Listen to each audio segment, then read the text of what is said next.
PKA 718 with our guest Caleb. Caleb, thank you so much. Last minute replacement and a good one, so I appreciate it. It's a great guy. This episode's brought to you by Blue Chew, Lock and Load, and our wonderful merch. And apparently, it will never be brought to you by Lunchly. Lunchy.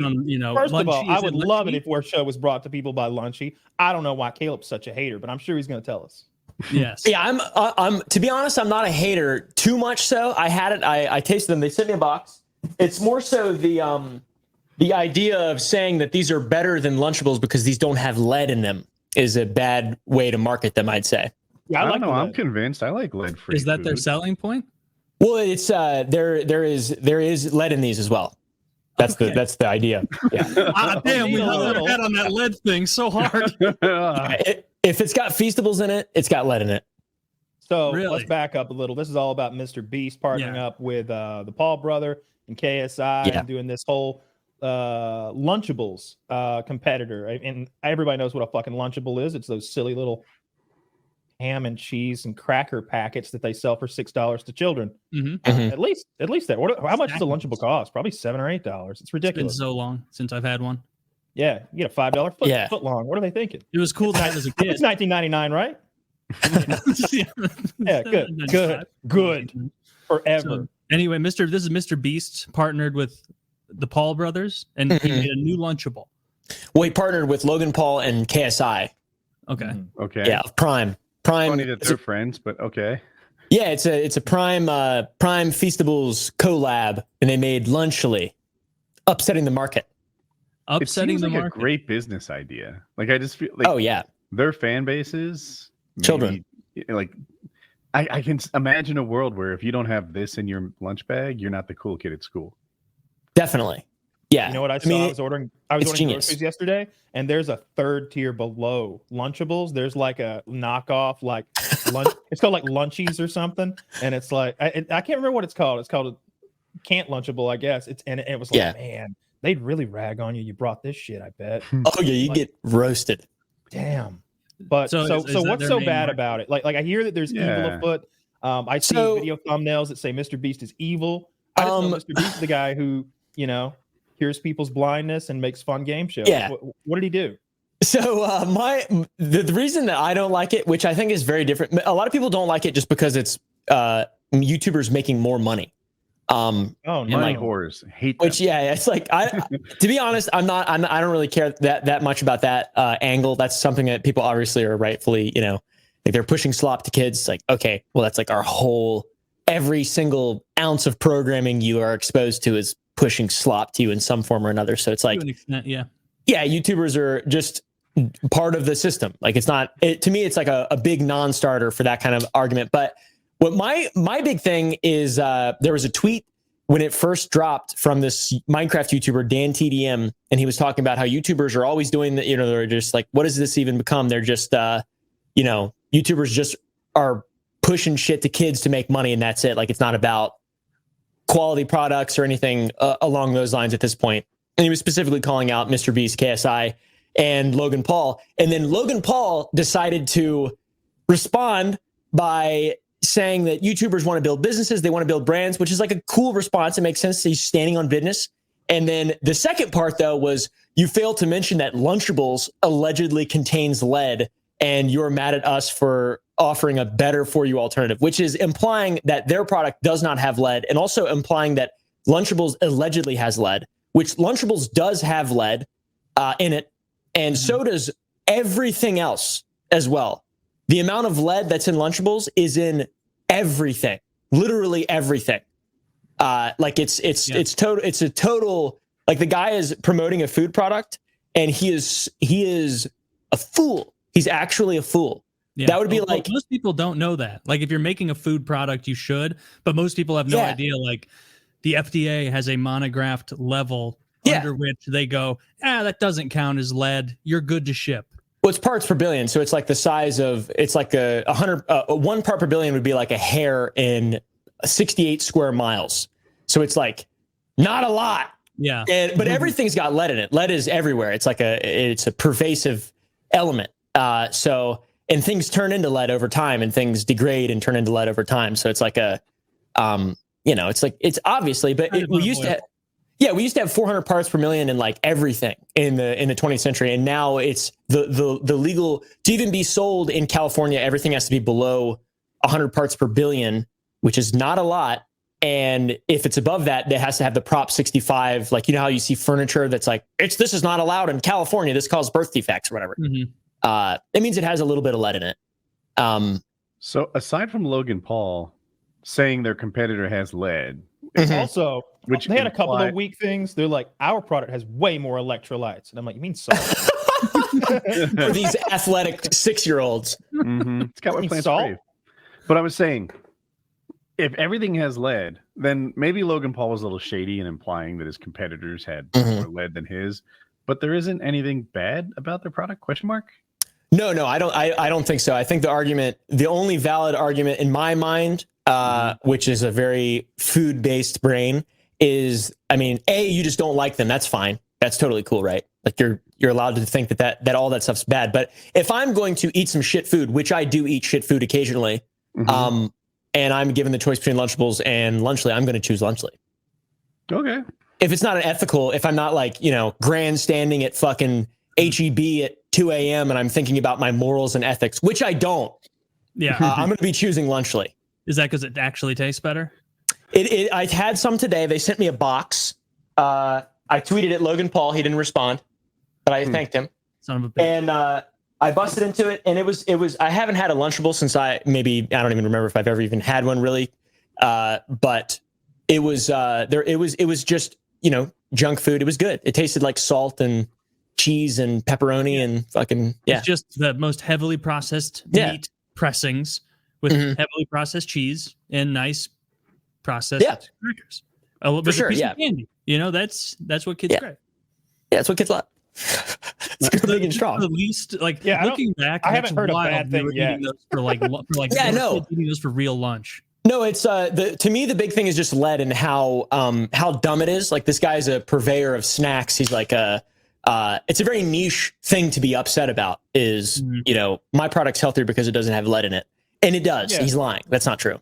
Or he doesn't know. He's just a spokesman trying to you could say that, but he had a follow-up tweet where he said that they run their products through X-ray and metal detectors to make sure there's no lead in them, which is not how that works either. No.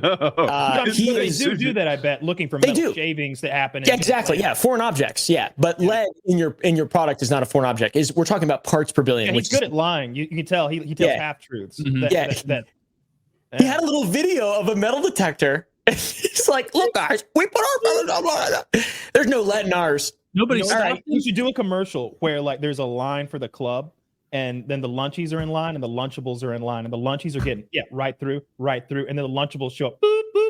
Whoa, you got something on you, bro? Nah, not on me. No, what are you talking about? They pat him down. They find big chunks of lead and bird shot. Yeah, Birch. What is this? How about this? The guy who has the Lunchly goes straight through airport security, gets his flight on time, and the guy who brought Lunchables is looking on, frowning as he's having an anal cavity search. By a grumpy fat person. Mm-hmm. That'd be a good commercial. You been eating Lunchables, sir? That one's free, Jake. Glove on. That one's free. Yeah, that's a better idea than this. Who would use that? He doesn't have a PR person. He clearly does. I think he does. Say this, but he's done this before. He's run defense before for Prime in regard to this PFAS thing. There are these forever chemicals that they went viral a couple months ago. Prime contains 3 times the amount of the amount of forever chemicals you're ever supposed to have in your life, or whatever the fuck. And then he actually responded with a well-researched response.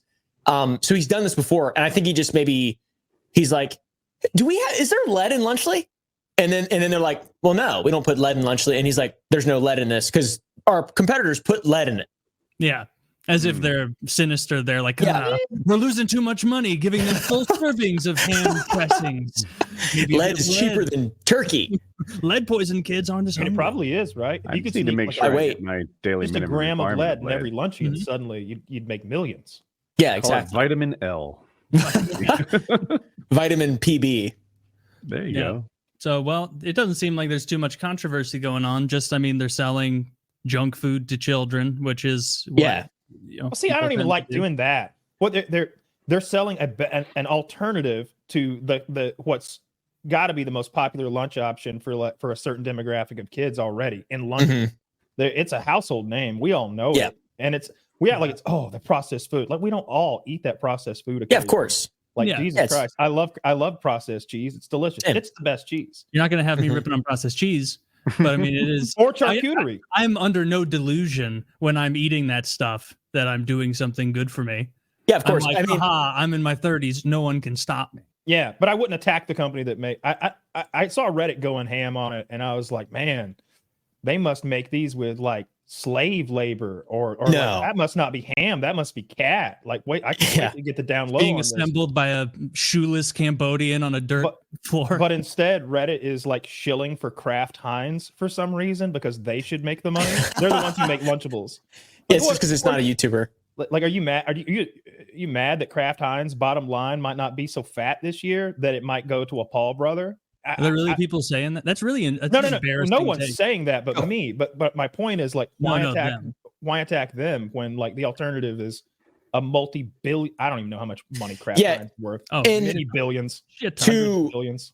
To also think that there's no overlap, that someone with equity in one doesn't have equity in the other. Like to think that this is Logan Paul, KSI, and MrBeast doing this is just as stupid as thinking that there's not lead in Lunchables.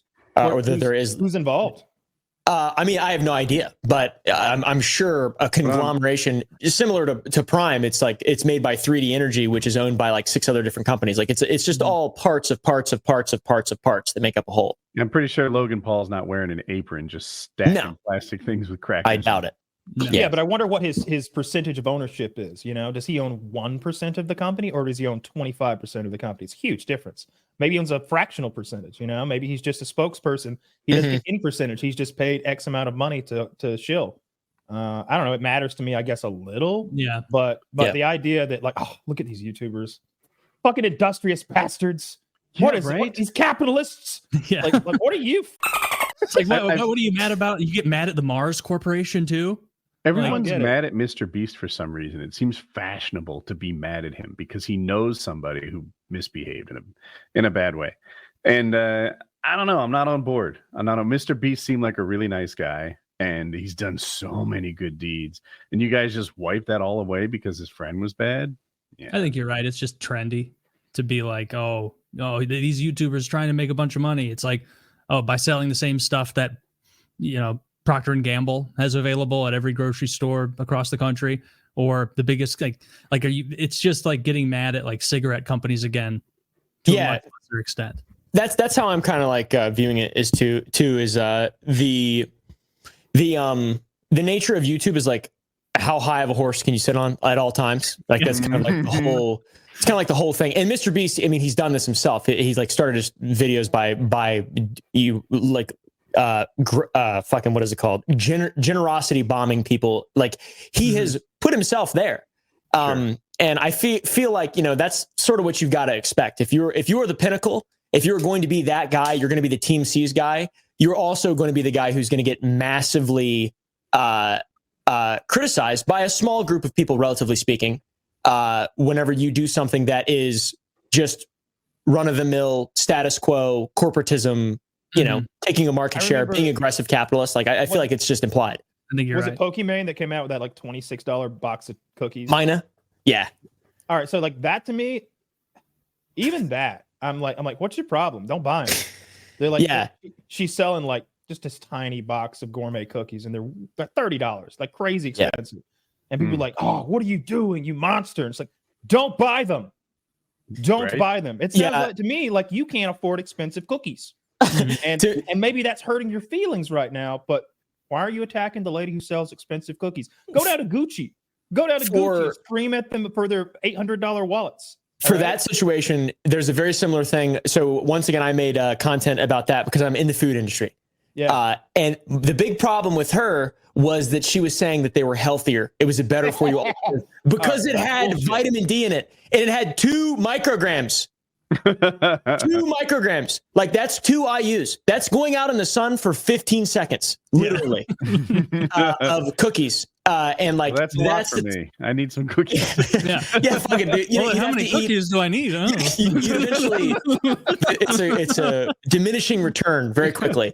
So they added like a cunt hair, my father would say, of vitamin D to be able to have the little sun logo on the fucking product. And it's just like, that's where for me, it's like, okay, you're lying. You're being purposefully dishonest about something you don't have to lie about, like what Kyle is saying. Like, it's just these are gourmet cookies. Why not just launch that? It doesn't have to be better for you.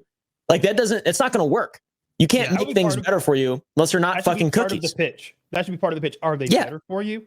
Absolutely not. That's why they taste so goddamn good. That's literally what we do with. I have a candy company. Companies use 1 gram of butter per cookie.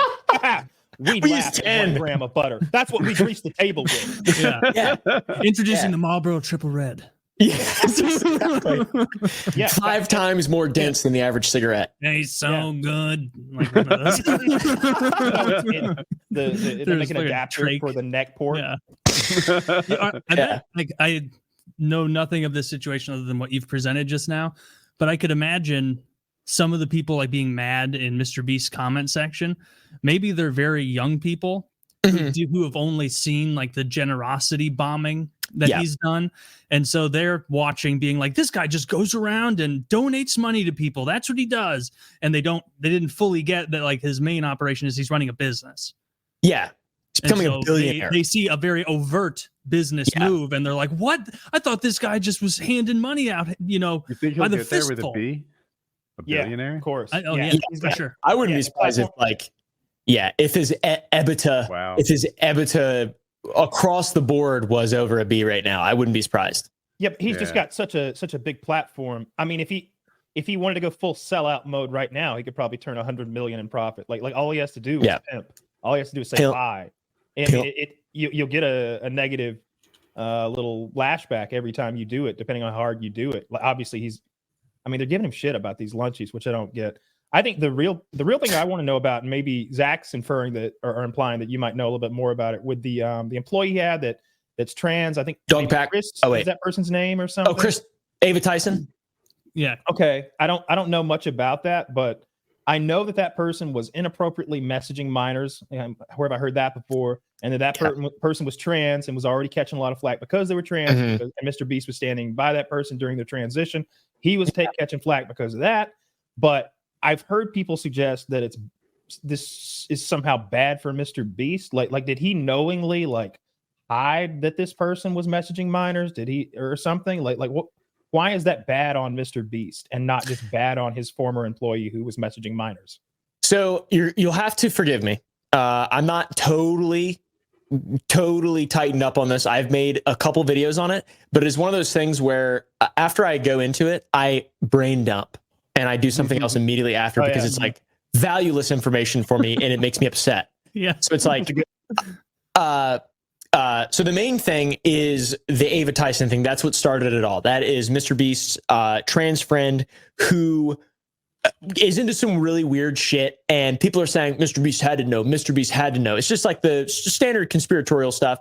People really are mad about that. And then that compounded with this guy named Delaware, who is a registered sex offender, who was in a couple videos and they knew about it or something. And MrBeast is like his manager for a short period of time. And then he was friends with this other guy, fucking Jake the Viking. You guys know who that is? It's Jake the Viking's. Okay. It's fucking, he's like core he's House Baratheon. If you kind of think about it like that. Yeah. And then MrBeast is like, so a pretty cool guy. If he's cool, pretty chill. Yeah. Pretty chill. Kind of yoked, a little overweight. Yeah. But his like brother-in-law is kind of a pedophile. Let's be real. Yeah. And so it's this guy Delaware hires. No, he's the one who got killed by the ghoul. I don't fucking remember. Let's move away from Game of Thrones references. So yeah, that's the main thing though. Is just guilty by association, MrBeast. Plus that on top of his this fellow Dog Pack 404 made a bunch of videos on him, interviewed a bunch of people, and just got. If you are a person running a business, you're going to have bad experiences with people. And if you are not if you don't have a proper, if you're running a business and you do not have HR and you don't have PR training and you aren't, running things through lawyers, you're going to be making mistakes all the time. Like if you don't have a small business of like 10 people that are your best friends, which is what his operation started as, and you grow that and you don't grow that with the nature of business in mind, and that it is incredibly competitive, and people want to see you fail. There's money to be made through failure. So you need like HR, you need all this stuff. They just didn't do any of that. And like, so that there's all these little loose ends that keep coming out of like people saying that MrBeast is abusive or fucking like his ex-girlfriend alluding to stuff.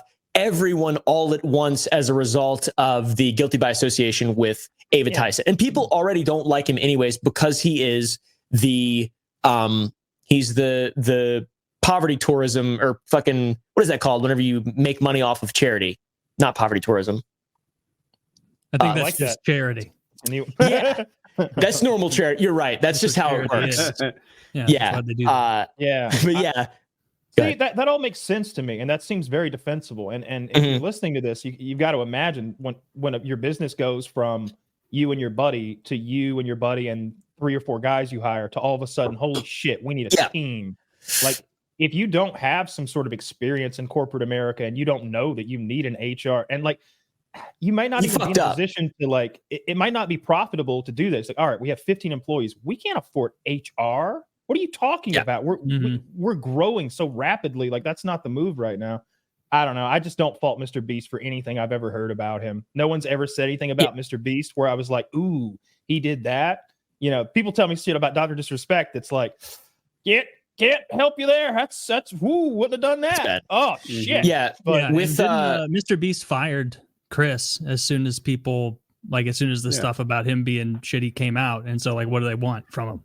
Yeah, I believe so. So that's the main thing. And once again, I think my perspective is unique as well. And if my videos are not like a lot of the commentary stuff is just shitting on MrBeast and like, oh, he's got to, but I have a business and like all these people, like I'm connected with him. I have his phone number. Like it's after all this stuff came out. So it's like, I am trying to understand it as nuanced as possible.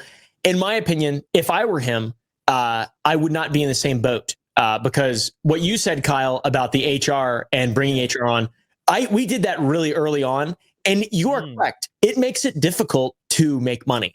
It makes it difficult to be profitable when you actually care about compliance and don't want to face consequences for inaction really early on. So like, I totally get it. And I'm suffering from that and have been for the last 2 years by just fucking hemorrhaging money.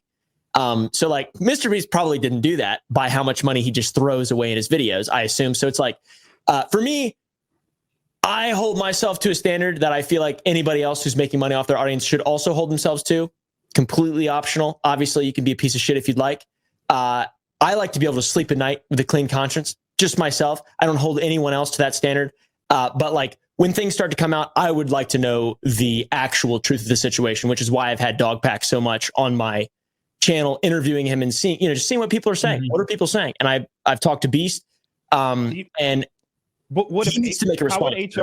How would something like that have caught, say, this Ava? Is that the name? Well, specifically for that, I don't think that would have been a problem. I know. Well, it depends because there's so much testimony that we've heard from people that has not been able to be corroborated or backed up. It's just total anonymous testimony. It's like comments on the internet, Yeah. So like the Chris situation, I don't think there was any avoiding that. No. He was part of like the main crew in the beginning, but like HR could have prevented the hiring of a potential sex offender because they would have done a full background check. And the Chris thing wasn't known. Once it was known, they parted ways, and that was that. This other guy, apparently he was a registered pedo when they hired him. So I wish they had caught that. And another thing too is with HR in regard to Ava, I believe there are reports of people who were inappropriately treated by that person. And like, if it's in a business setting, then that would absolutely be, you have an outlet. Like you need a third party outlet to be able to go to. Anybody in your company. If it's on Discord, if you're interacting with your boss and you're not being paid and you're somewhere else and something weird happens, you talk to HR. That's how that works. That's how I suppose so. I think it's also like in my mind, it's difficult to grasp exactly the size of his business, and also knowing that I'm sure it was fluctuating and mostly growing over time. I'm sure there was a point where I would have thought, yeah, you don't need HR. That's crazy. Just run a background check, do a Google search. But then I'm sure there was also a point where we'd all be like, holy shit, how many countries are y'all in? Yeah. Office is in where? Oh man, we got to get on this. I guess it's not, but it's just that MrBeast seems to be painted as someone who knew he was doing evil while he did evil, or he abetted evil or something. And it's like, I think he was just trying to become a billionaire and had managers under him. You know, how much of the day-to-day operations is MrBeast in control of? I think I'd have. So once again, that's a great question, and I would look at it through the lens of me. I would never hire a pedophile on purpose, knowingly, on purpose. But it's they knew though. That's the thing. They did know. They did know, and they also put this person in a mask on video. And so it's like that would be me all the time. It's just a couple videos, but on the videos is always in a mask. That's what I meant. Okay. Yeah. Right. All right, that's a little bizarre. So I just saw a clip. I would never do that. I think that I would be in trouble if I did that. Yeah, you would. So I got to get some clarification on that, or at least as much as you know.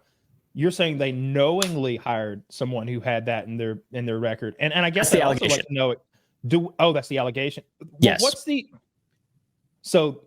What someone did is saying they do we know called specifically what the guy's offense was? Like did he do something to children, or I believe it was raping someone, some kind of sexual thing like that of someone under the age of 11. Oh, see, like the worst thing. So like the worst, the worst possible thing. He didn't piss in a parking garage and get caught. No, which is what we're gonna. That's what my mind goes to when I want to I hear that like my cousin got wash it. Yeah. Like wait, my cousin got caught for what? Oh, he was pissing in a parking lot, right? That's what it was. Yeah, that's what it. Good. I don't have to cut him off. An 11-year-old was he 11 at the time too? So this guy molested someone under the age of 11 in 2010, based on this sheet, and he's not. You're seeing it. Okay. Yeah. Okay. So that because I think he was 17 at the time, I believe. I hate to use Twitter as a source. Like, Jesus Christ, just make it a Facebook post. There is a picture. This is a screenshot of his registration information I'm looking at. Oh, okay. I can link it. Oh, okay. This is big tripping. Okay, got you. Yeah, because once again, like all this stuff, 99% of everything outside of the Delaware stuff and the Ava Tyson stuff is just testimony of people, anonymous sources. So it's like you got to take all that with such a grain of salt. Obviously, and at the end of the day, I just want to see the truth come out. And MrBeast acknowledge what is factual and what's not factual and take it like a man. Stand on business. So he's Vixen age fucked, 1 to 11 years old. So this guy's saying, and what have you found anything about this Delaware nickname? They're saying, oh, they called him Delaware because he couldn't go to Delaware anymore. Is that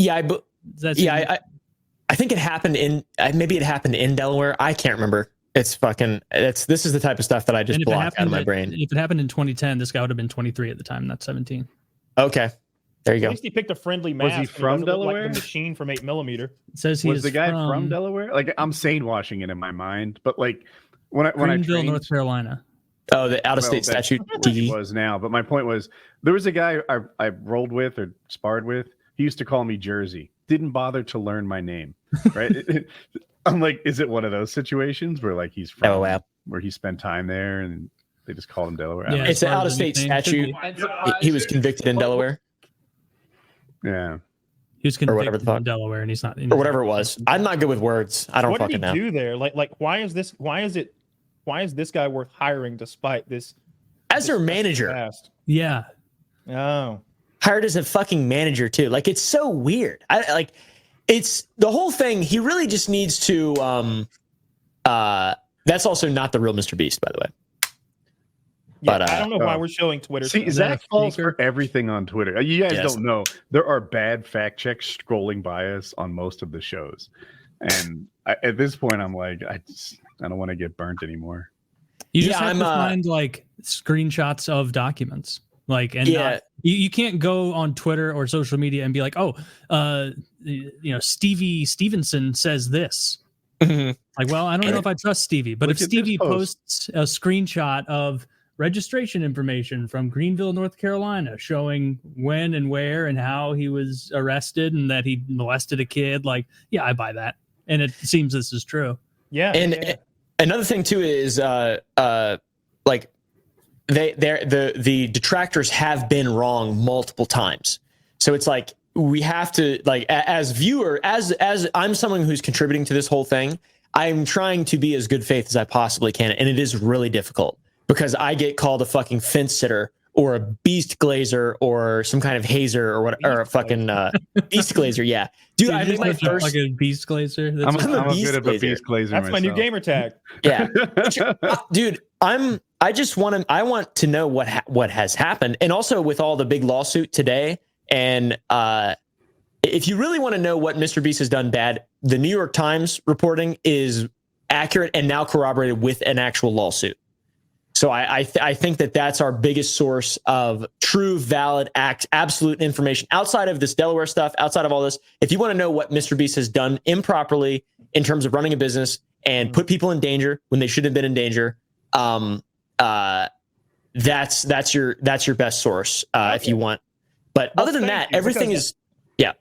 I know. I thank you for like putting that in some perspective, because all I ever hear is stuff on Reddit mostly, and whenever it's so surface level and so clearly either personal or just like red team, blue team bullshit that I roll my eyes. But it seems like he definitely had some bad business practices, absolutely, to say the least, for sure. And I gotta say, like, I don't know.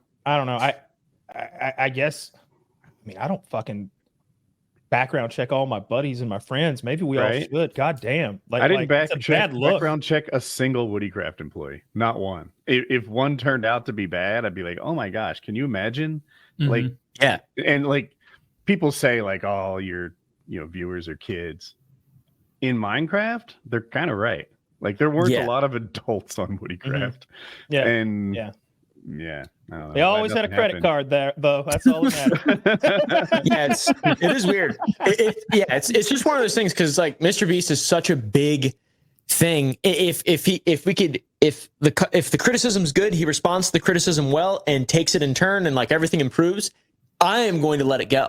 You know, if the people who are victimized are cool with it after, for example, Jake Weber, one of the guys who came out, or I think that's his name, one of the guys who came out against him, they made good. I think that that's the way to approach it, is just to like take it in turn. I mean, this is something that it's not just a guy. It's a fucking big thing that is not like, it's not this simple. It's a huge thing that's really complicated. And people get so tired of whenever I say it. They're like, shut up, you're gay. I'm confused. What's a huge thing that's complicated? MrBeast organization. It's not just MrBeast. It's not Jimothy Beast. It's like him and 100 employees and contracts with Amazon. Like, he doesn't control everything, but he's definitely the one responsible. How long did this Delaware fellow work there, and like when did it end? I don't remember. Too long. Too long. He's in those So what's weird to me, like, I've never watched a single MrBeast video. Like, I don't watch all this, like a lot of pop content that everybody watch. I don't care. I really don't. I read a headline that said he cured the blind. He brought water to the thirsty, and I'm like, holy shit, that's amazing. And then I move along. I never deafness too. Holy shit, bros! Jesus Christ. I mean, Jesus didn't cure that many blind people, right? Like, what? I want to see MrBeast do a video about walking on water and then just find a frozen lake. He brought Lazarus back from the dead, and maybe he was napping. We don't know. I want to see him fucking feed 7,000 people with 4 loaves of bread. All right. Yeah, can you imagine the Roman newspapers like chiseled out? Did you know who was the guy that turned on Jesus? It was Judas. They're looking at Judas's background. You know, Judas actually touched a 15-year-old girl when he was 27. They're like, yeah, that's his wife. That's his second wife, actually. Do you know what year it is? It's 4. Yeah. We're in the year 4, dude. Come on. It's 4. I'm dying of something right now. You see how I spit up blood while we're talking? They tell me it's blueberry sickness. They're feeding me lead and mercury. At many parts per dozen. Yeah, I don't know. Does it, yeah. He's done so much good that I'm willing to overlook some bad. But what I don't like out of all that, like I don't care about bad business practices when you're feeding the hungry and like fixing the blind or something. Like if you just don't have an HR department and someone can't complain every time they're mad, I don't care. But what I don't like is that scary motherfucker with the mask on. That's weird. Who did that to an 11-year-old or younger child? That's like, how is he alive? You know, if he'd gone to a prison, a real one, he wouldn't have made it out. Yeah. Right? Like, yeah, that's crazy. He'd have prayed for an MP5. And he did this in 2010, and he was born in 1987. So what? Yeah. Okay. Yeah, it's in jail. That's like he was like 27 or something then, right? Like 23. Math in my head. Yeah. 23. Yeah. Mm-hmm. Yeah, it's a bizarre thing. And once again, don't like I that. can be definitely need to be fact checked. I'm sure a lot of this stuff has changed. I'm not like staying up to date on the news. I'm very tired of it. I'm like, understandable. Done Let's with talk about something cheerful then. We could go to something more cheerful. Let's talk about pagers in Lebanon. Let's talk about pagers in Lebanon. No. Oh, we're gonna talk about the pagers. I thought you were gonna cheer me up from the sad documentary. We don't have to go there right now. So Kyle is on team. This is fucking cool. Like, what an amazing way to conduct a war. Taylor is on. Look, a lot of these victims could be innocent people. It's indiscriminate bombing and grocery stores. Not and could shit be like that. R at this point. Yeah. Yes, and it could be and R can both be true. I think I'm on the side of it setting a new precedent of fucking terror. But wait, I just want to finish my thought. Yes, I have moved from Kyle's side to Taylor's side. At first, I was all about like I guess espionage, subterfuge, and just like what a amazing act of sort of intelligence that they pulled off to like get pagers on their way to hopefully bad guys and put explosives in them, and then as they're wearing them later on send a page and 2,000 explosions go off at once. I was like, that's cool. And I still do think that there is an element of cool in it. But it's soaked in cool. There's an undeniable bit of cool to it. The thing is, let's say that these Hamas people were living in Israel, right? And they were shopping at Israeli grocery stores and malls and whatever. Would they have employed that same tactic? No. I think the answer is no. I think they consider those browner lives to be worth a lot less. And if a couple kids lose their vision, you know what?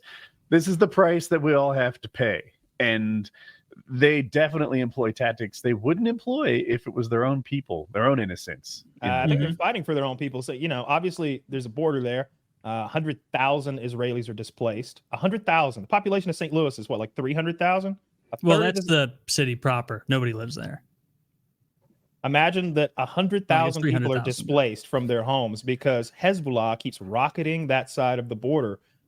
They're in a war with a state-sponsored, by our definition, terrorist organization whose main mission, it's crazy that these people put it in like their charter. Because like I don't know, we've got some words here. It's like, live free and die, for all mankind. Theirs is always death to Israel. They're like mantra, their motto. It's right in, they chant it. And I don't mean like the guys in the street that the CNN might find, like the leadership does. This was 3,000 or 4,000 devices that went straight. It didn't just go to anybody and everybody. It was upper echelon Hezbollah members. These are your block captains who all got a pager so we can stay in contact. And they managed to put a couple ounces of C4 in them bitches and then send them all a little message that says, look at this. And they are all maimed. They're blinded. Their hands are blown off and there's chunks taken out of their sides. And there was definitely some collateral damage along the way. There are tons of people who are innocent who are hurt from it. Yeah. Tons. They're reporting hundreds of people and tons children. Of them? One child died. That's hundreds of people. A lot of lives. Yes. Tons. And like the idea that all of 4,000 pounds? I bet 4,000. 2,000. They're children though, Woody. They weigh less. What's a ton of children? Okay. I mean, that's like there were a lot of the people maimed who weren't Hezbollah affiliated, seemingly were hospital officials because they used pagers. Yeah. What do you mean that? No. Yeah. Do you know? How did a hospital administrator get a Hezbollah upper echelon for block captains? Because not all of them were just sent to Hezbollah. Clearly, that's not some true. people got a whole made up stuff. Dude, that's the part, Kyle. Like, it takes a lot of intelligence to make sure you only get the right pagers. Like, they had their own order of pagers. They wanted encrypted pagers. It's funny. They're going down the line now trying to find out where the pagers came from. The company whose like brand is on them are like, we don't make pagers. We like license pagers to be made. And so they go to like the street where the manufacturer is listed, and there's somebody outside, and they're like, yeah, nobody works in there. That's an empty building. And they're like, well, shit, where'd they come from? Right? Like they don't even know exactly where the pagers but no, Woody's from. point of like what they didn't do is make every pager in Lebanon a bomb and just scatter them about. There was a shipment of pagers to the bad guys. The bad guys were like, you got the goods? Yeah. 3,000 encrypted pagers, just like you wanted, bad guy. And he went, good. I'll take it back to my bad guy boss, and he'll tell me how to distribute them. Do you think this is a movie? Of bad guys. Yet, do you see what just happened with all the bad guys exploding? Do you notice? Hundreds of innocent people were harmed and children died. Absolutely not. I think we have different news feeds. I think like the idea that you think this went to the Hezbollah hideout, like their fucking Skeletor, and they it all blew up in the hideout as they were wringing their hands. You think they scattered them about and they just happened to blow up 3,000? Where do people have pagers? They have them in grocery stores, in line at the mall, in hospitals, what are you talking at their about? apartment building, at their hotel. You got to explain what you're even talking about. What where do you have them? Where do people wear pagers? I think you're being. I genuinely don't understand what you're saying right now. What if someone's standing here and they have a pager on their hip and there's a child beside them? The kid's fine. We don't have to ask questions. I watched the video. That just happened. Yeah, the kid was fine. I watched it happen in the grocery store. The guy blew up. Guy next to him was fine. Then I saw a late goose. You want the videos? Kyle, hold on. I think I've seen the same up. video, but wait a second. I want to talk about it. I think I've seen the same video, and had that pager gone off like seconds before or after, another person would have been hurt. Someone had walked by right in the blast zone, and just through good luck, the pager only blew up when only the pager's owner was within, I'll say it's like a 3 feet radius. Sure. Kyle, you agree with that roughly? I saw that clip. Maybe. What about the radios? But seconds on either side of that, people were right there. Yeah, they blew more up. Woody is right. Like, and what I was saying is that when you have thousands of people going around with pagers, those people aren't in a bad guy hideout like you so sillily believe that they're just they're sitting there around a big evil table in your mind, like coming up with machinations. I feel like your audio is cutting out, and the important part is getting left out. But it's actually just you pretending like something's happening when it's not. So again, what happened was no, he's fucking with you, bro. Your audio was okay, Taylor. No. Your audio's fine, but the amount of information that's getting across is about like your audio's cutting out. Now I'm losing his audio. I need you to explain for real this time. Like he's actually coming out and his video's frozen. Kyle, seriously, if you could just make like 10 seconds, your audio did cut out and your video froze. Okay. Am I now? 1, 2, 3. Your video's frozen right now, but I hear your audio as you asked. Lame. Yes. Okay, so while you're waiting for that to come back, I'll make my point. So you actually put forth this idea that all of these are going to like a bunch of bad guys sitting around a table in a bad guy hideout, when the reality is people take pagers day to day everywhere. And so even what does that mean? What are you talking about? People have pagers on their hip. Even if they are all Hezbollah, even if 100% of them were Hezbollah, those people are in cars driving. They're in line at the grocery store. Some of them have kids nearby. They're in hospitals. They could burn down apartment buildings, houses, hotels. You almost made your point. Let me. I'm making the point. You just aren't getting it. And so when you indiscriminately, despite where these people are, blow them all up, you get a like huge you don't amount of what you're saying. So what Taylor's trying to say, everybody, is that all people wearing the pagers were terrorists and bad people and evil, and their stated goal was to destroy one of our allies. Purportedly, the Gulf Arab nations and every other group in the world that isn't Iran, North Korea, and the evil axis has declared them a terrorist organization. Those guys were wearing bombs that Israel sent them. And whoopsie daisy, innocents might be around them as they go about their day-to-day terror lives. Yes, I think I made that clear from the start. My God, not even close. You didn't want to say it. I was trying to go through and say that. What about what I said is like controversial that I wouldn't want to say? That strapping bombs to people in public and blowing them up is going to have collateral damage, which they're used to that over there. First of all, they love doing that shit. That's why I don't want to be involved in the Middle East, because it's just a bunch of different groups committing terror attacks against each other. Why the fuck do we have to do anything over there? Let's not get emotional, Taylor. Okay, we're trying to have a civil discussion here about a geopolitical event. You seem to be getting a little emotional about things. I'm just trying to say that the bad guys got bombs sent to them, and your main concern is there might be a not so bad guy near them who gets affected. No, and let you're me clarify also your and despite misattribution the there, incredible an innocent child, and not just a not bad guy. An innocent child might have their. How do you know it was an innocent child? They use child soldiers over there. You know that. You know what ISIS does? They'll send a 7-year-old boy into a shoot house with a Kurd tied up in the back as a live kill target. See, I think the principal difference is I got a video of it. I'm ready and willing to say that like Hezbollah are bad guys and I don't like them, but a lot of these people in Lebanon getting their, the kids getting blown up, innocents in hospitals getting blown up because they were near someone, that's beyond the pale. That's not cool. That's not okay. Like World War II or Vietnam or Iraq or every war that gets fought ever since beginning of time. Those are the people who pay the price. That's why you don't do war. Yeah, war's pretty terrible. It is. This escalates it towards this escalates it towards a war with Iran. It isn't. They are in a they are in a war with Iran. Yeah, and they're striking today. Didn't the Iranian guy get hit with a pager? Kyle, you told me that. Is it turned out to be true? The more likely we are to have to join. The ambassador from Iran got blown up. Like the ambassador for Iran had a Hezbollah. That's how you know that they didn't just scatter explosive pagers about and hope they went to bad guys. From the top to the bottom, these guys had these pagers. The ambassador from Iran to Lebanon had one of these explosive pagers. He's maimed today. All right, and Israel's been taking these guys out left and right with bombs.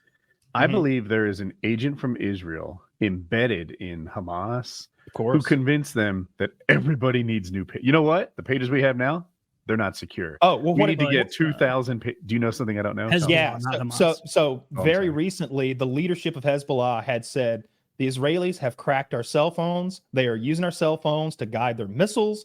No more cell phones. They've cracked cell phone encryption. We're done with cell phones. No more Slack. No more WhatsApp. It don't work against Israel. Pagers. And I almost want to believe that what it was Israel leaked it to them that they had cracked their phones so they would order pagers because they already had this shipment of pagers cooked up. Look, I don't like that kids got blown up, just so we're clear. That's awful. That's one of the things I hate about the whole post-October 7th Israeli response in Palestine is all them goddamn dead kids who didn't deserve to be cooked alive. I've seen horrific things and I hate seeing it. But I can't think of a way to do this with less collateral damage than 2-ounce bombs that you put on the bad guy. Okay, like when are you ever going? If you shot him with a bullet, the bullet's coming out the back and going somewhere. I can't think of a safer way to do this with less collateral damage than this. And the fact that they're like, yeah, but that one kid, that's awful. What I like about is a generation of blind kids. What I really don't like is the precedent that it sets. And that now we're not worried about drones anymore, which are already fucking scary. Now, if China doesn't like us, if they don't fucking like us, or someone, if we go to some kind of war, then your electronic devices now in unison with malware, cyber warfare is now not just nebulous. It's real. It's actually real, and it can blow holes in you and accidentally maim children. And that's scary to a country that outsourced all of their manufacturing. I don't like the way that Israel so indiscriminately kills. I can't remember another first world nation who just doesn't give one fuck about innocent people. When we went into Iraq, when we went into Afghanistan, we were at least trying to get the bad guys. If good ones got hurt too, it was something we regretted, right? It was in problem, Israel, especially in Afghanistan. It's not a bug; it's a feature. They fucking love it. But there is a terrible military planner in me that's like, these guys have been reduced to smoke signals at this point. They don't trust their phones. They don't trust their pagers. They don't trust their walkie-talkies. We haven't mentioned that yet, but that's the next thing they passed around. Hell yeah. Right? These guys are going to be smoke symbols and fucking drums to communicate their messages. They used pigeons in Afghanistan. I didn't know that. And I'm like, man, you talk about crippling the enemy. It's a lot more than the 9 kills. Yeah, it's incredible what they've done. There's been movies that did similar things. The Kingsman, if you remember, there was that whole thing where everyone's cell phone had been turned into an actual bomb that blew their heads off or whatever, something like that. It's incredibly impressive what they did. it shows that they are reading these guys fucking dirty underwear. You know, like they know everything there is to know about the organization. They're airstriking today. They're hitting targets in southern Lebanon, which is, you know, right above northern Israel, I guess, or the northern part of Israel. I feel like Woody hit the nail on the head with, like, clearly from what we've seen, the way they've waged this war against Hamas and now Hezbollah, like, it is not a bug, it's a feature. Like, they really don't mind innocent people dying, but in droves. Yeah, I don't think they mind in Palestine. I would argue that they're being very accurate right now in southern Lebanon with laser-guided munitions taking out single houses. And I would argue that there has never been a smarter, more accurate bomb than the one that you strap to your enemy, you know? And that's what these pagers are.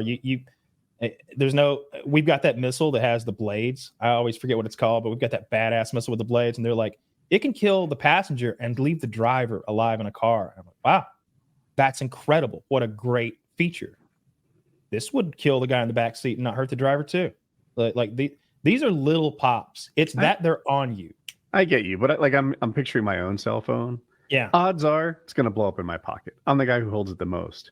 Mm-hmm. But I wouldn't say Jackie and Colin are safe. One, they could be very close to me. Not your phone, or though. Two, they could be using it.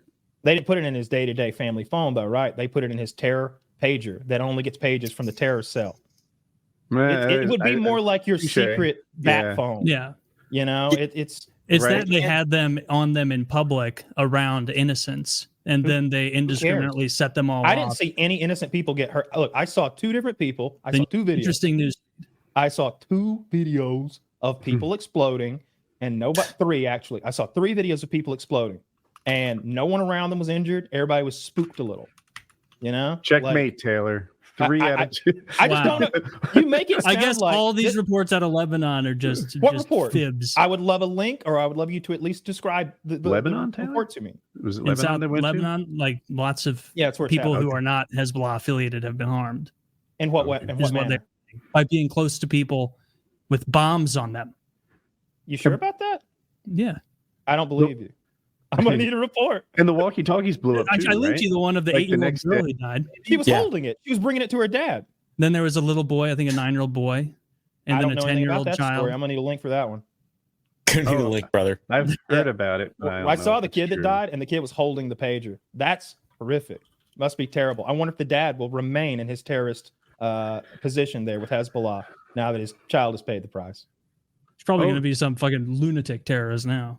Oh, no, we can do something real bad now, like shoot missiles into our homes every day. The walkie-talkie's got 20 kills instead of 9. The walkie-talkie.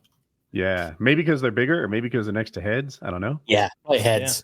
Because it's like they don't have pagers, they can't use cell phones, they'll get triangulated. So now they have their walkie-talkies, and they're just like fucking talking to each other. You guys doing all right over there? And then you hear doom, doom, doom, doom, doom. And what I'm trying to make a distinction here, Taylor, between what would definitely happen and that some kids would pick them up or be handed them or be operating them, and they would be maimed, killed, everything above. But what I don't think is very likely anyway is that the person in the car with you, the person standing next to you in line, is going to be injured in any kind of a meaningful way that you wouldn't treat with a home first aid kit. It's shooting bits of plastic and metal at you real hard, and it goes in you, and it sucks. If you're 3 to 5 feet away or something like that. But I saw those pops. Those people went, ooh, and like ran away. I mean, did you see the videos of like the people in the hospital with like their faces the people who are wearing them and operating them. Yeah. That's what we want. That's what we want. They will explosion on that terrorist doesn't like just magically not affect a person standing next to him in public at the grocery store or in a car. It does though. So it's got doesn't seem to. It did though. Like again, we're back to that thing where we should go back to fighting with swords. You can't find me the example of the guy 5 feet away who was maimed terribly at the grocery store. I think he was by produce, right? And that explosion was big enough that like I've stood next to people looking at produce close enough to be hurt. Thankfully, in the video I saw, nobody was that close. But you do it 2,000 times and somebody will be, and people were. It doesn't look like it to me because I think you need to be hanging on to that bomb for it to really fuck you up in a severe way. I think if you're 3 to 5 feet away from 2 ounces of C4, you're fine. Not fine. I think, but you're not dead. You're not maimed. We can definitely all agree that the only people having this conversation about the logistics of whether or not innocent people will be harmed are us, and not the people actually making the pagers. Yeah. Oh, yeah. Dude, imagine the party right now. They could not imagine the party at Israeli headquarters. Exactly. High five. Yeah. High five. They're doing the chair thing. Moment. Yo, slow-mo, come out.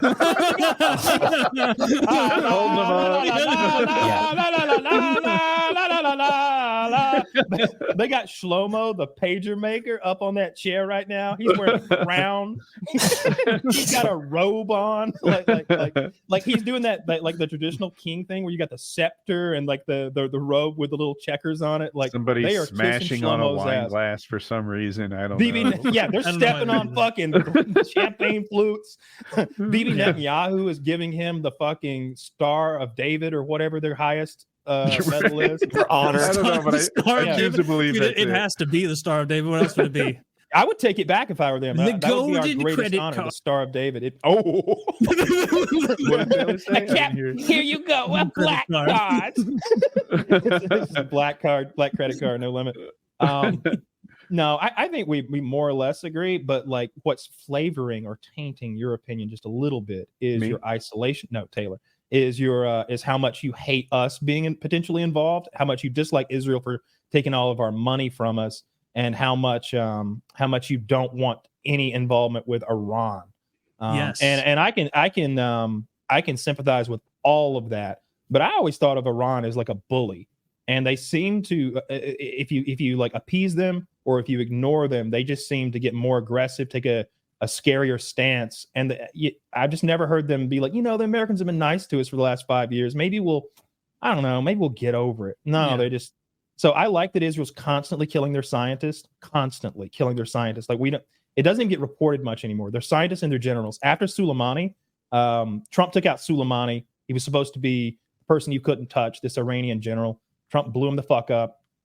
And there wasn't much of a kickback from Iran. They shelled one of our bases and some people got concussions. Yeah. That was the response. After that, Israel got brazen. They were like, oh, really? They'll just take it, huh? See, Israel's a bully too. And they saw that Iran had a little bitch in their blood. Yeah. So you know what they did? They went to it used to be the Shah of Iran's palace. It's this pretty cool palace near a ski resort that was that's near Tehran. And it's now the Revolutionary Guard like palace or something like that. One of their higher up generals, I can picture his face. He looks like Santa Claus with a crew cut, was staying there as like a guest. They put a bomb under his bed and they climbed a tree outside and they waited till he turned out the lights, counted 10 and blew him up in their own building, like the most secure possible building in Iran. And they paid 2 Iranian guards off enough money, enough shekels to, and they got him into the West, I'm sure too. Put a bomb under his bed and wait. I think Iran's the bad guys. I don't think Israel's the good guys though.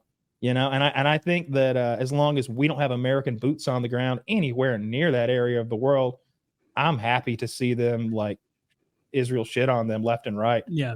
I don't love care to what watch Israel World's Most Dangerous Jobs and see them go through the list of like Bering Strait crab fishermen, Pacific Northwest logger, Iranian nuclear scientist topping the list is the greatest death per. That's what he was. That's what that guy was. He was that. I'm glad you said that. That's what he was. I think he was a nuclear scientist. I'm pretty sure he was. They kill those guys all. Oh, here's how they killed the nuclear scientist. And now I remember, dude. They sent a truck and a machine gun piece by piece into Iran in like innocuous shipments. Then those pieces were assembled all together and placed by a road.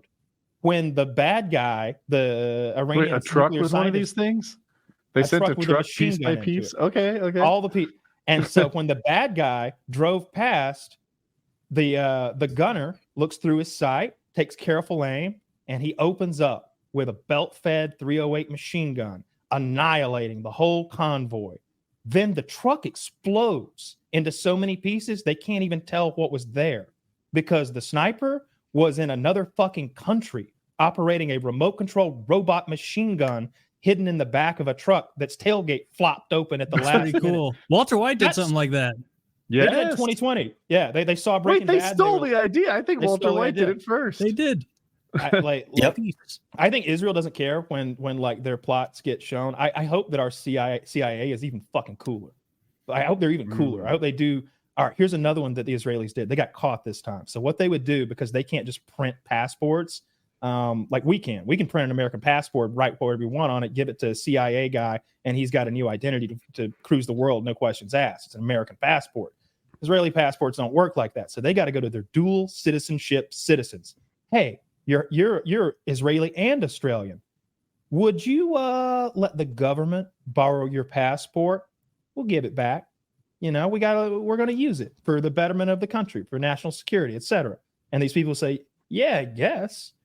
Well, they used those passports. They gave them to agents who looked enough like them, I guess. And they sent them to, is it Abu Dhabi? They sent them to a Middle Eastern country to assassinate an Iranian. And it's all on CCTV. That's the problem. They're stalking him. A dozen agents stalking him, just like an Ocean's 11 movie. They got disguises. They got tennis rackets, like sliding in the elevator with them, like they're tennis playing, a hotel guest. Then later on, the same guy has like a bald cap and a suit on, walking around. It's like, that's the same guy. They followed him to his room, found out where he was staying. Then they attacked him, used what was described as an ultrasonic device to stop his heart. Took his clothes off, put him in his bed, and left. How close do you have to be for the ultrasonic device to work? Dude, they were so vague about what the fuck they meant by an ultrasonic device. What I think they did is they held him just down defibrillate some guy who wasn't. That's not an ultrasonic device. They did something else to him that leaves. I was meaning like they were like post fact trying to be like, oh yeah, we have this brand new device, gives you a heart attack with a gun, and really they're like holding him down. He's like, I'm gonna defibrillate this motherfucker. And then the CIA had a heart attack gun like 50 years ago. They're just shooting icy toxins at you or some shit like that. But they used some sort of a device to kill this guy that leaves no marks, that I guess you push to his body and stop his heart with ultrasonic sound or something. That's what it sounded like they were describing. Tucked him into his bed and made it look like he had died in his sleep. But then they looked at the CCTV and they say, wait a minute, that guy who died in his sleep, he was being stalked by Israelis all day. But there's a lot of curly hair in this CCTV. But a lot of sideburns. But the passport holders are the ones who are getting called out globally. There's this map that of like people's like passport photos and lines of them traversing Israel back to Abu Dhabi, back to Israel, and like making this loop where they killed him. And there's this grand conspiracy exposed. And then they interviewed like this poor Australian guy. He's like, yeah, it's for me passport.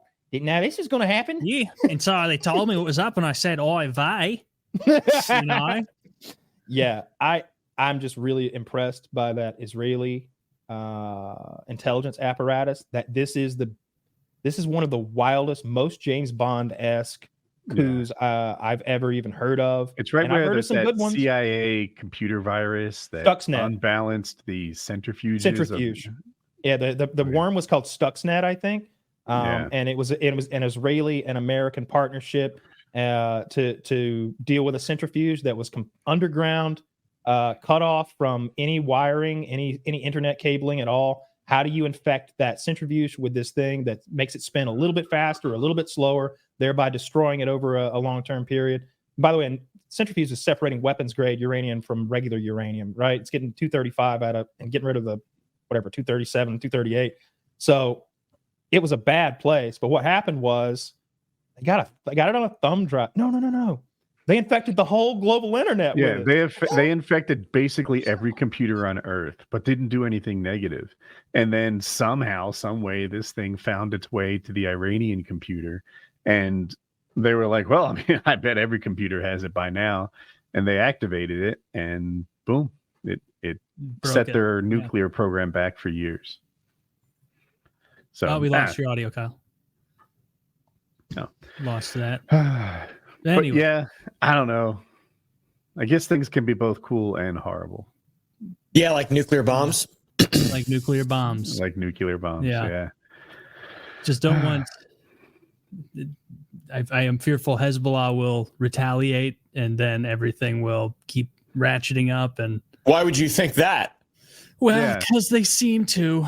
Every time something like this happens, they'll respond, and then Israel responds, and then they respond, and This eventually it'll hit a pitch. Yeah, no, they've been at this like cold becoming hot war for a long time, almost 1 year now. If there's almost 2,000 I fear that if there's if there's a situation where boots on the ground is needed, it's going to be American troops that have to do it, and I don't want that. I don't think so. I don't think we're gonna need boots on the ground. I think we got plenty of pagers, cell phones, walkie-talkies, smoke signals, birds, fucking glyphs, like whatever.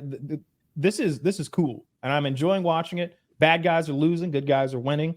And it's not. It's never there black are no and white. good guys. Yeah, we're the good guys in this conflict, man. Trust me, we're the good guys. All right, because we live here. All right, the good old because they're over there. Because we've got trees and sunshine. And they hate our freedom. That's what this is all about, Taylor. Yes. Oh my Osama God. bin Laden was like, I cannot abide them voting. and then that's why he did it. Yeah, that's like, I remember like being young after that and like not understanding what that meant when I would hear adults say like they hate us for our freedom. I'm like, they shouldn't dwell on it that much if they're so if they're so upset that I can go buy a Lunchly, then and they can't. They shouldn't dwell on it. Yeah, that's the pinnacle of freedom is Lunchly and Prime. Yeah, I have a right to eat as much lead or as little lead as I choose. Yeah, should know how much lead you're eating. Mm-hmm. I'm watching The Terror right now. I've seen it before. It's sort of a dramatization of the Shackleford expedition disaster, which if you don't know, was a British. The British were trying to get over the northern ice cap for forever, and they kept just dying up there, getting frozen in the ice. And they had these 2 state-of-the-art ships they took up there for the time anyway. And they had all this canned food. They brought enough food for like 4 years, like a crazy amount of food. And the food was soldered with lead, and that's not really even that big of a problem. You can have a lot of lead before it's a problem. Did this come out a few years ago and we all watched it? Yeah, I'm rewatching it. I love it. Okay. I love it. I'm on my The Terror on AMC or anywhere now, and the lead drove them just wacky and weird. Over the course of years and years of eating this canned food soldered shut with lead, the show, of course, adds in some sci-fi or some fantasy elements, I should say. There's a monster stalking them that's like a Eskimo vengeance spirit or some shit that doesn't want those white men up there. So that makes it worth watching. But the real enemy, of course, is the shitty human beings that they've brought along and the lead poisoning. Lead poisoning would be such a scary way to go. Imagine your only source of food is poison. Like, your only source of food, and it's like they're serving up another bowl of poison. You ready? Yeah. How thick could the ice have been? Pretty thick. Very thick. But they were sailing through it. They were, and then it froze around. Well, they were breaking through the ice, and then therefore not that thick. Well, all you need is a little bit that's a bit thicker, and then you stop, and now you're frozen. I'm trying to cut a hole and go ice fishing in my mind here, and I'm that's what I thought too. And they do. Yeah. All right. So what they do is they take a metal basin and they start a fire in it, and they lower it by chain through the ice, and they create a hole there to shit in, to throw bodies eventually in, like whatever they need to get rid of. That's their trash can. But I was like, is there nothing down there? Can't we just? I'd be by that shithole all day with my hook in it, like right? It's open. But nobody ever bothered with that. Yeah, we switched from lead to mercury poisoning. There's like 200 men though, so it would have been a lot of fishing. Yeah, but that what a horrible way to die. Well, they starved to death in the end, and probably had to eat each other for a while. Oh yeah, there was your friend dies of lead poisoning, and now you're getting even more lead poisoning from eating him. It's more like development disabilities. Just makes you a little soft in the brain, really. Yeah, they're just getting dyslexia. That's the intensity. Can't read. Yeah, and then the other thing you got to keep in mind, they don't have any animals at all. It's just them. They got a dog, but they ate that right away. But so they got these big boats that would seat maybe 15 men, like a big rowboat, and then they put all their supplies in it, and then they throw a cover on top of that, and they just lash themselves to it and drag it through ice fields. But it's not, ice is slick, but it's full of these icy like boulders and so that it was awful. I love the show though. It's really good. Highly recommend it. That's what I've been watching. That and that space show with Tom Hanks is pretty fucking good. Oh, you want me to tell my sad story about my sick friend? Yeah. And why we should all appreciate our lives. We'll get all the sadness out. Man, I've got a friend of a friend who's been diagnosed with cancer. and they got their, I think it's called your prognosis yesterday, like their final one, their most informed one. And I guess a melanoma metastasized, and now it's kind of everywhere, like at least 2 large tumors in this person's brain, and then maybe some more throughout their body as well. That's hit 6 to 18 months. Whoa. 6 to 18 months. This is like a really young, this person's like 30 years old, I think. Well, like right now, they're in the hospital, like not feeling well because they had to cut their brain open to like take some samples. So they cut this big horseshoe sort of flap on the side of your head and peel that back and drill a hole in your skull and take some brain out. Makes you feel bad, probably. Makes you feel bad. Mm-hmm. But after, it's none of my business, and I'm certainly not going to interject, but I would be living life like that song, like live like you were dying. You ever hear that song? Yeah. Man, you'd have to go ride a bull, go skydiving, go spend some time with your most beloved friends and family, like take the time to be a good friend. Is this person single? Childless also? Do you know? I think so. I think both of those things, yeah. Yeah. Because that very much informs how I'd handle it. Like the me of today, I'd be like, shit, I guess I'll spend my last 6 to 18 months like organizing my affairs, simplifying our finances, stuff like that. But the hypothetical single Woody, just how big a slut can I be? That is the question. Just like, I got a couple nickels to rub together. We'll buy it if we have to. Woody transitions. That would be so funny. He's got big titties. He just shows up, boys, I have cancer. We're like, what, breast cancer? What is that? Well, only 6 months to go. I'm living it up. Well, actually, my patient Matthew is having a mental breakdown. He believes that Matthew Woodworth has cancer, but that Martha Woodworth does not. Martha can't have prostate cancer. She doesn't have one. Girls don't have prostate. Yeah, I mean, you wouldn't make it the full 18 months because you would just get over the top ballsy with your adrenaline seeking, where you'd fly towards a mountain face. Nothing to lose. Break an ankle doing that. Surf a hurricane. Circle around again. I've flown in hurricanes before. But we're gonna tow you out to the hurricane. We're gonna get you out to the scary water, or maybe that wouldn't even be the scary water. I don't know how hurricanes work. Maybe the shores. How about this? We strap you up with 1,000 pagers and then send you into send you into the West Bank.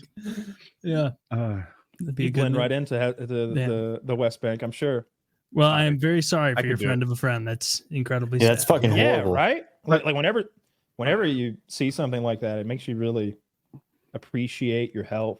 I know there's been times where I've been injured or just had like a nagging pain and just been in so much pain all day. Like when I've been burnt or when I had that surgery on my eye, and there's stitches under my eyelid constantly hurting me.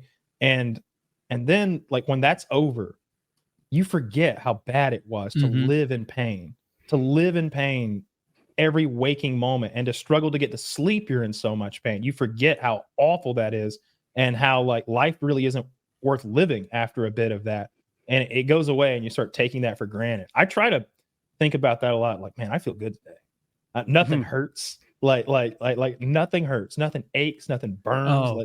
It's a gay little self-help. Actually, it's not even self-help thing because it like does help. Like practicing gratitude like actively will make you happier as a person. Like forcing yourself to, like, if you're feeling glum or down or sad or depressed or whatever, like go through things and like actively make a list either in your mind or tangibly about what you are grateful for is more powerful than I think a lot of people know. Cringe. No, it is. No, I do it all the time. It's there's actually this cool course about meditation that you can do. I haven't seen it in a long time, but it basically goes through all that stuff. This guy is an expert in giving people the tools when they are terminally ill, the tools that they need to live the last few months of their lives. And he's like, if it works for people who their lives are cut short, then it will work for you for sure. And part of what he's saying is that absolutely, it's like there's parts of your brain that you can exercise, that just like a muscle, you run to become cardiovascularly more strong. Yeah, and you feel grateful. You can feel grateful. You can feel like you're accepting things. You can feel like you're okay with things. Those are all things that you can do and improve and work on. Yeah. You don't always have to be reactive all the time like a fucking ape. Mm-hmm. Well, you do when you're doing a podcast. So. It's not entertaining. On medical drama TV shows, they make it seem like the cancer choice is this. You can have, I'll make it up, 24 awful months of chemo or 6 months where you're really doing pretty fine except for the last 3 days. That doesn't seem right. It doesn't seem like that's how it would really be. I wonder how it really is. Like what are the choices? I think it varies, and the doctors are afraid to give you a concrete answer. I mean, they don't want to be proven wrong. That'd be the worst thing. So I think, especially with that prognosis, that's why when they said 6 to 18, I was like, holy shit. I think usually they say less, and because they know it's going to be more. It's like he was only supposed to last 10 months, but old Doc Rogers kept him around for 3 years. He's a genius. I think there's a little bit of that going on, but I don't know. Oh yeah. Yeah, I would want to go like I'd lie in the other direction as a doctor. I'd be like, you've got 20 to 30 years. Then they just go out and live their life. Like imagine that, Woody. Like imagine I do have 20 to 30 years. And you're living the dream. like would you consider doing like a Walter White type thing too, to just like do a little crime there at the end? Why not? I have to leave cash behind, and I'm afraid. I mean, if it's the Walter White where I make a bunch of money and leave that behind, but that'd be cool, maybe. But yeah, I'm a little worried that like if I did something that cost my family a bunch of our resources, that'd be a mistake. Well, yeah, you get public defender. In this situation, you're single, no family, no kids. Ooh. What crimes are you committing? Bank robbery. Bank robbery. Number one, I am robbing a bank. What mask are we wearing? Theme. Oh, I would. See, I've thought about this enough to know that I don't want something over the top goofy, like a clown mask. Mm-hmm. Like I want something a little something out there. Sinister. Maybe something with a muted face. In the movie, Baby or Baby Driver, whatever it was, the guy says, "All right, we're wearing Michael Myers masks. So it's a fucking you get the mask. I got the shotguns. You know, show up tomorrow. We'll be in the Malibu." And the guy shows up and breaks out the mask, and it's Mike Myers from fucking Austin Powers. He said, "What the fuck is that?" He said, "That's Mike Myers. That's him." I said, "Michael Myers." Man, I'm supposed to rob dressed up like fat bastard. Like this is they all have Austin Powers masks, robbing the fucking armored car and everything. Point Break, they all did presidents, different ones. There was Dick, like Reagan, Dick is Nixon. Mm-hmm. That's kind of fun. Yeah, I don't know exactly the kind of mask. I'd probably spend about half of my remaining time determining the mask. And then when that was decided, I'd pick a bank, and my goal would be like I'd want to rob multiple banks. And so I might like start even small and be like, can I just walk in and demand money?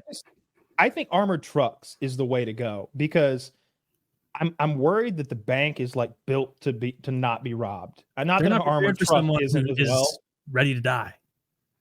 Dude, yeah, but two of them, they're right there. I see both of them. They don't know I'm here to get them. And in the bank, I got to deal with all these innocents, all these random like passersby. There's cameras everywhere. Maybe they got locking doors. They've got all sorts of sneaky alarms, and they don't have much money. If you ever gone to the bank to get like $30,000-$40,000 to like buy a thing, they're like, "Oh, you need 30,000 American dollars."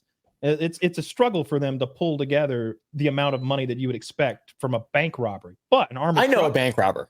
A couple $100,000. Really? You know a bank robber. Yeah. And what you're saying, Kyle, is totally true. Coming from the mouth of a bank robber. So I hired this guy to work on my house a couple years ago, and he's crazy, very entertaining guy. And I'm like, this guy's fucking nuts. He's a little older.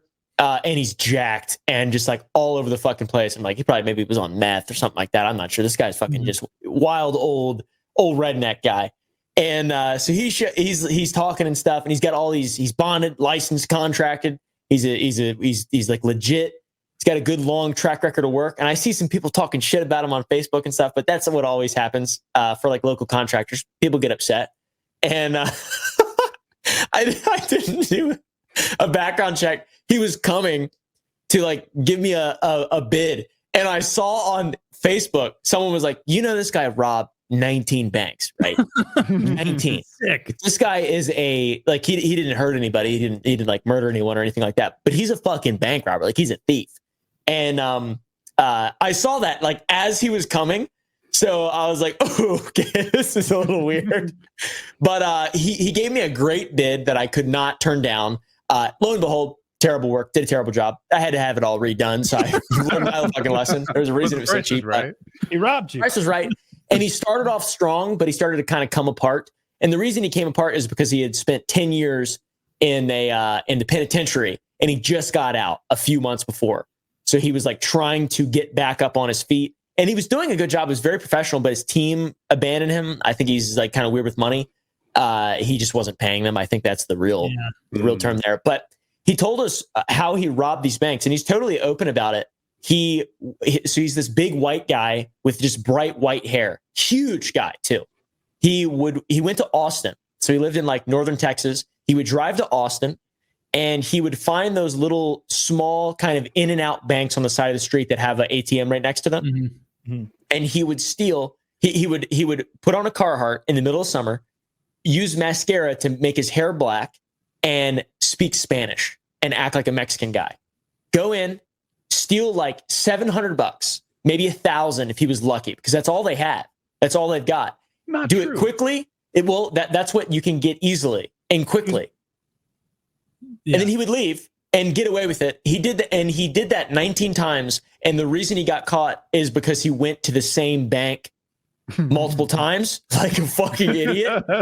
And on his, is it this guy?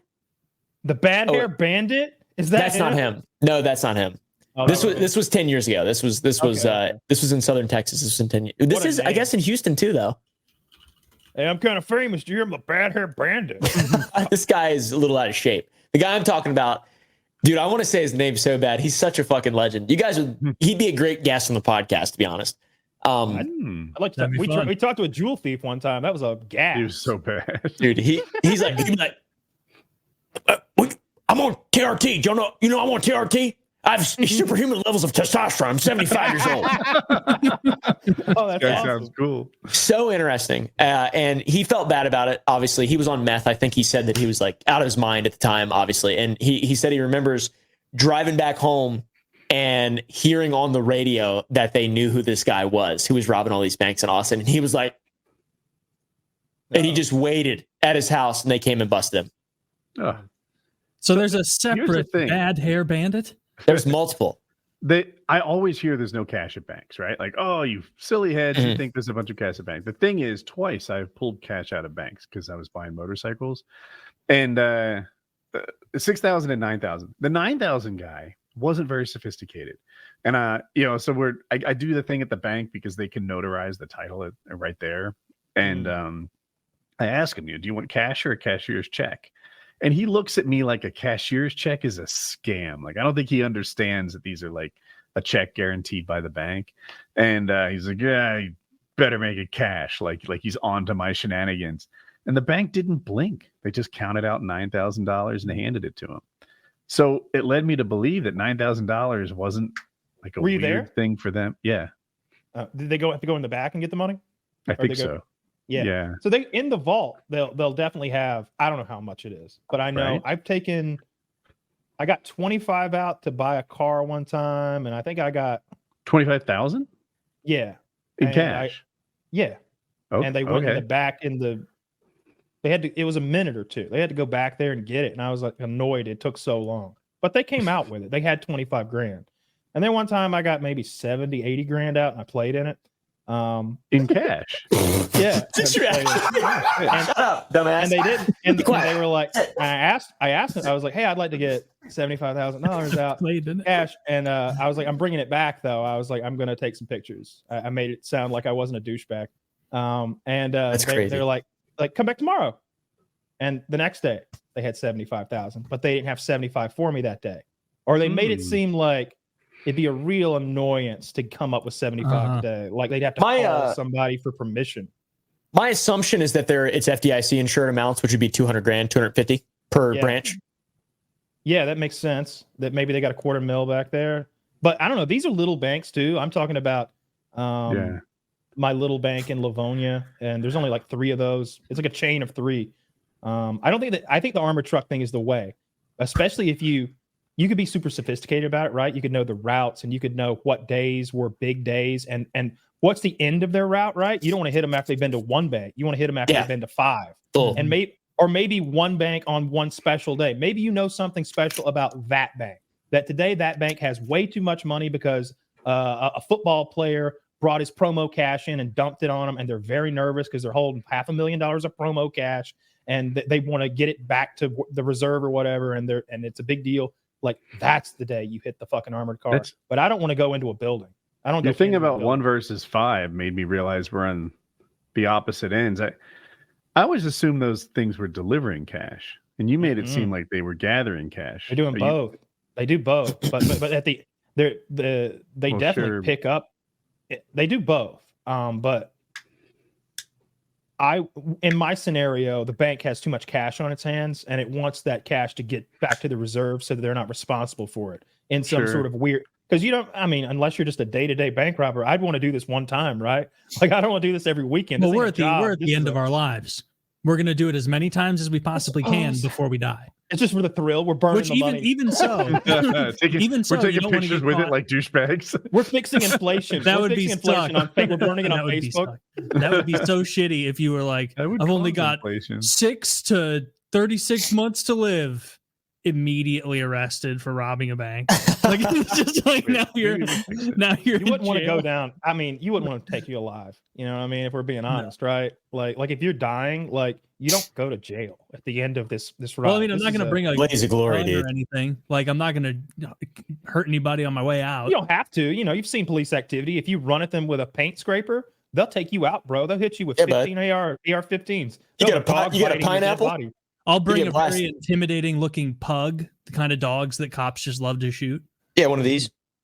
Yes, a little pup like. Does that dog ever do the thing I see pugs do on the internet where they just go? Ah! Mine don't have that gene, whatever that is. No, but they've got a lot of genes. Yeah, they got a few extra. But the mine bark. They don't scream for some. I don't know. I've never seen that in real life, but I have heard it before. And some of them go like that. Yeah, they're congested. they're all so stuffed up. Poor guy. My little Pomeranian sleeps against my chest with its head on my pillow at night. That's adorable. I don't have to put it there. He, like, when I get into bed, he like hustles over and gets in his spot and like flops into me like real hard. It's so goddamn cute. Like, he's my girlfriend's dog. I got it for her for Christmas, and it has completely abandoned her. He is my little man now. Like he's with me all the time. He sleeps with me, against me, like just leaves her behind. It's great. Love that little guy. I think I might get another one. My old dog's, I think Rocky might be on the way out. He's got. Is he the one with Down syndrome? Yes, he is. According to you, that's just what Malamutes look like. People are saying that everywhere. He does that, and it's okay. It doesn't make him a bad dog. Yeah, but he's in a bad way. I think he's gonna have to get put down soon. Yeah. It's pretty sad. Both of my dogs are in that state. Like Colin asked today, like, you kill my dog, I'll kill yours. Then we don't have to deal with it. Colin asked Jackie why we don't take the dogs to the vet lately. And Jackie's like, I'm afraid she'll suggest we don't bring it back. Yeah. That's where our dogs are. They're going to. Sad. Yeah, if you take my dog out, I'll take yours out. That way I don't have to deal with the horror that it's going to be. Because I'm not going to just send him in there to the death chamber.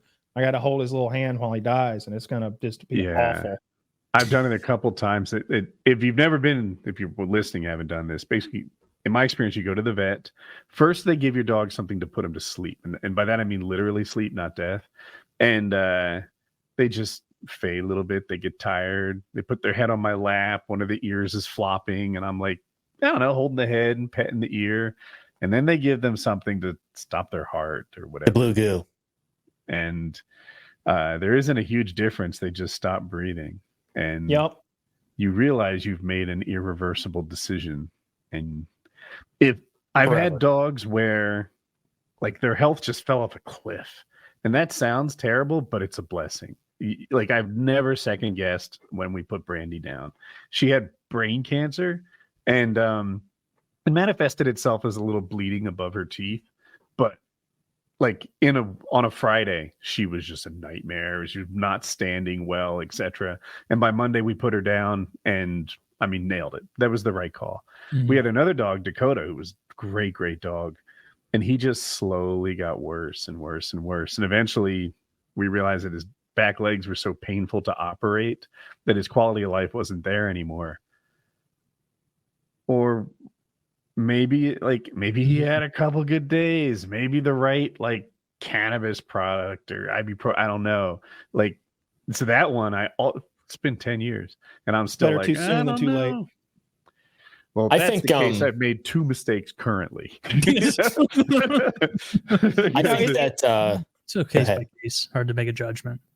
I think the future of that is mobile in Virginia with horses. So my dad's a farrier. Mobile, yeah. The euthanasia comes to you, right? Yeah. That's what we did. That's big. That's huge because then the dogs don't like vets and stuff. Like I feel like that's the way to do it is to just let them be in their kennel or their bed, whatever the fuck, wherever they enjoy. Right. You know? Yeah. Our last dog died in our arms on the couch. Yeah. That's the only dog that I've had as an adult was a dog named Stella, and my mom and dad got her when I was like a child, but she was a Mastiff, so they don't live very long. She was like 8 and or 9 maybe, and she looked so fucking old and just. In a weekend turned like what you were talking about, Woody, you can just tell.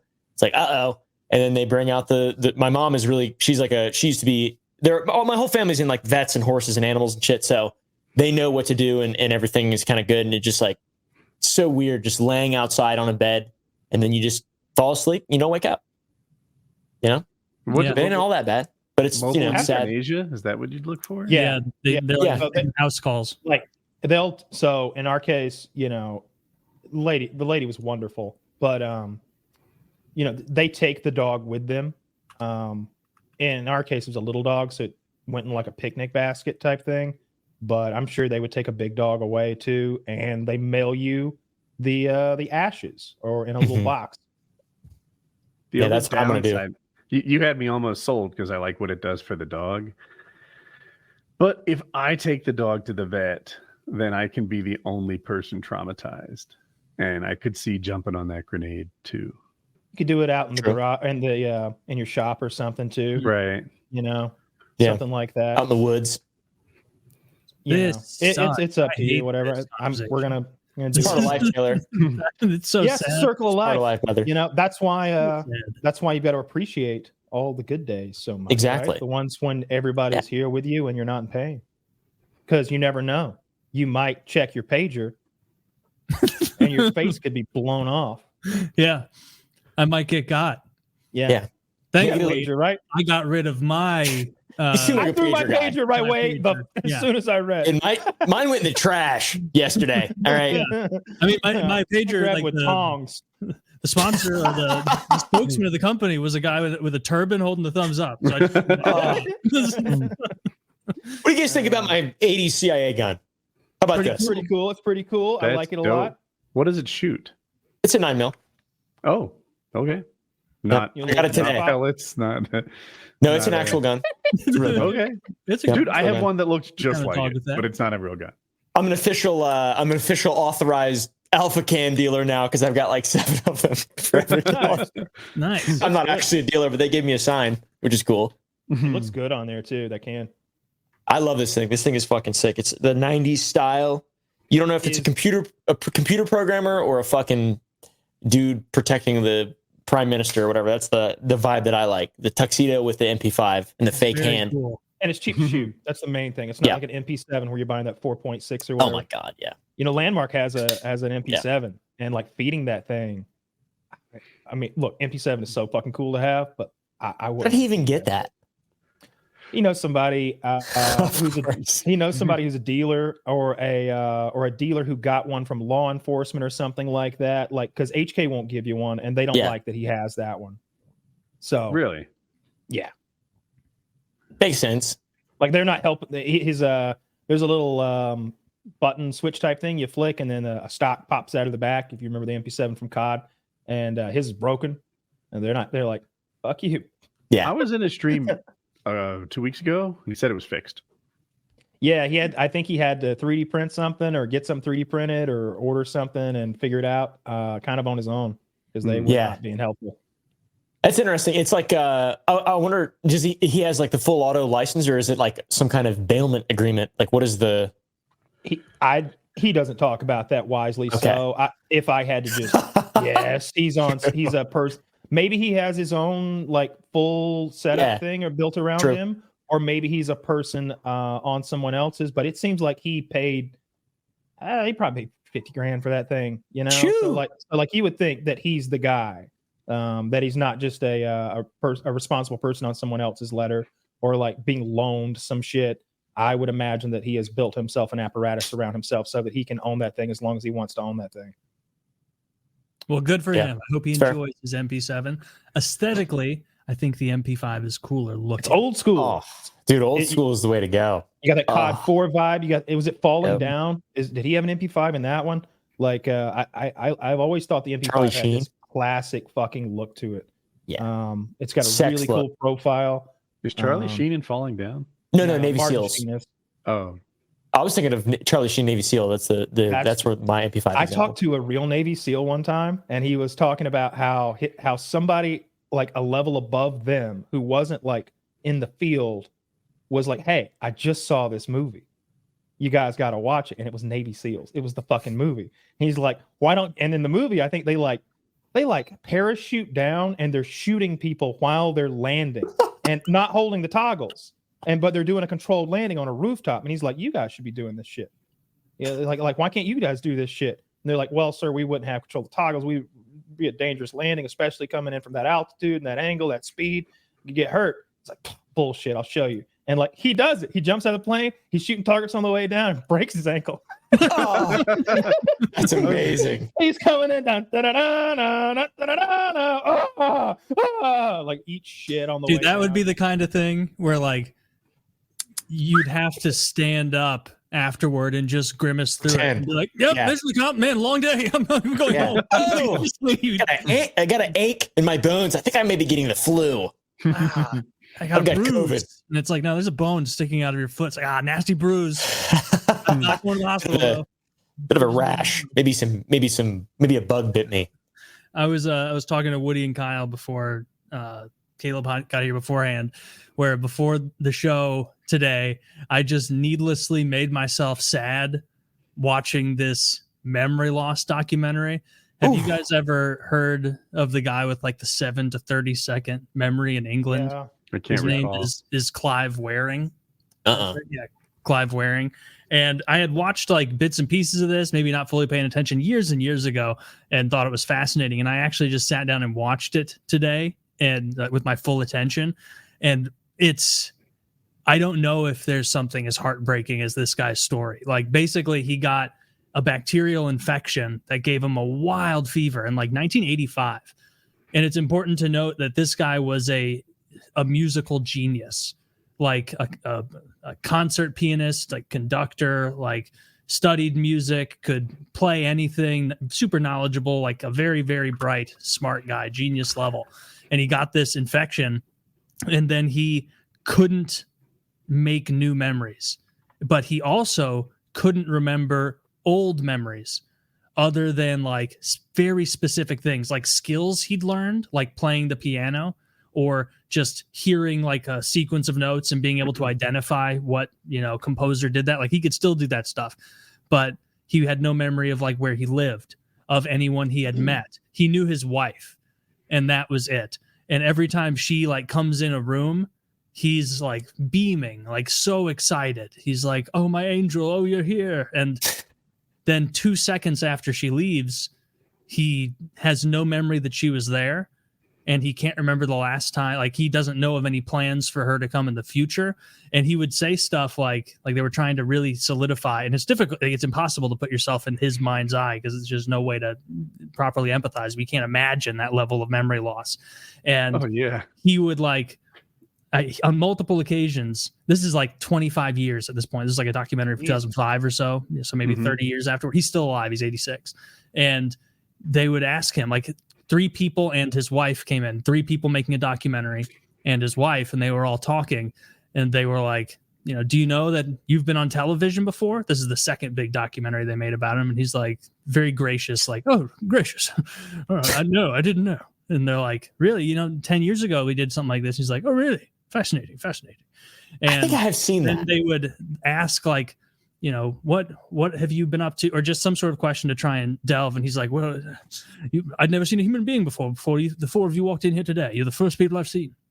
Oh my God. And they're like, really? And he's like, there were a couple like lines he gave that really revealed how intelligent he was, where they're like, what has it been like?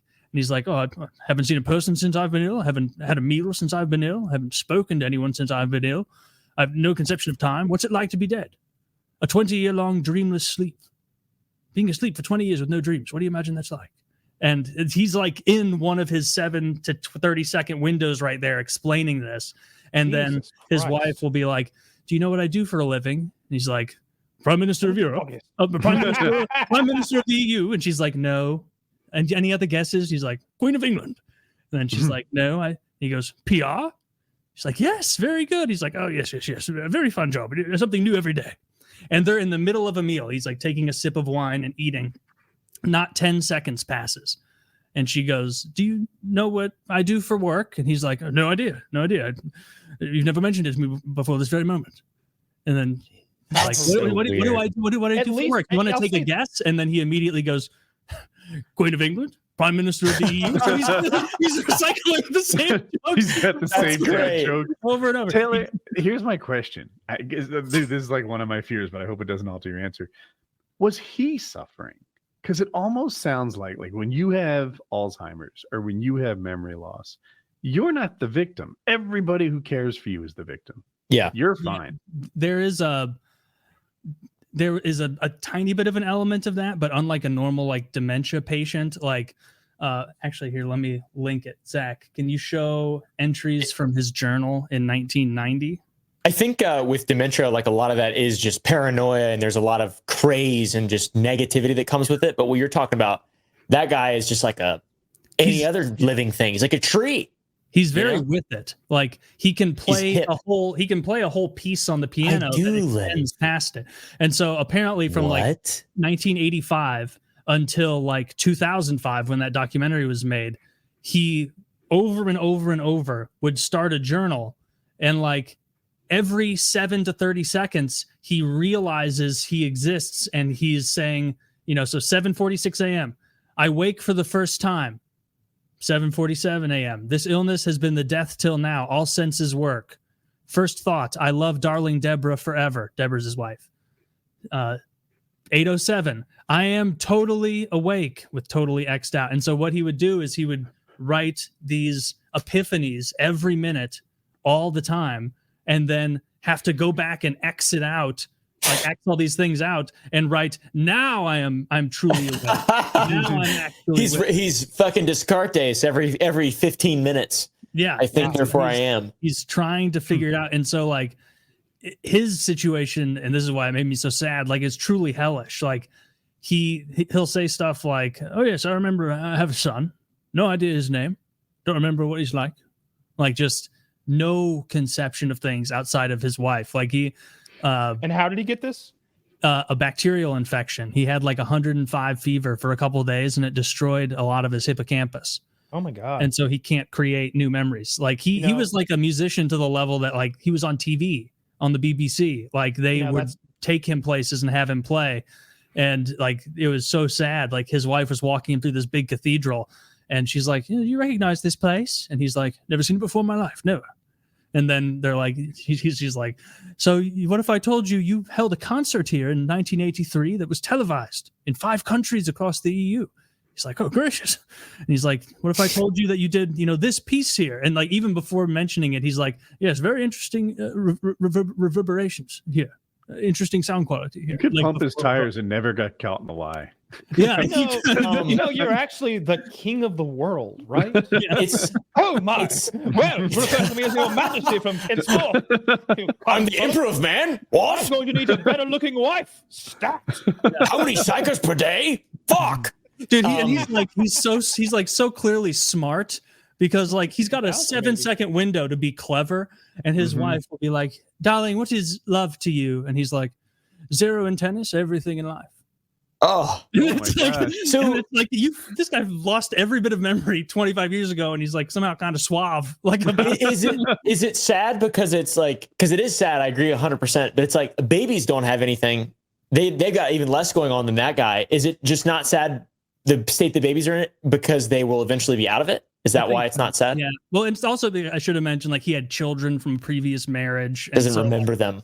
Doesn't remember them. He had a whole life of being a very successful guy, had a lot of potential left in him, and like seeing all of that destroyed in like what has to be the most harrowing terror. Because for years, apparently, after initially it happened, he would like just be freaking out because like just bursting into tears, not able to function, because obviously, like, imagine that every 30 seconds, oh my God, you wake up and you think it's the first time every time it's like you're coming out of a coma. And sometimes you're by a mirror and you're 10, 15, 20, 25, 30 years older than you remember. You know, basically, like, you know that something's wrong, but you can't identify it. And then if anything starts to make sense, it's gone. Have you guys ever blacked out before? You ever had the feeling of like waking up? Mm-hmm. Oh yeah, but you're just like awake. Not for real, like not like a real choke out situation. Been choked out and been knocked out. I mean, like you're just doing something and then you wake up. Oh no, I've never had that. Oh, I've came out. You mean like, well, if you mean coming out of like a really intense daydream where, or maybe even highway hypnosis. I've done that. Something along those lines. Yeah. Yeah. Sure. Yeah, that's a really weird startling feeling. At first. It's like very odd. I was not in control a moment ago. How long was that moment? Because I also have a perception of time. Yeah, it's that happened to me a lot in a very short period of time, and I was like, probably gonna die from a tumor. My great grandfather died from lesions in his brain and used to black out when he was like 25 years old when he died. And so in my mind, my dad's mind, when he was growing up, he thought he was going to die from tumors when he was 25 years old. Everyone always thought we were going to all die from tumors when we were 25 years old. And like, we all have terrible migraines and stuff. So it's like all these head, like, oh, what do you feel like today? Oh, everything's black and white today. Is it a tumor or is it just a normal migraine aura? So like for a while I was like, I thought that there was something severely wrong with me, but it's just a consequence of migraine. Sometimes I'll be sitting at my computer and then I'll just be like, I'll literally just wake up and just be not doing anything, like no hypnosis, nothing like that. And I'll just fucking alive. Shut up. Dog, that startled the dog. That's that little jerk. He's seen you do that. You want those lungs? Yeah. That's really scary. How often does that occur? About once a month. Pretty consistently? Like throughout? Pretty consistently. Yeah, there was one time though, or one period of time in which it was very bad, and I was actually listening to PKA, which is pretty ironic, and I was talking to my cousin, who is one of my co-PKA bros, and we were playing. I think it was Warzone when Warzone first came out, like a couple of years ago, and I was sitting at my computer, and I was playing Warzone, and I think I died. And I was just sitting and watching some kind of cam or scene or something play by, and he was playing. And I heard like this bang at my door. And I was in the basement, and I heard a bang at the front door. And I was like, oh my God, what is that? And then I walked upstairs and there was nobody at the door. And then I looked at the time and like 15 minutes had gone by. And Clint, my cousin, was not he left the call. He thought I like left. And my game was just like sitting there. I disconnected and I woke up. Literally, I thought someone banged on my door, and that's how I arose. But there was no bang, and it was just like this loud sound of coming back to. And then I got really nervous because I was like, "That's not good." So I started having like a little bit of a slight panic attack. But while I was having a panic attack, I also felt like I was passing out as well. So, and I was like walking around trying to not fall asleep. Which was it was one of the strangest things that I've ever experienced in my entire life. And when I came out of it, I was like, okay, I think I'm good. I think I feel normal. But the whole time I was like quizzing myself, like, am I dying? Like, is there something wrong with me? What is I was doing math and trying to remember stuff. Everything was totally cool. I felt like I was passing out, but I was awake and standing and not like low blood sugar or anything like that. And I had a little micro blackout moment. Jeez, it was weird. But your instinct was to walk around and get active? My instinct was to do whatever I could to not sit still, to panic more. I was the opposite. Interesting. Yeah, I told the story on PKA. What was it, 9 months ago, maybe, when I fainted?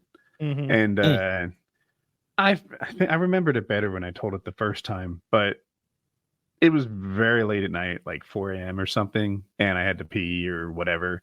I was very focused on not making a mess. I didn't want that, the mess or the embarrassment of having made a mess or anything like that.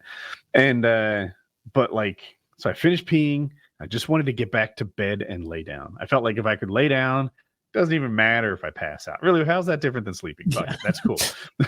So my instinct was to get to bed, but I didn't. And instead, I fainted and kind of had a epileptic fit sort of thing, where I was aware of my head banging on the tile, but it almost felt like it wasn't me. Is that guy okay? I've had that. Yeah. Yeah. After a bad head injury. I wonder if in my case, the epileptic seizure, it wasn't epileptic. The seizure was a symptom of the head injury. I wonder if you passed out because of, I don't know, let's call it low blood sugar, or you stood up too quickly, or maybe you buckled your knees while you pee. I know some people do that. Some people pass out because of that. They buckle their knees a little backwards and it cuts off some blood flow, and they get some shock of blood that leaves their brain quickly to fill the gap when they stand up correctly, I think. And then they black out, and then you bump your head, and then you seize. Maybe that. Did you have a bump on your head? Did it? No. I think I probably managed to land softly. Yeah. So that probably gets rid of my little theory there. That was scary when you told us that. I'm glad that nothing has come of that, and it was maybe it was a dream. Maybe it didn't even happen. How did it start? I felt kind of sick in bed, and I thought if I went up, I had to go to the bathroom and did that I would feel better afterwards. And as I was peeing, I felt it I knew that I was in a bad way, and I just wanted to get back to bed. That was my tag or the home base where I'd be safe again. Yeah, and your brain's not working very well at that point. Right. Probably. Yeah. So you've got this very animalistic. That's home base. Got to get there. Mm-hmm. Yeah, well phrased. And but the actual onset of it was I finished doing my business, and I think I guided myself down during the pass out, and then it was it was dark, and I was concerned for somebody else's welfare. It's is that guy okay? And what keeps hitting my head? When you say you felt sick, did you feel nauseous? No, dizzy. Dizzy, you felt dizzy. You didn't feel nauseous or anything in your stomach? You didn't feel any gastrointestinal things? Right. Okay. There's a thing called orthostatic some shit tachycardia syndrome or something like that. It's called POTS. And it's a neuropathic disorder that fucks with your autonomic nervous system. And sometimes when you go from lying to standing or sitting to standing, there is an actual reaction your body goes through to acclimate and organize your blood flow, because you don't need the same level of blood flow when you're sitting as you do when you're standing, or when you're laying down as you do when you're standing, because of gravity. So some people have this problem where it's linked with a bunch of gut stuff, and there's a lot of science and studies going into it now. But sometimes people will, if there's something going on in their stomach, and there's a little bit of pressure or unevenness on your vagal nerve, or I forget which one it is, whatever. But there's a nerve in your guts. It's the nerve that makes, when you're shitting your brains out, it makes you feel lightheaded and you need to pass out. Whatever that happens, if there's a little bit of cross communication with that and a little bit of POTS action going on, you can. So hard I passed out. I mean, neither people talk about it though. Sweating, getting the sweats. Yeah. Yeah. Same thing. It's pushing that little nerve, and it's making your body, dropping your blood pressure and just fucking with your nervous system. So that's something. Have you gone to the doctor about it? No. Yeah, that's probably what they would say, I would assume. That's what they told me. That shit's happened to me too before. Consider this my appointment. Yeah, consider it neuropathic POTS. What do they tell you to do? Diagnosed. Me, they didn't. I have a heart disorder. I have a heart meme. So they told me that I would probably eventually need to get catheter ablation. I do not have POTS, fortunately. Some people have POTS. I have a extra node. increase your sodium in your diet from 3,000 milligrams to 10,000. Done. 10 grams of sodium a day. That's what you need. It's 10 grams of sodium a day. Your longevity, your heart. So I believe this was when I was probably 23 or 24 when this was first like a thing, and they said that it would either get better or worse, and it has gotten better. And it was like noticeably it will get better or noticeably it will get worse. If it gets worse, I need catheter ablation. So because sometimes like it's always whenever I eat weird food or if I eat ice cream, it has to do with my guts. If my body's like out of whack and I eat some shit and I bend over really quickly, my heart will like bang once in my chest and then it will like flop basically until it resets. So it's called paroxysmal supraventricular tachycardia. That's terrifying. And it's fucking horrible. The first time it ever happened, it was the night that Deadpool came out on Valentine's Day, and I had a huge ice cream shake and these mozzarella sticks and stuff. The next morning, ran down the steps to grab my cat, and my heart went boom. It felt like somebody fucking punched me in the chest, and then it was beating like that, like literally like that fast in my chest, like 220, 250 beats per minute. Oh, and wow. It was fucked up. And my pulse was normal. My pulse was like 70, 80, 90 beats per minute. And my heart was like, and I was like, Dad, I think I'm having a heart attack. I'm not sure though. And he's like, you'll be all right. And why would your pulse stay the same? I don't know. Yeah. That was a worrying thing for the doctor because a couple times it stayed the same and a couple times it didn't. But does it always feel at the beginning though, like someone punched you? Yes, it starts with an ectopic heartbeat. Everybody has like a lot of those every day, but some people are less aware or more aware. It's like when your heart flutters, it like thumps or flutters. Okay. Sometimes that can go into an actual arrhythmia. And that's what happens. It hasn't happened in 3 years, which I'm very grateful of. Fingers crossed. Yeah. Fingers crossed. And I've like eaten ice cream and stuff. And I've been slick with it. I've been pretty chill with it. Taking you're experienced with it now. Like if you get that punch in the chest feeling and the heart flutter, I'm solid now. What do you do to make it go away? You just wait? Yeah. So I'll inhale and then I'll like clench and try to clench as much as I can until my heart starts to slow down a little bit. Because that's like one of everyone has a sinus arrhythmia, which is like when you inhale, your heart rate increases. When you exhale, your heart rate decreases. Parasympathetic, sympathetic nervous system activation. And if you clench and then let off, it's like it activates the parasympathetic. So I'm like trying to game my heart essentially, or splashing cold water on my face, the diver reflex. That sometimes that actually I will say that helps, but it's never worked because it's like my heart rate will be really fast. And then if I panic, it just stays, maxed out or whatever the fuck, because I'm full of adrenaline. And then it can go to like 120, 140 beats per minute, but it's still like flopping. It's like not normal. It's just weird as fuck. Can you feel it while it's flopping? Like you can tell it's weird. Yes. Yeah. It's like right now I can't feel my heart beating. When I exercise, I can feel my heart beating. It is like I am in the midst of exercise, but instead of my heart going and like you feel that kind of like in and out, you're breathing, your body's like responding to your input. Your body's responding to stimulus. There's no response to stimulus. It is literally just, there is a rat in my chest doing flips, basically is what it feels like. Yeah. It's like just. How long does it last? It lasts anywhere between 30 seconds and until a doctor resets it. How does he do that? Yeah, how do they do that? I took beta blockers once. No paddles. I took beta blockers once, but have you had I didn't EKG? I have multiple. It never has ever popped up on an EKG. I've never been able to recreate it on an EKG. And I was prescribed beta blockers. So I even took. I used to have heart stuff too.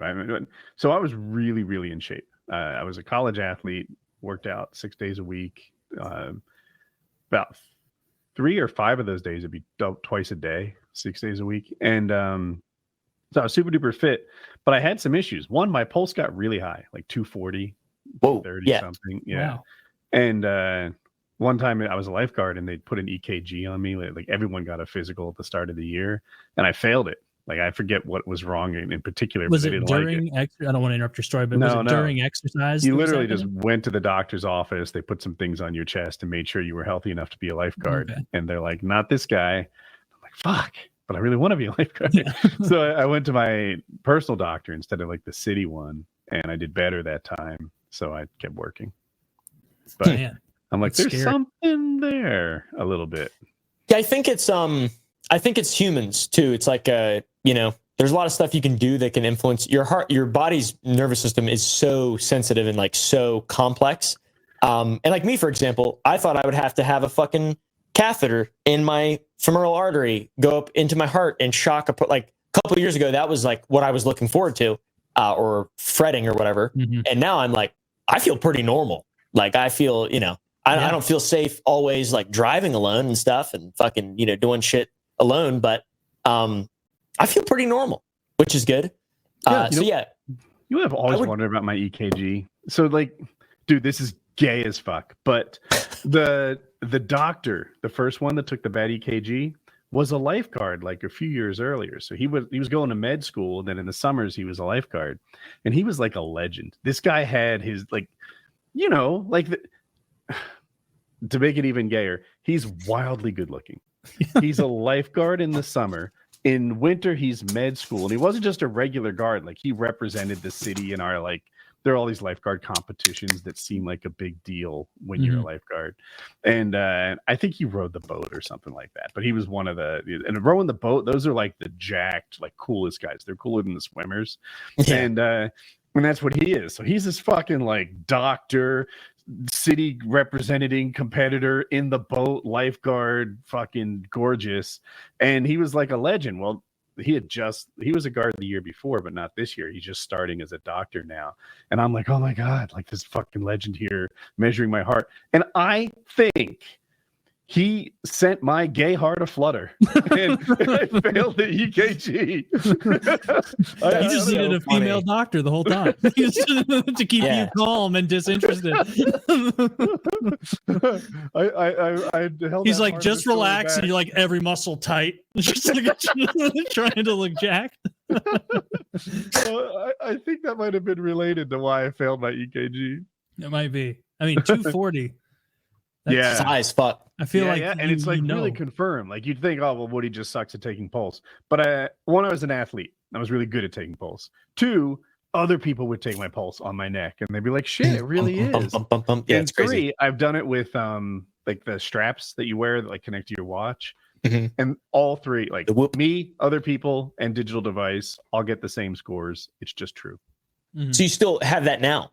I don't think so. I don't think I could get it to beat that fast anymore. I'm 51. But if you ever go to the hospital or doctor about that, definitely ask them about like testing, bringing a Holter monitor home while you're sleeping, just so you can get some tests on your heart rate, and also POTS as well, which I don't think POTS is, I probably shouldn't bring that up because there's like a lot of people who fucking suffer from POTS. Like they can't stand up or they pass out. I know a person like that. Yeah, that's terrible. And even while she is standing, you talk to her and she'll like take a knee and then stand back up again. I don't want to give away who she is. She's not my friend. She's someone I know's friend. She's in her 20s. And I swear you look at her through a different lens because she's like supermodel good looking. So she needs to take a knee while talking to you for no reason. And it's like, oh, it's cool. Yeah, we can overlook this. Just doing lunges. Don't worry about it. Right. Staying in shape. Staying fit. Staying fit. I get those fucking panic attacks, and the cold water in the face thing is just an off switch for the panic attack. What causes you to panic, Kyle? It's it's the fight, flight, or freeze response in my brain overreacting. It usually something thrilling won't do it. So it would never happen if I were in like a fucking gunfight or a fist fight, or if I were jumping off a mountain. I'm fine then. I mean, I'm not fine. I might be getting beaten to death or murdered, or falling off a mountain. But I won't freeze and go unconscious. But if like I got a phone call that said a loved one died, or you know, some a phone call that says the house is on, your house is on fire. You know, I get that phone call. Yeah, it's like it has been before. Yeah. I got someone sent me, a friend of theirs had been diagnosed with terminal cancer, and their opening text message to me was a picture of those results. And so I thought that it was my dad who's dying of cancer.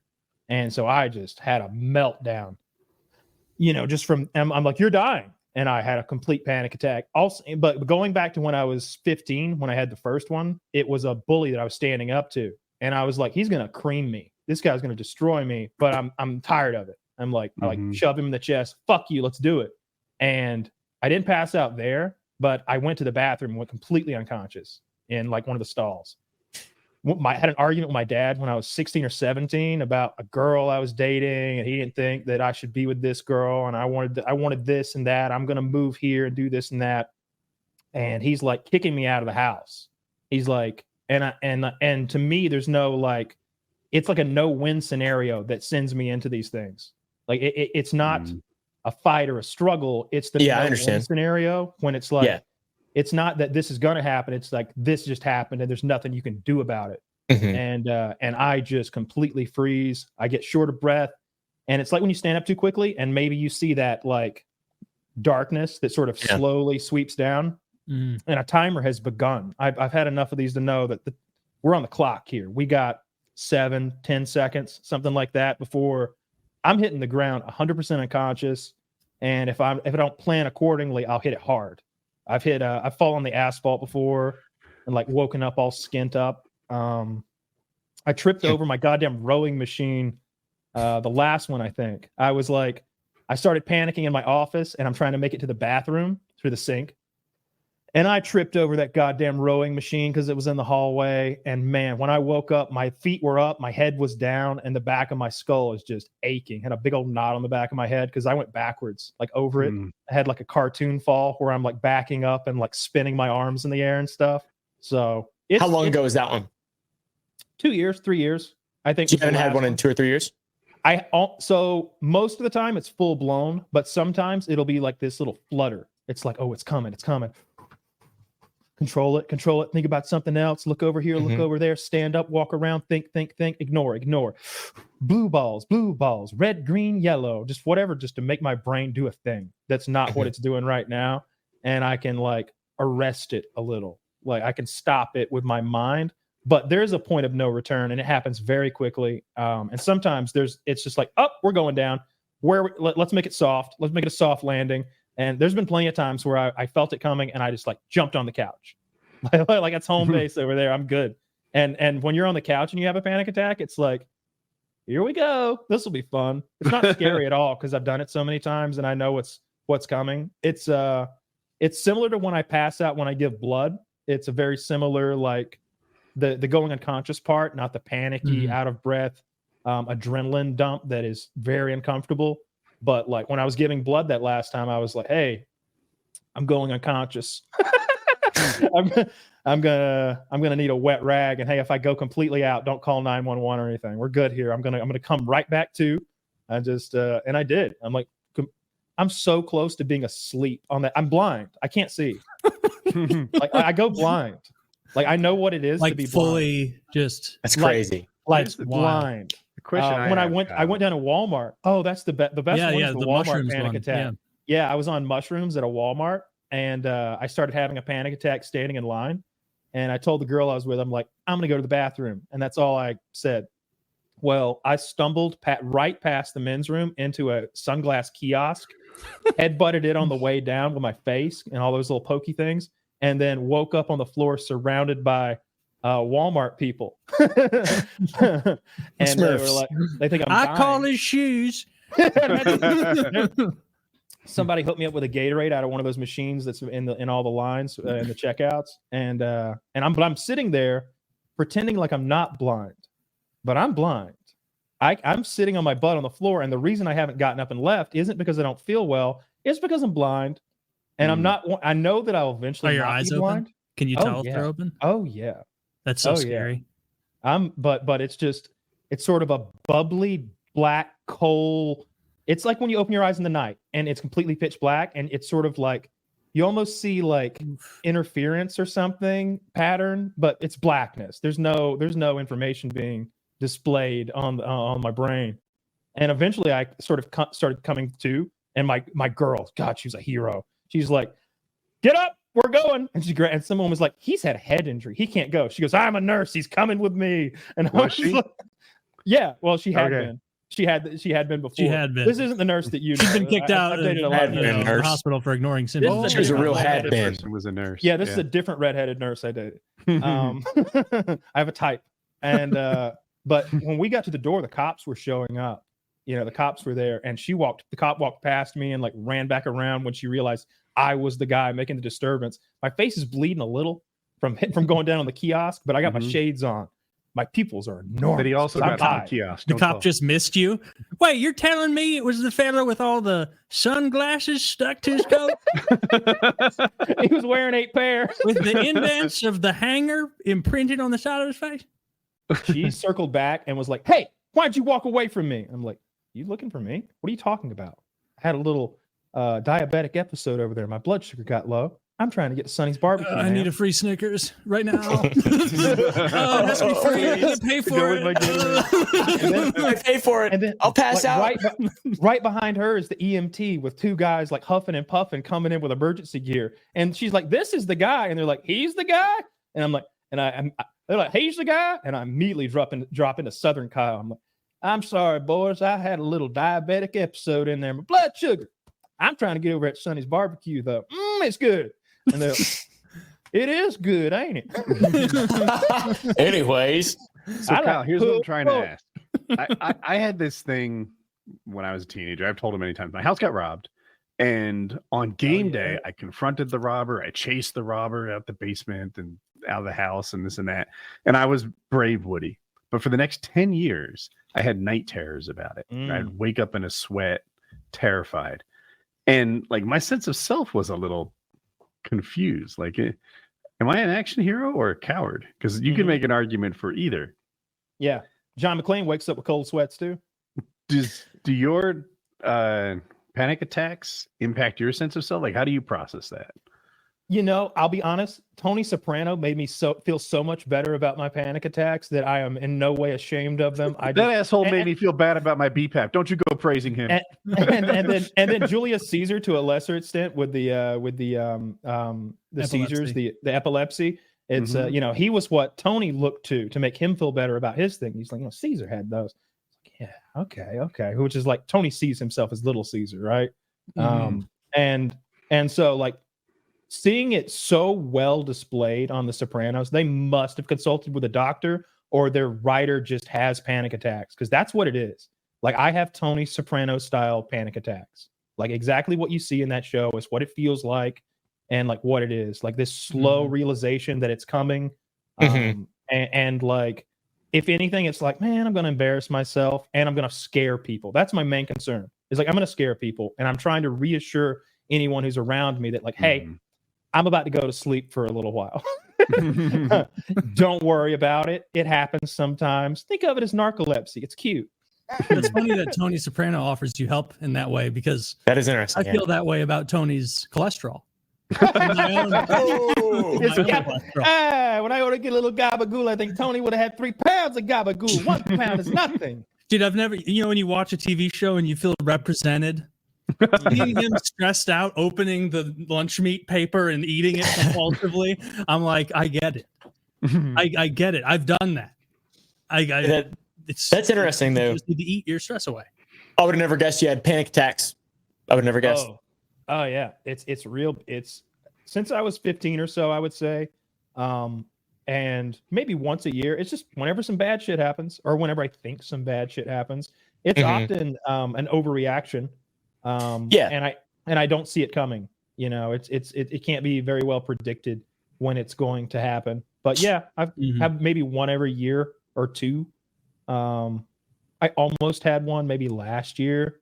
Don't even remember why. An argument over something, but it like flutters up, and I can sort of control it sometimes. But cold water in the face always fixes it. It's a little bit a similar reaction to getting severely injured and going unconscious, like going into shock. because I got stabbed one time in a sword fight, and I was going unconscious, and I threw cold water in my face then, and it's like, boom. That's no more. We're awake. We're awake, and we feel good now. Now we can make rational decisions again. What it kind just of feels sword? so good. Stupid homemade swords me and Scott had. Okay. Based. Boys being boys. Yep. All right, fellas. I got to head out. I got to go to a meeting. I appreciate you saying it's an anonymous meeting. Don't ask questions. Anonymous meeting. Can't talk about it. Super top secret. I'll talk to you guys later. See you, fellas. Have a good rest of the night. See you guys. Thank you. Before we jump to the next thing, we're going to hear from a couple of wonderful sponsors.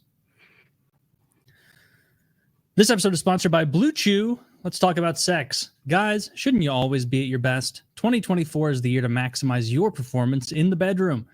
Listen up, BlueChew.com. Blue Chew is a unique online service that delivers the same active ingredients as Viagra, Cialis, and Levitra, but in chewable tablets and at a fraction of the cost. You can take them anytime, day or night, so you can plan ahead or be ready whenever an opportunity arises. The process is simple. Sign up at BlueChew.com, consult with one of their licensed medical providers, and once you're approved, you'll receive your prescription within days. The best part, it's all done online, so no visit to the doctor's office, no awkward conversation, and no waiting in line at the pharmacy. Blue Chew's tablets are made in the USA and prepared and shipped direct to your door in a discreet package. Blue Chew wants to help you have better sex. Discover your options at BlueChew.com. Chew it and do it. And a special deal for our listeners, try Blue Chew for free when you use promo code PKA at checkout. Just pay the $5 on shipping. That's BlueChew.com, BlueChew.com, promo code PKA to receive your first month free. Visit BlueChew.com for more details and important safety information. And thanks to Blue Chew for sponsoring the show. Again, that is BlueChew. Try it free with promo code PKA at checkout. Just pay the $5 in shipping. You're going to like it. That's true. It's true. And also check out Lock and Load. That should be back in stock in the next couple of weeks, hopefully. Oh my God. Until it's then, still not in stock? No, it's still not. And so that's a little aggravating. Rest assured, guys, we have a concept of a plan to get this shit back in stock. I've been reaching out to our contacts there for a while, intermittently trying to get more information on it. And the last update I had was mid-October, so probably first or second week of October. But until then, use code PKA or Jizz to get discounts on any other product over there at Derek's site. Protein powders, energy drinks, weight loss supplements, any of that. Use our code, still get the discount. And of course, PKA 10 for all of our merchandise. You can check all of that out. I hope you enjoy our high quality shirts, hoodies, cups, mugs, stickers, and condoms. Condoms. They don't work. Don't use them. Don't use the condoms we made. Not just ours. Just condoms. I made those carefully. What's wrong with that? See, nobody wants balloon animal condoms. Well, I wanted to go green, and so I went with paper. And it's like a Chinese finger trap for your cock. I knitted those condoms out of yarn painstakingly. You better trust me. Yeah, it's like an Afghan. It's just it's getting stuck, giving her toxic shock syndrome from thread getting stuck up there and rotting. Is that what causes toxic shock syndrome? Is it? I don't know. Is it? I always thought it was over absorption, but I'm not. Yeah, sure. I thought it was sucking them dry down there. I thought it was like rotten blood. But no, I think they can live with that for a long time. My plague doctor understanding of I imagine you with the whole get up on now. I know it's rotten blood in the cunt. Rotten blood, the only cure is to get naked immediately. Get the hose. Don't treat the elderly. They are lost. As bad and random as that guy getting a fever and then never having memory again, there is that 19-year-old kid who got dared to eat a slug. Remember him? I think you mentioned this to me, and he died, right? I got a brain parasite. Oh, if only he had died, Taylor. You see, the parasite inside the slug made him a paraplegic. So he went from like a fun-loving 19-year-old, the kind of kid who's like hanging off balconies and like surfing, to like in one of those chairs that props you up like Superman, and like it's awful. He is dead, by the way. Who? Christopher Reeve? Well, yeah, but the teenager who ate the slug, he was dared to eat a slug, and there was a parasite in it that went to his brain and made him a paraplegic. A rat lungworm. I got a little distracted. I was researching toxic shock syndrome. Yeah, don't eat fucking slugs, guys. Don't do it. Even if they double dog dare you, don't do it. Yeah. On a related note, don't leave your tampon in too long.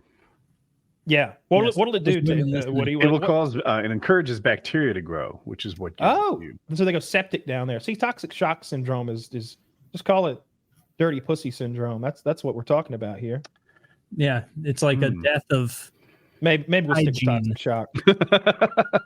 I mean, if men could get toxic shock, that one dude who's like pictures of his room that I see on Twitter way too often, Asmongold, who's got Asmon alone. He's got it. Oh, that man's a professional. He's cleaned up occasionally. I just started watching some of his content. Like, I simultaneously really like it and don't know why it's so popular, which is a weird combo. Like, he plays Elden Ring, which is how I got into watching him. The bosses in Elden Ring are really hard, so you get to watch entertaining people try, like, whatever. They edit together 73 attempts before they get it, and he's entertaining. But then I watch him watch other videos where, I mean, I don't want to be unkind, but sometimes he doesn't add a lot of value to the video he's watching. He's just like making faces while it plays. And I'm like, why is he killing it? But he's killing it, and I'm watching it. The algorithm likes him and that other gentleman whose name's escaping me. They do the same content. They're just reacting to stuff, and they're like, I don't know, also exposing their audience to it from their sort of their sort of point of view, I guess, to some extent. I don't watch any content like that. All my content is educational. I love I want to get his name right. I'm gonna find it. It's John Michael Gaudier. I love John Michael Gaudier so much. All he does is talk about space and like technology and hypothetical technologies and search for extraterrestrial life and meteorites and everything like cosmology with like cool videos playing on the screen. And he has an incredibly soothing voice. I go to sleep listening to that guy. I've seen every video he's made. I love them so much. I got into content like that fairly recently. Like, I'm out of it now, but like, say, from 1 month ago to 9 months ago, YouTube was just feeding it to me. And it's a little bit like watching More Plates, More Dates, in that when I first start watching it, I understand like a quarter of what they're telling me. And then I'll increase. I'm like, all right, I'm getting like a third of it. And I work my way up to understanding half, maybe, of what they're saying. So they were talking about, I was listening last night, he was discussing interstellar objects impacting Earth. That means like a piece of rock that isn't from our star system. It's not from all the rock that's in our star systems kind of started here and coalesced in different ways. And there's the Oort cloud, which is this really big spherical cloud of like ice and rock that's way past where Pluto is and everything. And that's still part of our like star system. It's all around our sun. But then there's interstellar rocks, stuff that came from other star systems that's just flying through space really fast, like twice as fast as the stuff in our star system. And it also comes in at a different angle because we're on sort of this plane where everything, and this stuff's coming from above and below and stuff. And they've seen a couple objects hit Earth. I guess we're good enough at tracking objects now. And he's like, it went down over Papua New Guinea. And I was like, okay, well, good to know. Good luck finding the little bits of metal in the ocean by Papua New Guinea. And then he breaks down how they've done it before, how they saw some object go down off the coast of Washington, and they went out there with magnetic rakes right away and found bits of the meteorite. And then he talks about his background is in, it's really interesting, is in historical coins and like identifying them for treasure wrecks and stuff like that. And he talks about how using these maps from the 1600s, they found all this silver that was still there. And his point was the currents don't move stuff at a certain depth. If you're at 1,000 meters down or a couple thousand meters down, the currents are not doing a lot to a metal object sitting on the bottom. So that shit's still down there. And so the idea of going down there and finding this thing that's from another star and looking at, I don't know how old it is, what it's made of. Maybe there's a fossil in there. What if there's a little worm fossil from another star system down there in that rock? That stuff's fascinating to me. So I love that shit. That's what I listen to the most and what I watch the most. I like I said, I've never seen a MrBeast video. I don't know what it looks like. I haven't seen a recent one. I saw some older ones back. They were more low budget. Well, not low budget because he's given away like a used Lamborghini, but it was like his 6 friends putting their hand on it. And I think I don't know if it was MrBeast himself or one of his friends, but imagine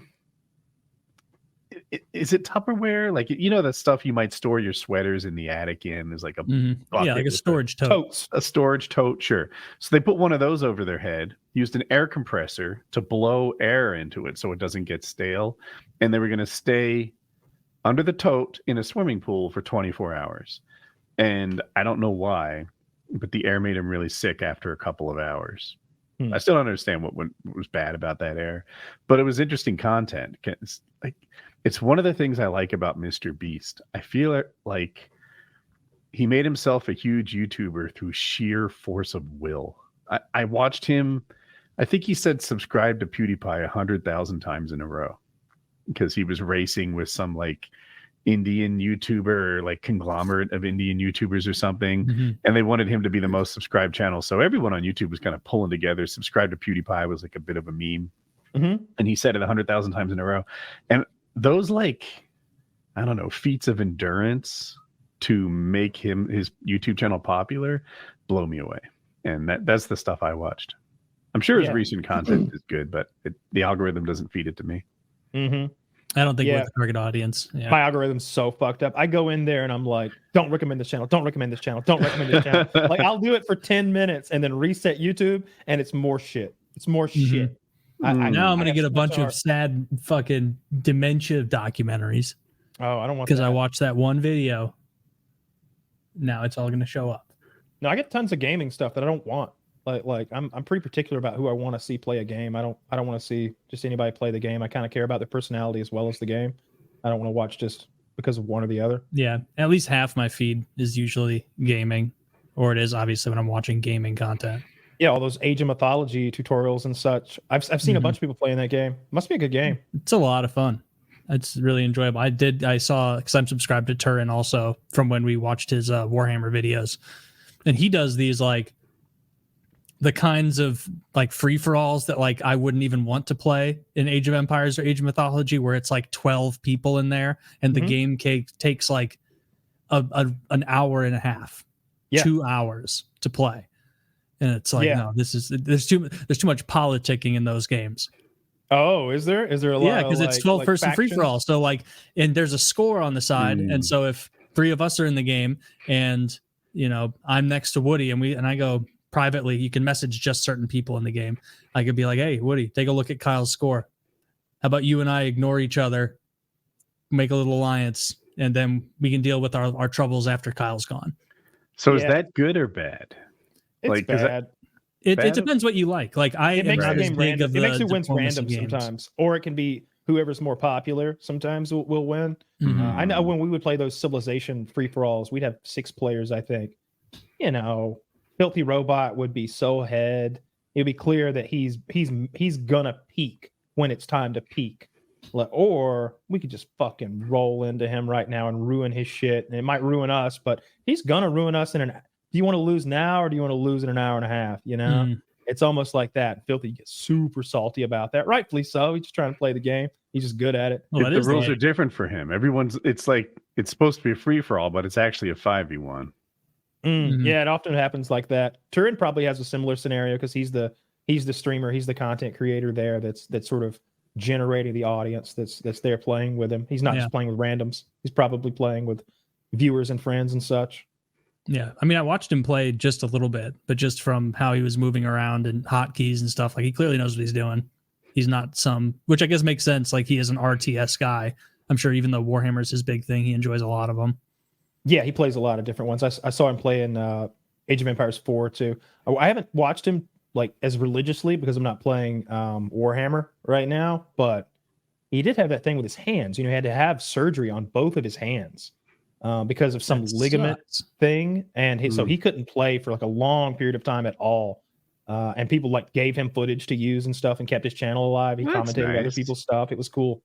And I think now he can play more than he used to. But he was always doing like these hand exercises, and I don't know. I was really into like his gaming. You think like it's just I don't know what had caused the underlying issue. I think it may be something else, but it made it hard for him to game. But I followed his whole story, his dog and his girlfriend that he met overseas and married and made an American and all that stuff. It's cool. This is a long time ago, but Joe Lozon broke my hand. And as I was getting a cast for it, I brought an Xbox controller to the orthopedic surgeon, and we formed the cast in such a way that I could hold the controller. And they're really so cool. Smart. Right? And they were like, at first it was like kind of a goof, and it's like, actually, I do this for a living. I need this to work. And they're like, we got you. And sure enough, there was like in the palm, it was formed to hold a Now, controller. could you make my other hand sort of like I hold bananas with this one a lot. Yeah. This is my banana hand, and it's got to be just so. And this is your softest cast material? That's funny. Yeah.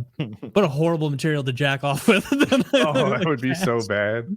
I don't think you could even come before you caused blood. And you'd get ambidextrous. Don't ask me how I know. Oh yeah. Yeah, you figure it out. Yeah. I had my right hand. My right hand let me down for 6 months one time. Well, it was 6 months. It was however long, 6 weeks maybe, when I was burnt up one time. Couldn't use my right hand. I was burnt up. Yeah. The acetylene torch ruined your jacking off. Oh my fucking God, that was horrific. Like and the burns on my face when I went down that time was all like covered in neosporin and shiny. Oh, it was popular in school. I loved that. Everybody loved the scabby like gooey kid. Scabby shiny kid. I'm all gooey and scabby, like just big chunks of my face missing. And it's a testament to an unwise decision, which makes it worse. I went to school with a guy. I don't know that there were these Christmas lights that like moved. They kind of like sparkled or something. These are old school lights that go on a tree. And the box said, "Do not boil." And he's like, "Huh. So what happens if you boil them?" And sure enough, he puts the lights in boiling water and it explodes. His eye needs surgery now. And he had to wear that like mark of bad decision making for a couple weeks at school. Jesus Christ. Yeah. Jeez. Well, we talked about it a little bit on PKN, but that I saw more that during the UFC match, this girl got this horrific cut on her face. And every day I get a little update, and God, it looks horrific. It is the worst cut in UFC history. I feel comfortable saying that now. You've seen the post stitching. You really think she did it backstage? Oh my God, yeah, they did it backstage. Yeah, it's fucking gruesome. That was a great card though. I really enjoyed that card. A lot of people shit on it and said they were boring fights, and a couple of them were, but they just didn't watch the undercard and the prelims and stuff because there were some bangers. There were some really good fights. And I love that sphere thing. I was interested in the sphere before, but now I'm definitely going to have to make a trip to Vegas to go do something at the sphere. I really want to do name? Acid. Huh? I'm trying to look up this woman's name. So I don't know her name. If you went to like the MMA or UFC subreddit, there's probably a post in the top 10 that's showing off her Instagram videos and stuff. I hate to be mean, but she wasn't a beauty before the cut, but now, oh my goodness, like especially it being a girl, like no man wants to look like that. No person wants to look like that. It was just such a big, wide, gaping wound on her forehead. It looked like a car accident, not a fight. It looked so awful. Here, Zach, I think you can show this without us getting like demonetized for gore. Oh yeah, somebody painted her. What it's a keepsake. It's pretty good though. I feel like it tells you what she looks like. It's pretty accurate. Yeah, half her face almost torn off. Looked like a bear attacked her. The two cuts almost connected. I'm trying to find the sewn up picture and I can't find it. If you look for Irene Aldana's Instagram, you'll probably find it there. Yeah, that was good. I'm looking forward. I think it's next month. There's a card in Abu Dhabi or in the Middle East. It's one of those Middle Eastern cards, and that's a banger of a card. Hair lip, fucking not Islam Makhachev. Who's the guy with the hair lip? I always think of his name. Kamayev. Khamzat Chimaev. Khamzat Chimaev is finally fighting Robert fucking Whitaker, and I'm psyched for that fight. That's a fucking fight. Like I saw Khamzat posting. He's like flexing, and it's sort of. The camera's on his back, but in the mirror, you can see his front. His back looks inhuman. His back looks like an orc or a fucking like mythical creature's back.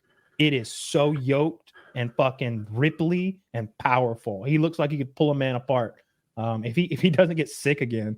I'm very excited for that card. The whole card's good. I can't think of it off the top of my head, but from top to bottom, it's a really strong in card. October, no? Yeah, and it's got the guy with one eye. He's fighting that redheaded like Dagestani or whatever Russian Muslim fellow who's got one fucking eye and the other one's all ghosted out. He's fighting on that card. I always like watching him go, so I'm psyched for that card. Dana White runs a hell of a machine over there. I don't care what. I don't know why he gets so much hate from the fans. He's the guy. Yes, I think the fans will appreciate him after they lose him. Yeah, I like that. For the most part, John Jones exception, he gives me the fights I want to see. And I love that. It doesn't even have to make like sporting sense sometimes. Like I just want to see these two guys square off.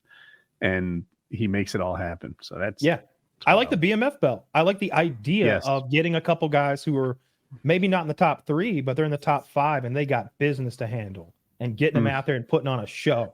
2 guys that match well as well. Like the Sean O'Malley Marab fight kind of wrestle fucked him to the ground for 5 rounds and it wasn't super interesting. I like throwing 2 guys together who are going to bang. Maybe they're not the 2 best. Maybe there's a couple wrestlers and a jiu-jitsu guy who could take out either one of these fellas. But I'm here for a show, I want to see them go. And sometimes they have beef. Sometimes maybe we're just trying to figure out who has the best hands. You know what? And neither of these guys have the well-rounded game it takes to be a champ. But man, I'd like to see it. He used to do sort of freak fights. He had that guy that beat Kimbo Slice, the Boston cop, go in there. And you have to see how he did against a UFC fighter. Yeah. And stuff like that, I like it. Oh, who's the wrestling champion they had? I'm bad with names. Oh, Bo Nichols, like the guy who comes to my mind, but I don't. This is professional wrestling. He's Kurt Angle. No, he's small. He lost both his fights, I think. CM Punk. Yes, thank you. That's yeah. Now, that was a freak fight, and he sort of apologized after the second one. He's like he's done, Like, I think he fought maybe a guy named Crazy Horse or something, and Crazy Horse tried to style on him, but wasn't good enough to finish him. I can't remember how it went. I just remember they both looked bad in the second fight. I like the freak fights, but I think you got to be real careful. You almost, instead of doing that slap fighting shit he does, I almost wish there was a B league for the UFC. Like he has his contender series where he has guys fight for a contract in the UFC. Basically, I watch a little bit of that, but I almost want to see some freak fights. I want to see the big fat sumo guy, like who can just absorb blows, and it's just like hard to reach his face because his belly's in the way. Like I'd be into a fight like that. He's just trying to suffocate the little guy the whole time. Because that other fighting organization, like I don't know who's putting those fights on, but you had the one a while back where one of the strong men fought the 2 little guys. Like, that's a cool fucking fight. I want to see that. I saw, you probably know the name Hoist Gracie. He was the first UFC champion. He fought a sumo wrestler. And basically he was on the bottom. It's like, I want to say he was losing the whole time, but really he was just trying to. The sumo wrestler didn't have any finishing moves, so he could get on top and hold him there, but it just lasted until eventually Hoist Gracie wrist locked him, and the sumo got tapped. I liked, and I think I saw 2 or maybe even 3 women fight a man. I saw that happen. I'm into that too. Throw some headgear on the girls and sick 2 of them on a guy. That's a good fight. Absolutely. Heck, I'd like to see like untrained guy from the audience against a girl. If you could pick it and make it like fair, like because you never want the girl to get hurt. What you want is the girl to be able to beat up a guy from the crowd. But like if it goes the other way, if like, oh, and looks like the random seat is Big Jim McCluskey. Big Jim, come on down. He rips his shirt off. Big Jim, take it easy on those gals, right? I came to bang. like you don't want to see a girl get creamed by a dude. Like that's the. Oh no, I'm into that actually. Well, maybe that, but you don't want to see a girl get beaten severely. There's a lot of celebrities at those things, so there's a good chance they pick a random seat, and it's like, I'm sorry, man, you have to fight Jason Statham. That's what's going to happen right now. Can we change the person? No, that'll ruin the integrity of it. Have you been following the Diddy? I was just thinking of him. I'll be back in a second. Know more about the Diddy thing. It seems like in his crimes are implicated many, many people. politicians, celebrities? What's going to come out? I don't know about that. I don't know. So he's one of those people who's got his picture taken with everybody. I saw him with the Clintons and with the Bushes and with Trump and with everybody in between. He's a celebrity. He's a very, very famous celebrity. He's got pictures with everybody. That stuff doesn't say anything to me. But there's a quote from Denzel Washington where he was giving somebody some advice about these after parties and stuff and like award show parties. He's like, they're like, how do you stay out of trouble? How do you keep a clean record? How do you keep your nose out of the dirty stuff? And he's like, I leave 30 minutes before the devil gets there. And I think the devil he's talking about is Diddy, because I think it's a certain point in these parties. It sounds like Diddy would like drug you. And then I've heard such crazy stories. He was having these gay like sex workers have so much crazy like continuous sex, like this crazy marathon fuck fests that IVs would be given afterwards. Now, I think that's the average person not realizing that a lot of people after they party do IVs. Like it's not that expensive to get an IV after some serious partying. And I think some drugs, I've never done like MDMA or anything, but I know that stuff can really dehydrate you, or maybe you just forget to drink. But I know dehydration is an issue. But the allegations are wild. They have him in a terrifying facility. They have him in a facility that 3 different federal judges now refuse to send prisoners to. Really? They won't send you there to this holding facility in New York. From the outside, it reminds me a lot of where Andrew Tate was kept, in that the windows aren't windows. They're like, there's like metal over everything in a very like modern kind of like scary prison. They've recently had murders and stabbings. I don't know what it's called. I just assume P Diddy's getting some sort of privileged treatment. He's begging to get out because of the inhuman like place he's in. He's offered his $46 million house and his fleet of jets as collateral if they'll let him go home. He said, there will be no women at my house except for the mothers of my children and my daughters. Like, please let me go back to one of my houses. And they're like, nah, we got you where you want. That's where we want you. Right there in that hellhole with 15 square feet. Is he the guy who we saw beat up that woman in an elevator trying to escape? Yeah, a long time ago. But she started it. She was kicking him and stuff, Family Guy did a great bit on that. Family Guy did a great in the Family Guy bit. Peter's in prison. That looks like a storage facility. It is. Well, I guess it is. Looks like a hotel I'd stay at. Yeah. You'd show up there and be like, wow, Jackie Diddy is my roommate. Can you believe this? I don't know. He's been bringing up some troubling things. Man, so Diddy's here right now. He's really upset about it. I didn't know he offered all his money and shit as collateral. It's so hellish. Do you think he's going to get killed in there? Or do you think his fame outdoes like the sinister accusations? Because, usually a lot of sex crime people don't do too hot in prison. I don't think he's in like a general pop scenario where that can probably happen. It seems like he's being held locked down in that little room, maybe with one other person. That's probably most of the day, probably like 23 hours of the day. As long as his roommate isn't that shredded pit bull owning ex-cop that was with Epstein. I bet he'll be okay. I hope P Diddy starts ratting. I want him to tell us everybody else who's into this wild stuff. Let us know who else is like drugging and raping women. Tell us. Let's do an over and under on how many dildos were confiscated from Diddy's mansion. I know the number. Oh, damn it. Okay. You know the number? I'm going to guess it's not as high as you think. I'm going to say go first. 23. I'm going to say. How many dildos did they find at Diddy's mansion? He's looking at, I'm going to say 78. And we're not doing over his bust. We're doing closest. It's almost 800 dildos. It's 760 something dildos. Yeah, it was almost 800. 784. 784 is the number of dildos. That's a flex by itself. Having a house so big you can hide 1,000 dildos and still have a classy house. It's like 784 dildos have been taken from Diddy's house, and that's him. That's enough for 392 women.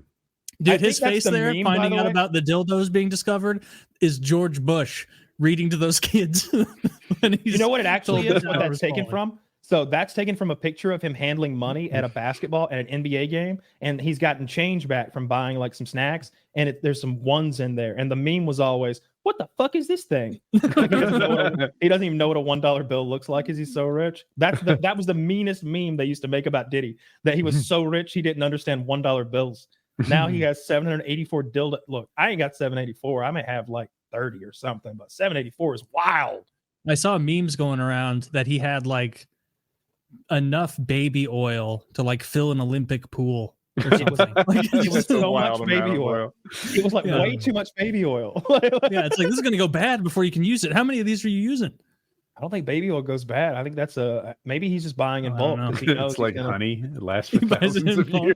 You know, he's still thrifty. You know, he sees a mistaken listing on Amazon. And he orders times 99. That's how you think. Jesus Christ. So what do you think is going to come out? You think it's going to be a lot of actors, a lot of politicians? No, nothing like that. Nothing. I thought all these people were at the parties that people are saying were all fucked up. Yeah, but there's two parties at the party. You know how it is. Like there's the party and then there's another party. Say no more. Come on, if you've been to a party, you know there's like multiple parties at the party. All right, maybe you haven't been to the party. I have a feeling these parties are nothing like I've ever been to. You've been to the school lunch table though, and you know there's like a table you want to sit at, and then there's a table you sit at, maybe, right? Like there's an elite table of lunchroom goers up in Diddy's room getting railed out by two professional dick throwers, and Diddy's watching and he's recording, and that's Diddy's game. Diddy likes lots of weird sex, lots of gay sex, lots of straight sex. He likes forcing women to bang lots of his buddies. He likes it seems like he was forcing. That was the key thing. Like he's raping people. He likes drugging people for sure. He's like there's all these clips that come out. Sounds like he's worse than Cosby. There's all these clips that come out where they're talking about what they put in the drink and how he'd have bottles of alcohol that he knew either weren't tainted or were like tea that he'd drink. And then the ladies would get like the special bottle where like there's something in there. There's like ecstasy in the vodka that he's pouring you. So maybe you only had a little to drink, but you're getting a lot of ecstasy or whatever. So he's drugging, raping both sexes, employing sex workers, putting on fuck shows and recording blackmail and holding it over people. He's all and what people? Like, you gotta take it back, Kyle. You're right. I know all about this. Oh, yeah, these are the normal part. You go to your friend's barbecue, people get black. This is what we do on our motorcycle. Did you just say who's the black rapper? Well, there was more to come out of my mouth after that to qualify. Who's the black rapper that they say Diddy was like Diddy's like boy or whatever? It's like, I don't know. Like there is a guy that they talk about was like one of his, you know, he was fucking a rapper and like doing stuff to the rapper, and like you kind of had to be down with that if you wanted in his circle. You know, this guy had an MTV show back in the day called Making the Band, right? Where he forced Prince all these Harry kids. Is named in some things. I mean, Cuba shit. Gooding Everybody. Jr.'s getting named. Harry Connick Jr. Harry Connick Jr. Is he the singer? The actor? Am I saying his name wrong? Cuba Gooding Jr.? Yes. Not Snow Dogg. Radio was there doing fucked up shit. Radio was doing fucked up shit. No one can hear you. This is PKA. Don't That take man it to the played Carl bank. Bush here. He was pushing a shopping cart full of dildos. Right. Will Smith and Justin Bieber. Jada was there for sure, though, right? Yeah, remember just like 6 months ago or so, Bieber. People were showing the videos of Diddy with Bieber, like doing the weird hug where it looked like he was like ham-handedly doing like a wire search, like in Sopranos or something. And everyone was like, "What the fuck was going on with Diddy and Justin Bieber?" I was okay with that. I thought what was going on. Well, given what's coming out now, maybe there's something else going on there. You know, I bet they were both. Look, I bet he got pussy whether he drugged them or not. So, like, mate, I like to imagine that him and Bieber were just slaying some gash, you know, on the side. You know, just get. Didn't he have Bieber like at a private party, just like him and Justin Bieber when he was like 14 or something? He was a big celebrity. Okay. Yeah, yeah, but like, right. Yeah. Were you thinking of Rick Ross or DJ Khaled, Kyle? Was it one of those? Oh God, nobody's gonna fuck those two. Okay. DJ Khaled. Nobody's wanting. I promise you, nobody's wanting to get in DJ Khaled's booty. No, it was some like skinny little. I think the guy maybe even had that. What's that thing that makes your skin go weird? Pale. Vitiligo. I think he had like So you get vitiligo in places that you put a lot of friction. So what he's talking about this for? There was a jiu-jitsu guy, gets it everywhere, all over him. like gets it over with almost. And I just noticed that I think this guy had it all over his mouth. Dude, he ain't fucking with those two. Come on, that is not. Look, if Diddy likes dick or booty or man booty, it's not these two, right? He's got some like Will Smith on his side, or he could be a Justin feeder. Bieber. What? He could be a feeder. We don't know about Diddy. What if he likes his rappers and his producers big? That's big honestly the best. Like that's the best you could hope for, Taylor. Imagine this. Imagine everybody's warning you not to party with Diddy, but you've been invited and you can't turn down a Diddy invitation. Like, who are you to say no to Diddy? Like, I'm gonna go scope it out, and you're just scared because you're worried. He's gonna do something about my butt. He's gonna fucking drug me, and I'm gonna wake up getting cornholed. He's gonna make me do something with somebody I don't want to do, and I'm gonna feel pressured. Maybe at first it's normal, and then all of a sudden I turn around and like it turned into eyes wide shut fuck party, and there's devil masks. Like, I'm scared, but you get there and he's just cold cuts, Taylor. Like, you wouldn't just believe. Cold cuts and a whole table of Entenmann's. Not even good. No, you don't even know. He has a cold seafood platter. It's a tower of crab meat. It's already out of the crab. It's 30 pounds of a pristine, perfect, sweet crab meat. What do I have to do for him to let me get at it? You have to eat it while he watches. That's it. I'm in. He's a feed. You're his boy, and you're always there when Diddy eats. And no, this way, and he sees it as twofold. Not only does he get off on feeding you, making a big old white boy, but he's a bit gluttonous himself. And he knows that you'll be overeating so much when y'all go out that nobody will notice that he spilt a little rosé on him, or a little cribbage here and there, like because you're gonna be up there just. I'm gonna be slurping. So Diddy's gonna make me a big fat person on fucking an even bigger fatter person. He's gonna support you financially as well through all this. Like, you're gonna be staying at his mansion. You're gonna have your own room, like Cash Money Records. You're gonna be on the record in the background, like throwing up gang signs you don't understand.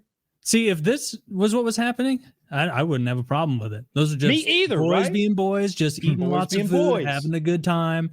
There's no rape going on. No one's being coerced. He didn't have to bully me into eating the crab. I'm here for it.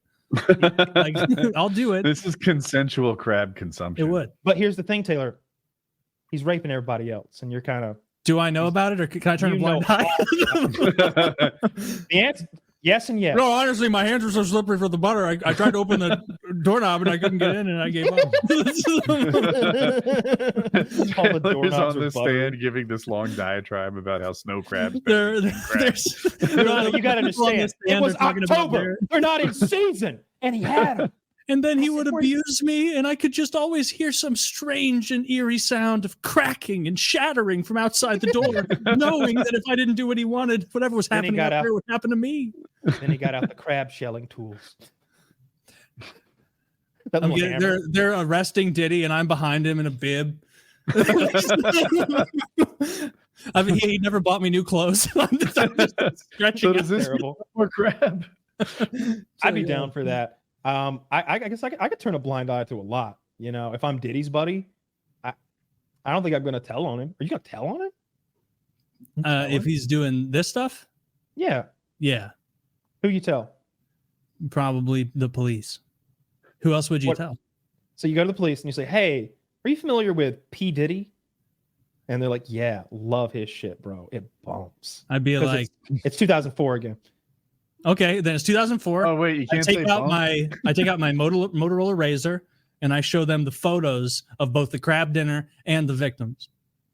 And so that they know he's also a good guy at times. You know, that night you'd be eating crab with the NYPD, and they'd be all mean mugging you for ratting. Then you go to the other party. Now you don't get fed anymore. You go into the other fetish room now. I don't think there's a good way out of this. You know, he said, "Taylor, I think you're big enough now. I think you can graduate on up to the next room." Oh, is there like ribeye in that room, or? Nah, there's plenty of meat though. Come on. Nah, this is the rape room. That's the baby oil. It's just, the whole room is just a rubber mat soaked in baby oil, an inch thick. Oh man, dude, I agree with Woody. I hope he starts spilling and we get some interesting. Yes. No, nobody rats on the homies. Nobody's telling on Bill Gates for getting greasy. Like, they just won't do it. Yeah, they probably won't. We didn't really find out much about Maxwell Epstein. hasn't said a damn thing. Ghislaine Maxwell probably hasn't, but who's it? Tekash 6ix9ine? That guy sang like a canary. About what, murders? I forget what he was. Yeah, but he didn't talk about Tom Cruise fucking figging Nicole Kidman while wearing a Satan mask, did he? While like Weinstein like filmed, he didn't tell you that wasn't story. His kind of crime. That's exactly true. That kind of crime we're talking about is that kind of crime. We're talking about that dirty, slightly satanic sometimes, and it's like it makes you wonder, kind of like fuckfest crime. We're talking about. I want to know what Lindsay Graham's been up to. Dude, you must have been know. Dude, tell me you weren't a little giddy when Laura Loomer called out Lindsay Graham for being closeted gay. Like that's all. It's almost that he had talked about her. I thought he was just catching strays for no reason. Because in the context of the tweet, what? Oh, she was going at Marjorie Taylor Greene. I forget the details of what she said. But it ends with like, Lindsay, come out of the closet. We all know you're gay. And I'm like, what'd Lindsay do? How'd he get involved in this? But he was calling for Trump to could there be a bigger open secret in DC than that? Like, watch Lindsey Graham talk for 15 seconds. Any 15 seconds from any public appearance over the past 30 years, and you're like, that guy's as gay as the day is long. He's a conservative hardliner in South Carolina, no wife, no children. He's like a gay SNL character. He's like a gay SNL character. That guy is so gay. Yeah, I mean, you're right. I don't want to categorize someone based on their voice, but there's nothing about him that vibes straight. He's gay. He doesn't have a wife. He doesn't have kids. He's 70 years old. He's like that. This guy is fucking Church gay. of Kyle. Yeah, Kyle's gay too. Yeah. And we'll have that conversation eventually. We're all ready to handle it, you know. As soon as Woody gets the cancer and gets the titties, then I can come out as gay and be fine. Woody's got titties. Woody's got tits and Kyle's gay. I'm like preparing to come on the show in blackface. This is your moment as I finish the lips. Oh my God, not the lips. You're like, you know what? I think that you went too far. It's like touching the bottom of my nose. Got the wig on and everything. Yeah. That's one of my favorite office episodes. Buckwheat. Oh, Halloween's coming up. You have any thoughts? Yeah, that, you know. You can be Mark McGuire. Make it easy on yourself. Just be Mark McGuire. A jersey. I don't have a Mark McGuire jersey. I know. You'd have to purchase one. Yeah. That's how Halloween costumes work. Yeah, but if I'm going to buy a costume anyway, I may as well buy something more fun than a baseball. You could be Blackula. Be Blackula. Would that be? Is that just Dracula, but I also do blackface? Yeah. Yeah, or Count Chocula. It's the same thing. I saw this just made me laugh. I was watching one of the extended offices, and like Dwight was being that German Santa who had like a black slave boy. Unterklaus. Unterklaus or Gunter. And then Black Peter. Yeah, Black Peter. And then Stanley was like, you better not have some boy in blackface or some shit. And Dwight's like, of course we don't. And then later you see Nate with like the big, like with lips on and like some like shoe polish on his neck. No, he's in blackface. He's in blackface. But it was just lips and then like black whole down here. Face is black.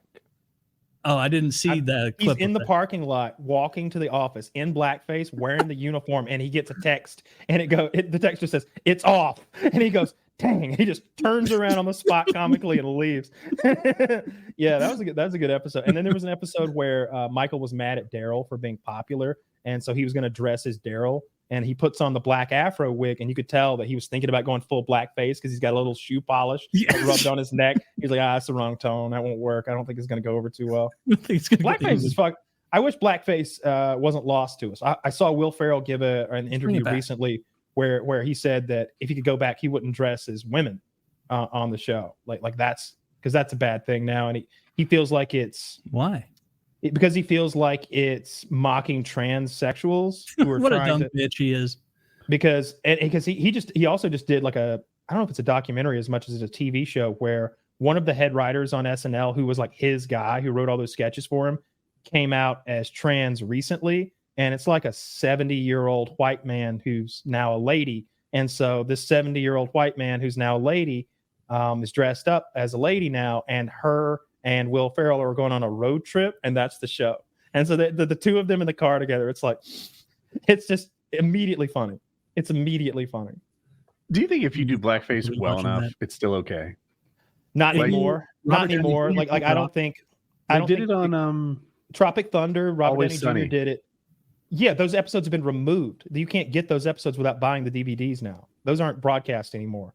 And it was brownface. No, there's blackface for the Lethal Weapon episodes, and then there's brownface because Dee has a character called like Rosanna de Cana or some shit where she's like a sassy Latina, and she's just got fake titties and complete brown face, like chocolate pudding on her face, basically.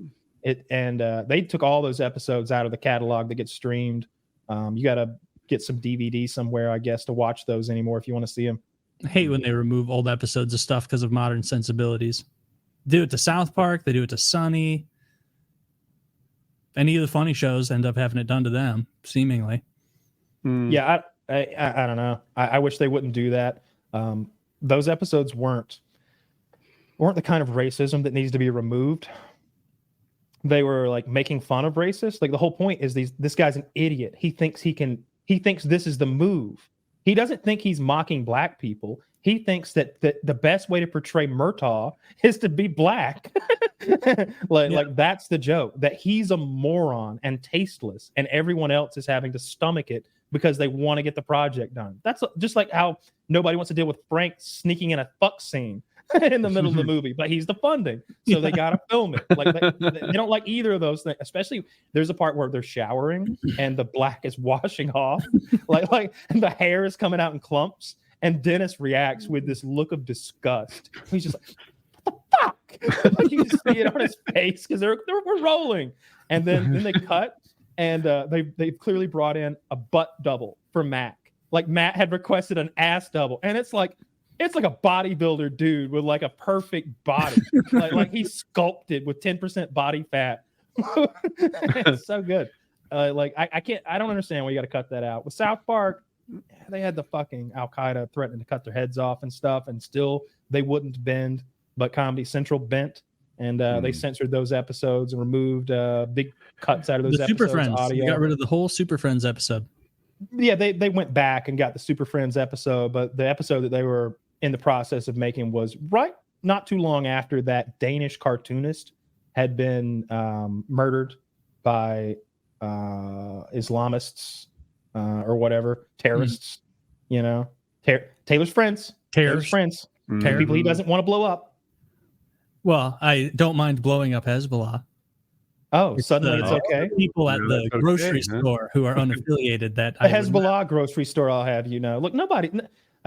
those aren't good people. Hezbollah grocery. That was the Hezbollah grocery store. Clearly, you get hand grenades on aisle 4, fucking bomb vests on aisle 3, and fucking falafel on aisle 5. That'd be a cool grocery store. That'd be like looting. You've never seen Hezbollah throw tomatoes at tanks, Taylor? Where do you think they get them? Regular grocery stores? I would say it's probably Hamas throwing the tomatoes.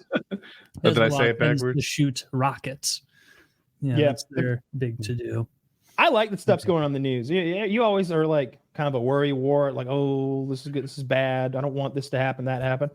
We're in no control of it, so I'm just too long for the ride. I want to see some cool shit happen. So when I see them break out a new rocket system, a new boat, they got some new submarines now. Do you see that? They got the ladies on the didn't sub. See the new submarines. They put a pisser in for the girls now, so they can put girls in subs. The first integrated it's not integrated. What is it when you get man and women together? Co-ed. First co-ed submarine. Or were they peeing beforehand? Well, they didn't let them on subs beforehand. But you implied that the problem was that girls can't pee in boy toilets, and I'm it's pretty pressurized. Sure they can't. Nah, trust me. The admiral assured me. How do they shit if they didn't have? They attach a vacuum hose to your orifice. Like I don't believe you. I hate that. Wait, now we're in space? I thought we were in submarines. No, it's light space. A sub could operate in space. I'm making cogent points here that aren't made up. I'm not sure the propulsion's going to get it done. Could operate in space. Of course it could. I do believe you somehow. If we could somehow get it up there. Once it's up, look, I know it can't propel itself, Woody. We'll need thrusters. The prop isn't going to do much because the submarine has a device that uses water and gets the oxygen out and puts it in the cabin so they don't have to surface. That won't work. Yeah, but we've got enough oxygen for a long period of time. And there's CO2 scrubbers in there. I'm not saying we're going to live in our sub in space indefinitely. I'm just saying we can make a few orbits around the Earth, come on back, and then burn up in the atmosphere. Yeah, because it's made of titanium and rubber on the outside. Yeah. I don't know what changes they had to make other than just letting girls on the submarine. Seems like a terrible idea. Seems like they're going to be fucking down there. Seems like it's going to stink down there like Batusi. There's going to be Batusi in the sub. You're not going to be able to filter that Batusi out. It's going to stink. All right. There's going to be pads clogging up the plumbing down there. I don't know. Counterpoint. Plumbing. Maybe the guys will do less homosexual sex. Yeah, and do you know what that's going to do to ruin their bonding? Yes. Do you know what that's going to do to morale? If you're not getting any booty anymore, you got some girls. What's going to happen is now there's like 3 pussies on this boat and 80 cocks. Before there was 40 cocks and 40 There's going to be some 4.5s who think they're 10s by the end of this tour. They are 10s. They're on the boat in under the sea, like they're going to. When you're have you seen some of like the stories from like military women where it's like, come out and be like, this private, Susan whatever was having sex with everyone in her platoon and her seniors, and you're like, who is this servicing her country bombshell gonna be? And then it's the most plain Jane fat woman, and it's like, wow, they really are in a pussy desert. And so any of them show up and they're just all fiending. Private like, you're a major and you fucked this woman.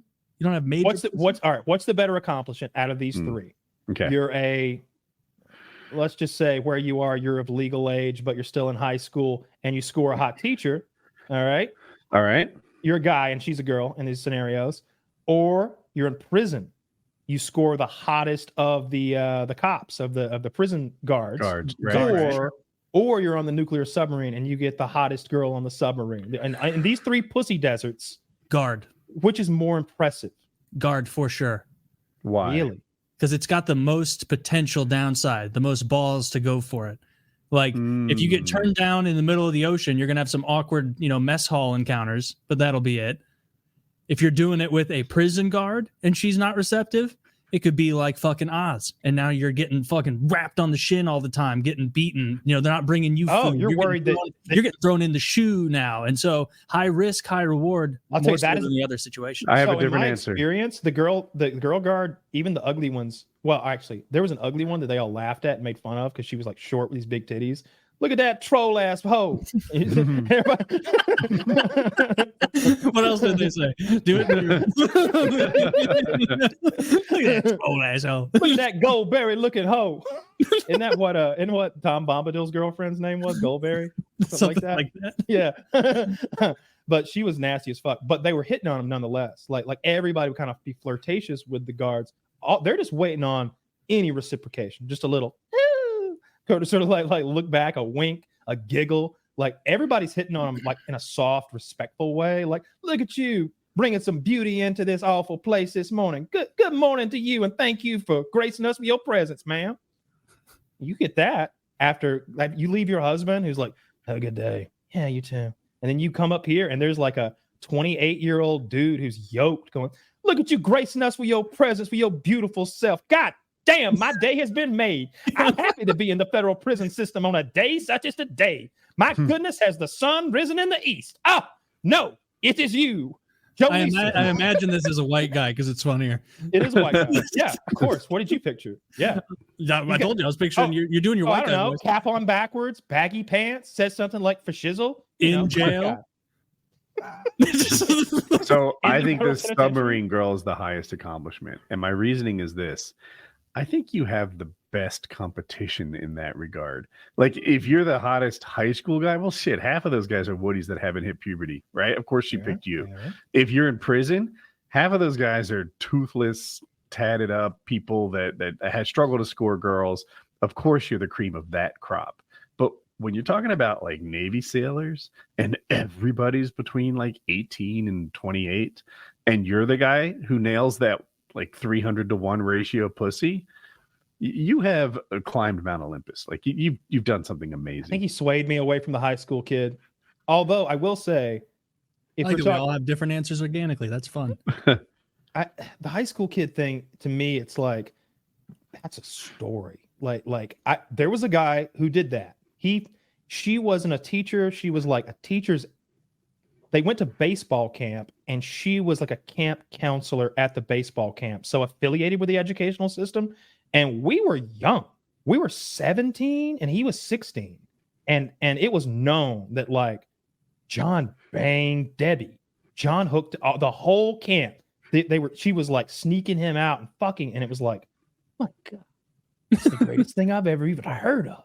Like that was such an accomplishment. Like that was better than winning like the football game or the fucking spelling bee. Like he had sex with a 25-year-old hot chick, you know, and like it was.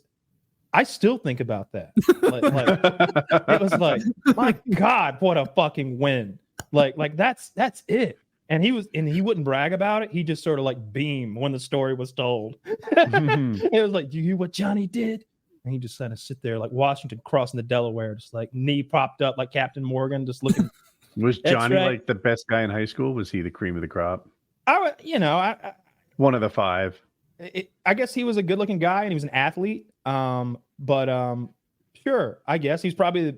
She thought so at the baseball camp. She thought he was the cream of the crop. Dude, there was a guy in my high school, and I don't know if it's true, but like the substitute teacher comes in, and everyone is just drooling over this woman.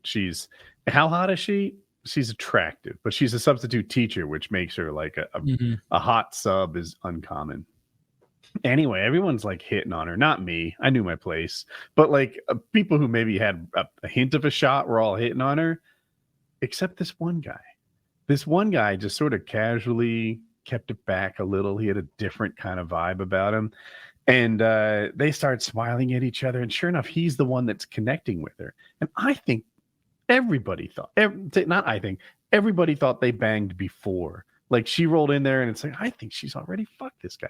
This guy was a world-class athlete. He was a wrestler. His record in wrestling at one point was like 110-0. He won state champs his freshman, sophomore, and junior year. And he actually got second his senior year, but he wrestled 2 weight classes above his own to get better competition. And he won every match except that one. But yeah, so I think that is the guy who rose above all the other high school kids. But still, like, if you talk about the sailors on a sub, they're all impressive. Of course, think about the of prison though. I've known some submariners. They were pudgy fuckers. You know, it's not a real athletic position. I don't think if you're operating gear. But your point is sound. I think you're right. But I think the lifelong achievement would come from the high school kid. But I think if you're the best looking girl is probably going to be the Navy chick that you scored in the nuclear submarine, though. Yeah, where do we fuck down there, though? It's going to be awkward. Like it's going to be, it's going to be noisy. I imagine a lot of clanking, no privacy. Yeah, that's the clanking point. I think it's very it's going to be somewhere where there's witnesses. The opposite of that. You're going to do that. You guys have Kyle's like, how are we going to get privacy? I'm like, Kyle, you're doing this all wrong. I'm going to be a Titan at the end of the session. Oh my God! There's no risk to the other two, though. Like. Really? You bang the lady on the fucking sub. If she hooks up with you and like now you're her main squeeze, the other sailors aren't gonna like beat you with soap and socks and stuff. They might rat you out. You know, same with the school thing, but the prison thing. If you start hooking up with the prison guard, you think everyone's gonna be like, "Oh, that's great. I wanted to hook up with the prison guard, but you know, I guess it's Steve's turn to do that. I guess he gets to have." No, someone might stab you. They might use a shard of a fucking tray, poke your eyes out. I listen to way too many prisoners talk about that stuff, and it's like they'll be it's very common, apparently, first of all. Like there will be multiple guys who each have a prison guard girl, and they'll be sneaking them stuff in. So that's like a supply line. Like they'll sneak in. He talks about how they'll sneak in cigarettes and stuff, and how he'd give the guard a $50 bill cash, and the guard would give him back X amount of like Winston no filter cigarette 100s stomped flat in the bottom of his shoe, and he'd take each one apart and make 5 individual cigarettes that he'd sell for $7. So 7 times 35, 60. So he's making like $700 a fucking pack or something like that, something crazy. And that's like a business. So you wouldn't rat on them. They don't rat on them. People that rat get fucking stabbed up apparently in like real prison. He talked about. I didn't mean he was a member, like someone taking matters into their own hands, beating you up out of jealousy, or he was a member. Does the prison guard have multiple guys? Like it would seem sometimes. Like, these monogamous relationships is not what I would have expected. Both, because there was that one lady who was famously like escaped with her prisoner boyfriend. She was one of the ghouls when it turned out later on. It's like This lady loved this guy so much she broke him and his buddy out of prison and went on the run with them. And it's like, oh my God, somebody's got to be good looking in this whole thing. And I guess the guy was like a decent looking fellow, but the lady was a ghoul. And I just imagine him being like, hey there, beautiful. Yeah. She looks at him with with her good eye. I forget his name, but I used to watch a YouTuber who was a prison inmate for some period of time. And he was like, these guys are often very charming and they have unlimited time. 8 hours a day, just thinking of what he's going to say, like planning his next move. Like it is like if your wife works in a correctional facility, you got to know they are charming the pants off her every day. It is not just one man's life mission, but like 300 men are making it their mission to get in there. Maybe it would be easier in the prison situation because like even the most ghoulish of characters, like serial killers, serial rapist killers, like they go to prison and they end up getting like a slew of love letters and stuff. Like some do, like some Ted do. Bundy and it seems like the high profile ones. Ramirez had like he had hot chicks at his fucking trial, and he's looking back at him winking, and it's like this is the guy who raped and murdered couples in their bed. This is the guy who would sneak into your house and kill your children slowly. Like this is they called him the Night Stalker. You know what I mean? This is evil personified. He's one of my favorite serial killers because he got his comeuppance. Like they printed his picture in the paper before they caught him, and the citizens of the town, maybe San Fran, caught his ass and beat the dog shit out of him before the cops got there. Like they beat the shit out of him in the street. He's like, that's him. That's the Night Stalker. They whooped his ass. They were holding him when the cops got there. Nice. I like that. I'm pretty sure that's what happened. Yeah, but he was one of those guys with all the love letters and stuff. Yeah, this guy was talking about. This prisoner was talking about there. Also, he's in a scary prison. Keep that in mind. But there's like some 5'5" female guard who just joined there. And normally they really do have this don't hurt women kind of attitude. It's sort of universal for the most part, unless it's a different race. But that's another story. But this lady was being like super disrespectful. She was going into people's cells, like leaders of gangs' cells, and throwing their kids' pictures in the toilet, stomping on their like belongings, like trashing their cell for no reason. And like one of the leaders is like politely tells her, you shouldn't do that. Like you shouldn't disrespect us this way. We show you respect. You show us respect. There's a hierarchy here. We keep each other in check, each other in line. Like that way, nothing bad happens. And she throws him in the hole. So they're like, so we found so he's like, so what did you do? He's like, we torpedoed her. He's like, what's that? Torpedoing someone is when you pick someone who's like a child molester, a punk, somebody who's kind of got like a letter on their head that says, get me. And you force them to go get the person. So in this case, it was an arsonist. It was a firebug. And one of his fires had killed a kid. And so that meant he's persona non grata. So every day he's getting like hat knocked off his head in line, like slapped in the mouth, food stolen, beaten up, stomped out, threatened, might kill you tomorrow. Fuck you, punk, steal your lunch. That kind of shit is like daily for him. And so they tell this guy, hey, we're in every prison system. We're in every prison in the federal system. I've got members here and members there. They could send you to Florida. They could send you to Massachusetts. It's the same ass whooping courtesy of yours truly. You go whoop that guard's ass and you make sure she knows she got an ass whooping and you're good. And he beat the shit out of her and sent her to a meta flight. They had to fly her to a hospital to deal with what he did to her. And I guess he's like, that solved the problem. It's like, holy shit. That's so scary. That's so scary. So did he say anything that like the firebug, like now he gets to sit at the lunch table or at least not be bullied at his? He didn't mention what happened to the firebug actually. Like that was kind of the end of the story. They like transitioned to like smuggling or tattoos, or there was a guard who had a full sleeve of prison tattoos. He would like go into the cell and like a prisoner would tat him up. He'd bring him the ink. He's like, here's some ink, here's some needles, hook me up. Like putting a full gang sleeve on the guard. And how like each gang, well, he called them cars. That's what you call the different race gangs. Each one will have their own guard and they don't want to share. It's like, you're with us. You can't be selling smokes to them too. You can't be bringing pills to them too. You can't be sneaking morphine out of the med bay for them. You're our guy. And there'd be a little friction there. It's like, we're like, we might hurt you even though you're the guard. Like this is our house. It was real scary how much power the prisoners seemed to have. where you could move somebody across the country and they'd still be getting letters to like the guys who run the gangs, the big prison gangs. They're in like a federal supermax or some shit, somehow still running shit, like writing letters and getting them out to, and they're being disseminated. He's like, I'd sit there all day typing copies of the letters from the big dogs to distribute down. He's like making 15 copies on like that contact paper or whatever. So he's like doubling up on an old typewriter, like writing gang, not necessarily like go hurt this person, go steal this, but like rules and regulations and ways to do things and like how the hierarchy should go. And yeah, this guy's now one of us and stuff like that, all kind of coded a little bit. It was crazy how much power they had. It's really scary. I'm glad I didn't go to scary prison. Like it was scary enough where I went. Like they killed a guy like up the hill at the medium from where I was. But like it seems like in the real prison, people get fucked up all the time. Just all the time. Just to hell. It's like Oz. Going to prison is one of my fears, and I'm not sure I'm socially disciplined enough. I definitely could make it like a month, I think, without fucking up. But if I had like a year, I'd let my guard down. I know it. I'd fuck up in some way. I'd look in a cell I'm not supposed to look into. I don't know what I'd do. Make a friend with the wrong group or two groups that don't like each other, and now I'm in the middle. I'd end up making jokes in order to make friends, because that's how I make friends. And I'd say something they didn't like, and they'd clip my fucking toes off. Right? I want that. I don't know.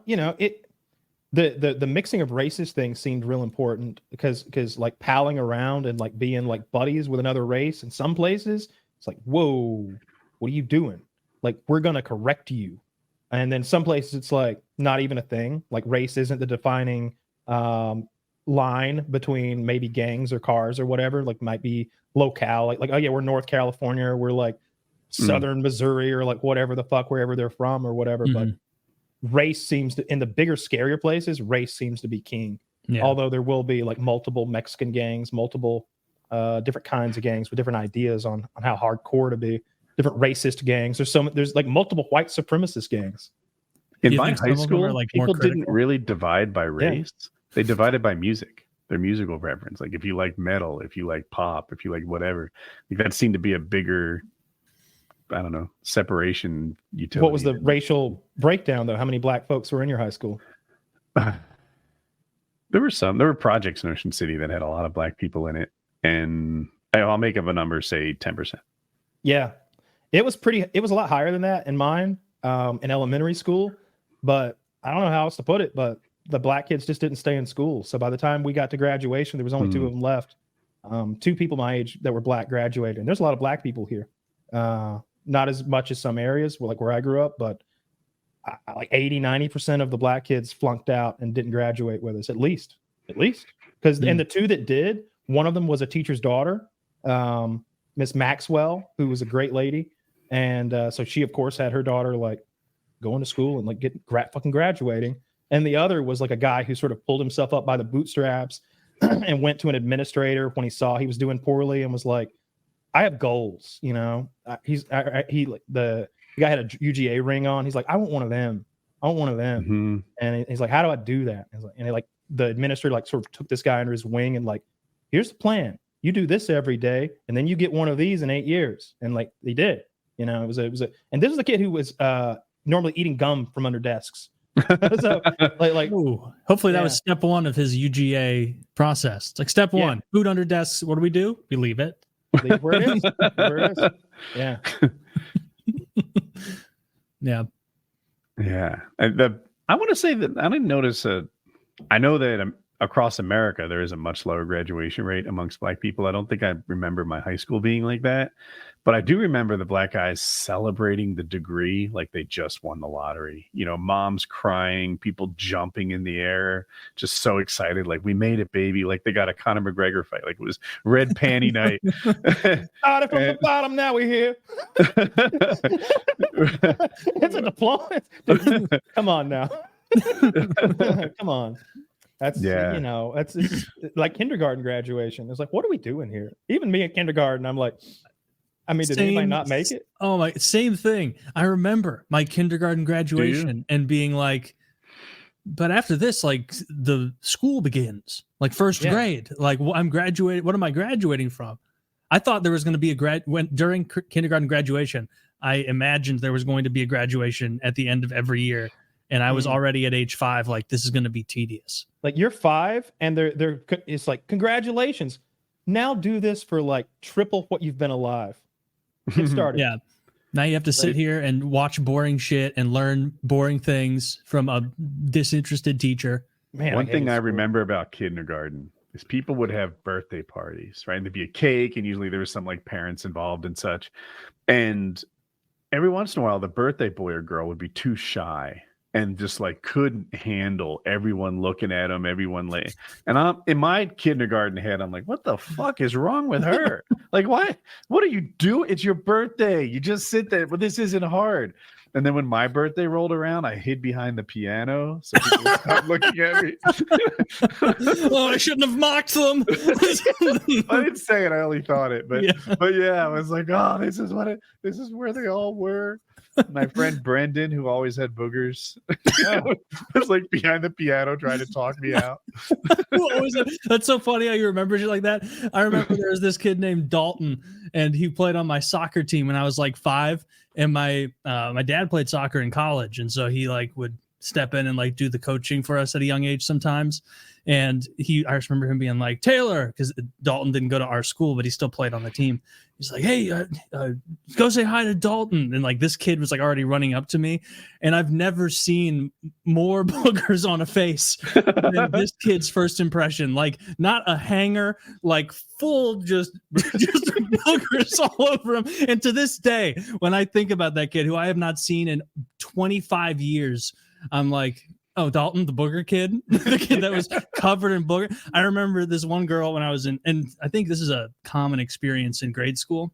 Maybe we've even touched on it, but you would just be sitting there, and I was never this kid, but you'd be sitting there in class doing your little like multiplication tables, and then some kid 2 desks away would just and just like throw up all over their paper.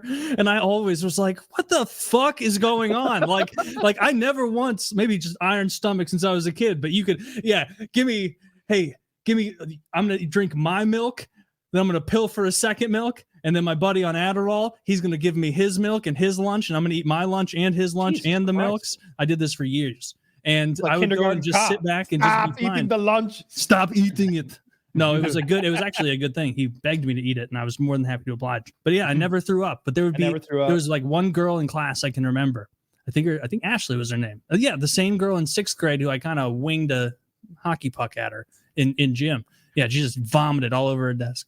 I never threw up. I think school would be different if we took the current version of you, right? Like a fully developed adult who's smart, and put you in that body. Like, would you manage to get yourself into the teacher's lounge drinking coffee at 5 years old? I don't think they'd let me. I was like a bit of a kind of a smart ass as a young kid. And so I probably would just get more in trouble because I'd be like, I would know internally that none of this mattered that early.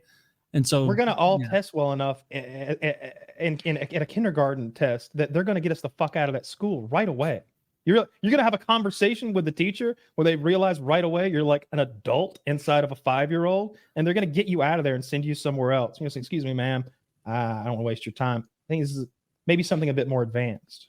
I was thinking, and then like throw out whatever you remember about a few advanced subjects, like they're going to get you right the fuck out of there. Oh, yeah. But that's the stupid move, because then they find the class that you fit in, and all of a sudden you're the middle of the row again. Right. They'll bump you up to like some college courses, and you're like, shit, I don't remember this. Now you're learning again at a normal human rate. You don't want that. Maybe less than normal. Wouldn't you want to fake clairvoyance a little bit? Like I'd go in at like age 10 and talk to my 5th grade teacher and be like, I have a bad feeling something's going to happen in New York today. And then boom, 9/11. No, I think solving 9/11 would be my end goal. If you send me back, like I've got to convince people that I either can see the future or that I have just to tell them the truth that I've lived another life and convince them of that with my predictions. Because I remember enough about the 90s that I could convince you with a little, like I'd be like, look, there's about to be a big thing with Bill Clinton. You ever heard of someone called Monica Lewinsky? No? Get ready. Here, actually, I wrote I have some writings here. See if any of this pans out next month. You know, like 97 is going to be wild, dude. You won't be calling my OJ prediction a fluke soon. Nope. Yeah. You ever hear of something called Y2K? You will. Give it 3 years. Like I feel like that's not a difficult one to predict. It is. No, but no one knew what, guys. You're given this 1 in a billion supernatural opportunity, and you blow it on predicting the year.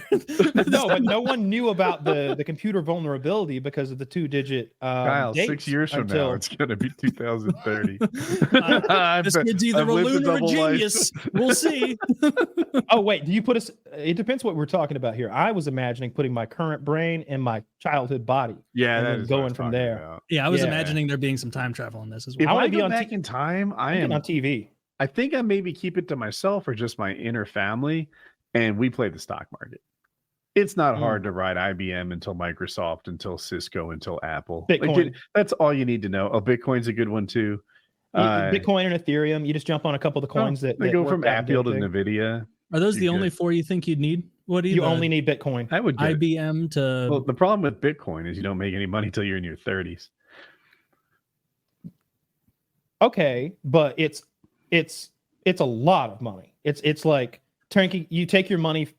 You know, you could buy early on. You could buy them for fractions of a penny, and then they turn into 50, 60,000 a couple years ago, and you pop out. Then it's pretty. It crazy. is a lot of money. I'm not denying that. Just I don't like the timing of it. You know. Yeah. I wonder how many times Cisco doubled, but a lot. It's a lot of money too. Yeah. And you'd want a lot of money to put into the Bitcoin. You don't want to be a 1 billionaire. Like, go ahead and be 100 billionaire, right? Yeah. Anyway. And it's not hard to do. You just need a few thousand Bitcoin. Yeah. I guess that's my worst investment ever. Woodycraft took Bitcoin as payment for a while. And I was so smart. I didn't play with that volatility Bitcoin bullshit. I would convert it to cash like on a nightly basis. If I had those big, I don't know. Most of our revenue did not come from Bitcoin. Best not to dwell. Best not to dwell. Best not to do that math. You know, like the guy who bought the pizza for 27 Bitcoin back in the day or whatever. Oh my god, like that. Woo! That's like, devastating. You just can't dwell on that. Or the guy who lost the hard drive. It's like, dude, either get out there and start digging in the landfill, or shut up about it. You know, live the rest of your life. It's gone. That $30 million is gone. Wait, it was 30 million? Oh, I'm sorry. $30 million so far. Dude, so Trump can sell his stock tomorrow. He promised paying attention to that the at all? SEC. Yeah, he promised he wouldn't. I don't know the details of the rules around like lying on that. Does the SEC get you for lying? Oh, tell me the truth. How much does he disclose? Like, does he have to disclose in advance before he sells? Do people know immediately if he sells, or does it come out at the end of quarter? I don't know these. Is this answers. for Truth Social? Yeah. Donald Trump Media Group. So it's not like his, or I guess no, he wouldn't sell shares shares, not an initial offering. Yeah, the initial offering was, I'll make it up, like 6 months ago, something like that. And on September 20th, which is tomorrow as we record this, he's able to sell his shares. And he has about 1.5 billion. It's down from 6 billion, which some people on Reddit are crowing about, but I have a hard time. Like, oh, you only make 1.5 billion? Loser. Yeah. So, a lot of money. Yeah. So he'll be eligible to cash out 1.5 billion. It's tricky to do. As soon as he starts selling, the stock will tank. And if he gets out, everyone else will get out. We'll see how it works out. But he does, in theory, have 1.5 billion he's able to sell tomorrow. I wonder if he tries to ride it. I believe him. You think he won't sell? I don't think he'll sell. I don't think, because he said he wouldn't. And it's not about honesty. It's about image. He said he wouldn't. So doing so would do nothing but hurt the people who like believe in him and like invest in him with actual money the most. It would be folly. He wouldn't do it pre-election. Certainly, that seems like a horrible tactic. That's a risk, right? Like, you'd think that he'd be hurting his most loyal supporters if he would sell them. Yeah. But like, he's coming out with this crypto company. He sold NFTs. I guess the Bibles and the shoes aren't really hurting, and people are getting what they paid for. But I don't put it beyond him to fleece his most loyal supporters. I would put it past him in the context of like him running right now. Like he wants to retain that support desperately, especially from his most staunch supporters. Right. So if he did do it, it would have to be after an election. Maybe not even an election win, just after. I think he's going to sell as much as he thinks he can get away with, and Maybe. It'll start tomorrow. I That don't know stock's what going to that be is. worth a lot if he's president. Maybe he's banking on that. What if the president doesn't use a Twitter account this time? He uses a truth account. So if you want to hear from the president or any, is he capable of switching the whole U.S. government's like we don't actually Twitter? We're not going to use that anymore. Sorry, Elon. We use Truth Social in the U.S. federal government now. Yeah, I don't think that's going to happen. Why not? Everybody already has Twitter, and everybody already uses Twitter for all the news and all that. Every journalist has an account. Like, you don't want the president's app? Like he would get infinitely more attention going back to shit posting on Twitter than like. I just don't think that there's the draw there that people want from social media at Truth Social. Like there's not enough. I mean, clearly not. But I think that he adds value to it, I guess, is my point. And he adds more value if he's president, like way more. And he has the ability as president to do things that give it even more. I suppose he could, I mean, I don't know. He could have the State of the Union live streamed on Truth Social only, you know, like imagine that. And all the news works are like, we're picking up the stream from Truth Social right now. We're going to carry that live here on ABC. It's like all it's all artifacty, it's pixelated shit. Yeah, I mean, like Truth Social, I would imagine is like most of the accounts on there have to be people who were like, what's all the hubbub here? Make an account real quick, and then they're like, well, there's really not a lot going on. Okay, well, back to my other social media sites, like, and then they still have an account, they're registered, but they're not doing anything. Yeah, they're not active. Yeah, it's wildly easy to trend on there, like 300 likes and you're on the front page of Truth Social. It's a replacement for a service that exists already and everyone has an account on the other service. Like you're just never going to force a mass exodus from that. Yeah, and advertisers are scared to show up on it. Oh, I heard a little there was a news story today about 9/11. Did you know? I know you like the conspiracy theory that we shot down Flight 93, I think it was, over Pennsylvania. I don't think that's the case, or the story that's come out is just completely fabricated. Crazy. But there were two fighter planes scrambled that day to go after that flight, but there wasn't enough time to get missiles on them. So both the pilots went up with the intention of ramming the plane, and it was a woman and a man. The lady's name's Penny. She's very pretty.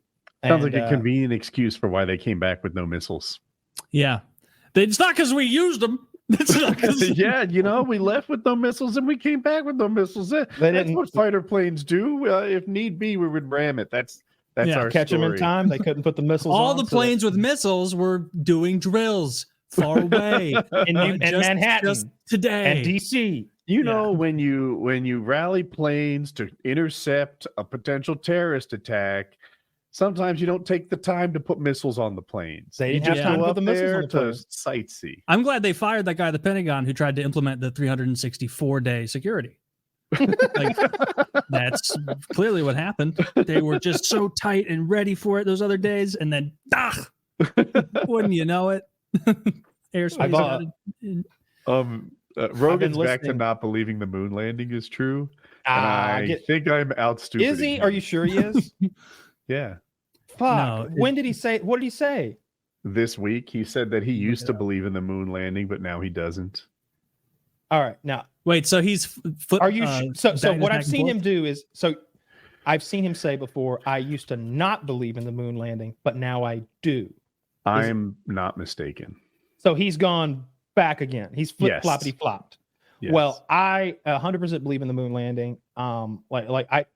When I think it's who is it? Grumman. I think Grumman built the LEM, the thing that went down to the surface and landed and then took off again, or at least the top of it took off with the people in it. They filmed everything they did. Like it was a multi-billion-dollar process over the course of 7 years of rocket scientists.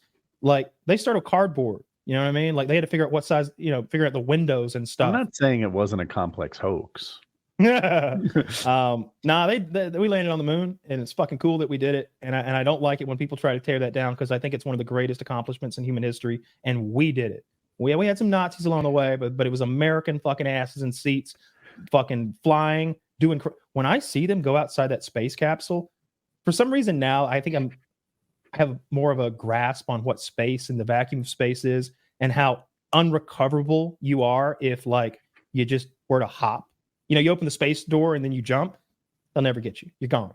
You're gone. Like, you might as well have fallen into a bottomless pit. Going over there and getting something and coming back is not in the plan. Everything's coasting using gravity assist and stuff like that. We can't go get you. There's no space golf cart where you can run over there, grab them, and bring them back. No, they got those jetpacks now. When they go out and they work on stuff.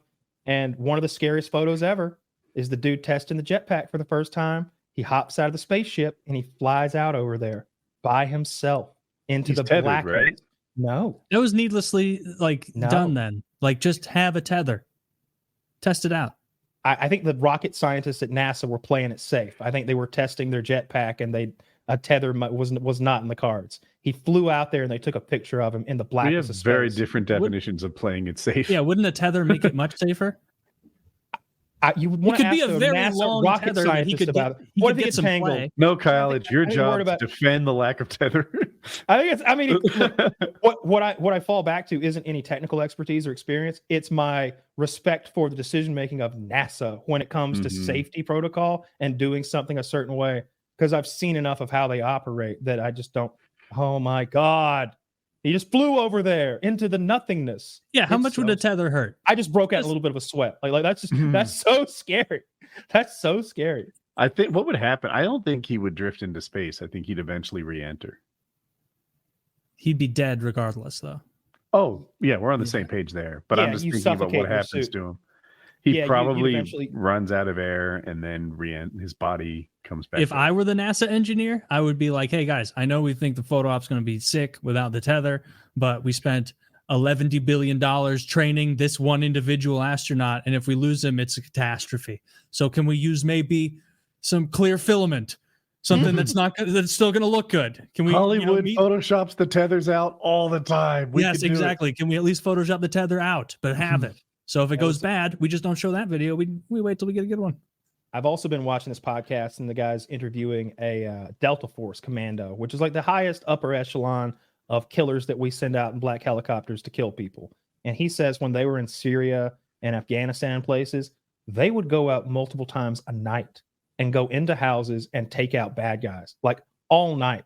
He's like, if we didn't kill somebody, you felt like you hadn't accomplished anything that night. We kill so many people. And they're going in with rifles and shooting people. So it's crazy. They were going after, they had killed all the leadership in Syria, and like they were bringing in the Grand Poobah to make people the new leaders.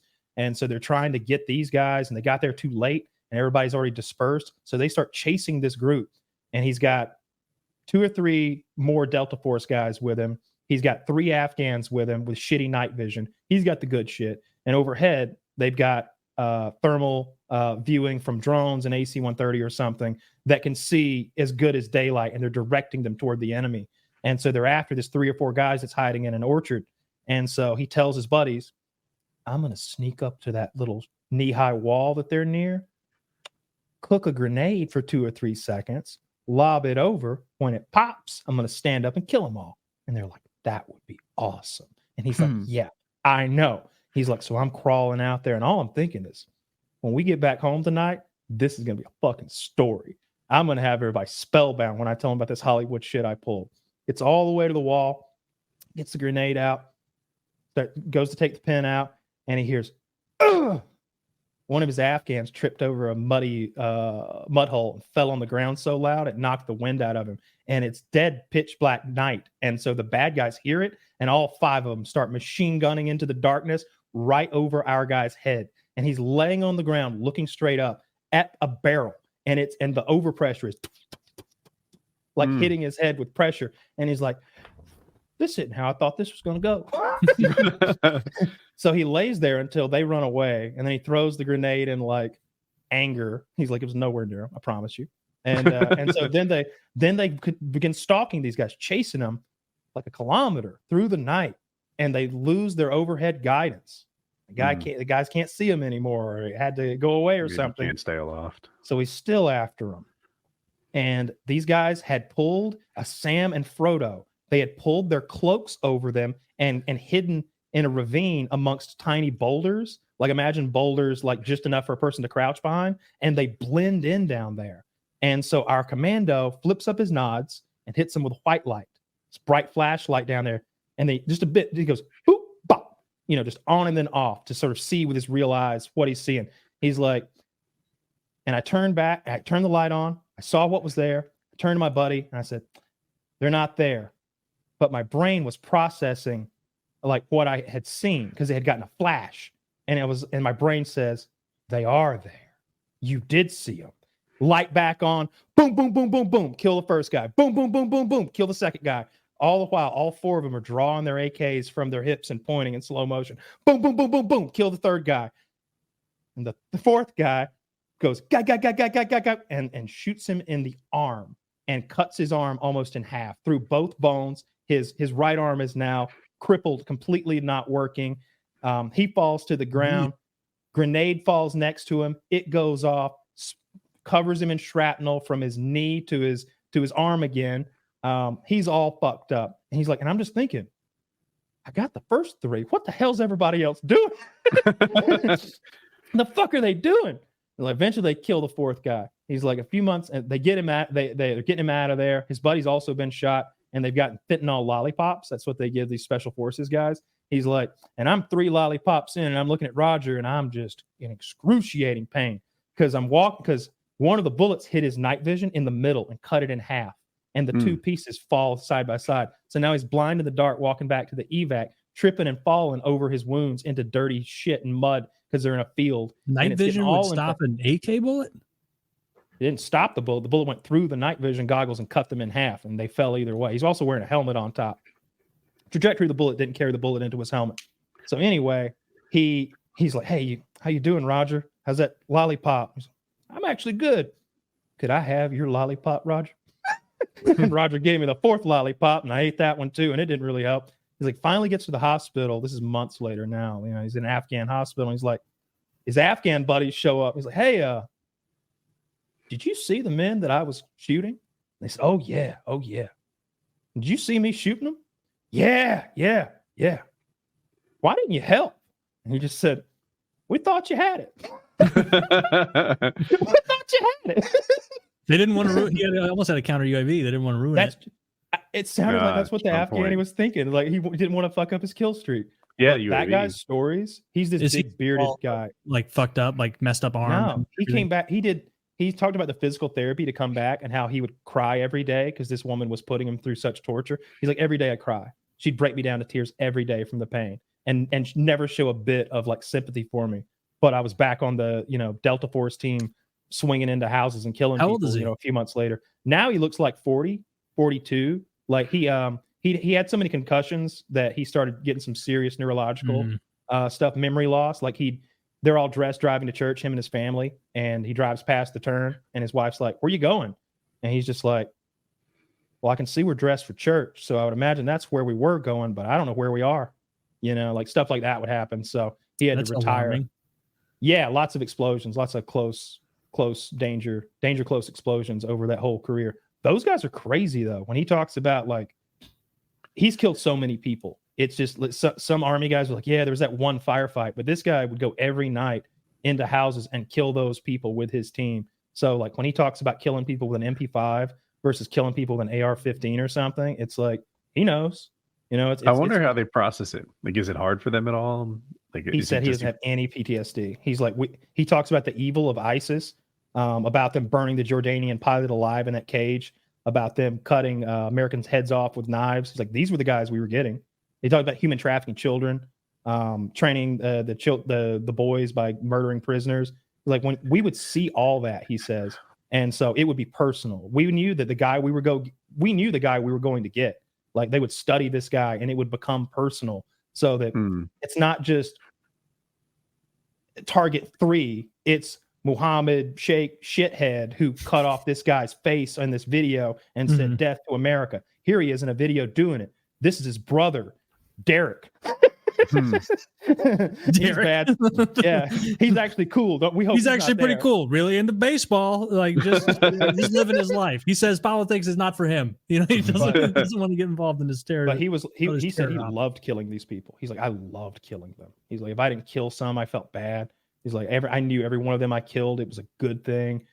Called them. He said it was like killing dogs. And the guy was like, well, I like dogs. Let's say rats. He's like, yep. When you rat, you rat. Two-legged rats. But that guy was hard fucking core. That was a cool podcast. I like that stuff. I like those hearing what they did because it wasn't on the news. You know, you just hear. You wouldn't really you knew stuff was happening, but he made it sound like there were 50 or 100 of these Delta Force guys operating, and they were impacting the war in a dramatic kind of way because every night they'd kill important people, and a lot of them. My friend has military experience. He's not Delta Force or anything. He was in Iraq, and his stories don't go like that.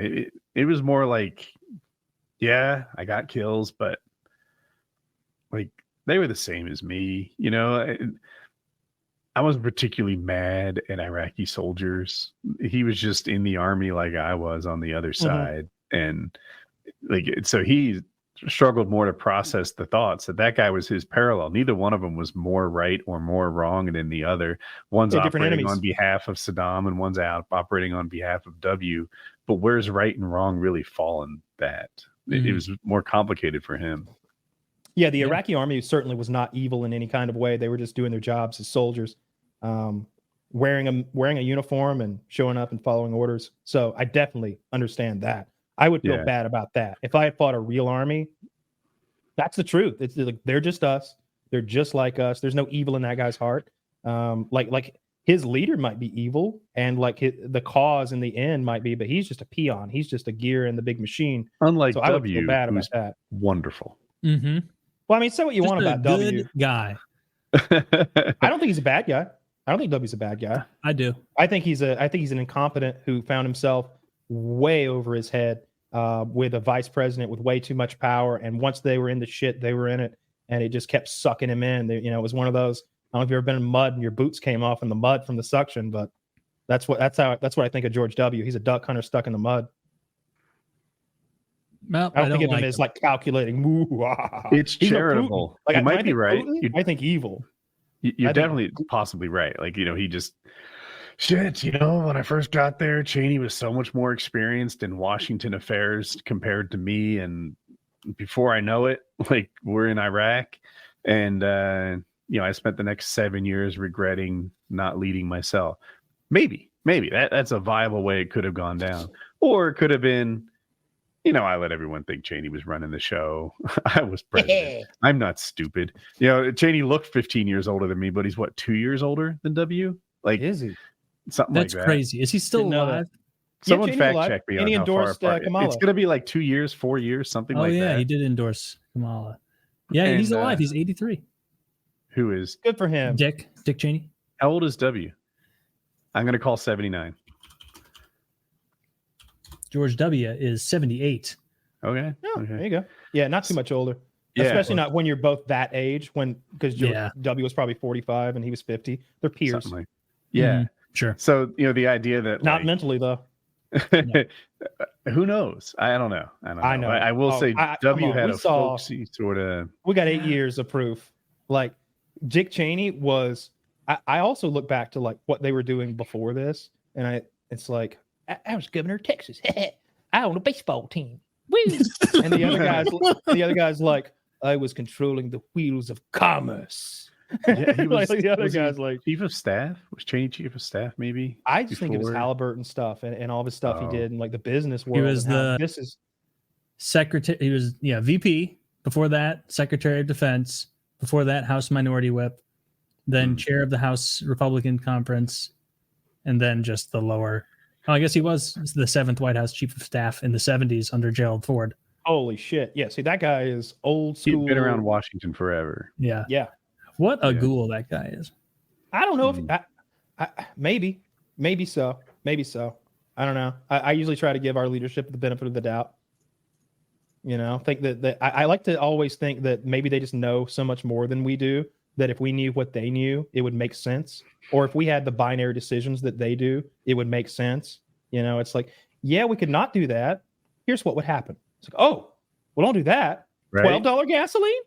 What the fuck? Send them in. Boots on the ground. I felt that in the corporate world before. Like, oh man, my boss is making the dumbest decisions. And then when you get a little exposure to what his boss's priorities are and what his boss's priorities are, you're like, I see. This is all in support of some strategy 3 levels over. Now it makes more sense. Mm-hmm. And you talk about the U.S. government. Well, shit, we're not 3 levels away. I'm so many hundreds of levels away. I don't know anything. Yeah, I saw Edward Snowden shitting on the Lebanon thing that Israel did with the pagers. Mm-hmm. He did not like that, and I do think it is a scary next step in sort of warfare and how warfare can be conducted.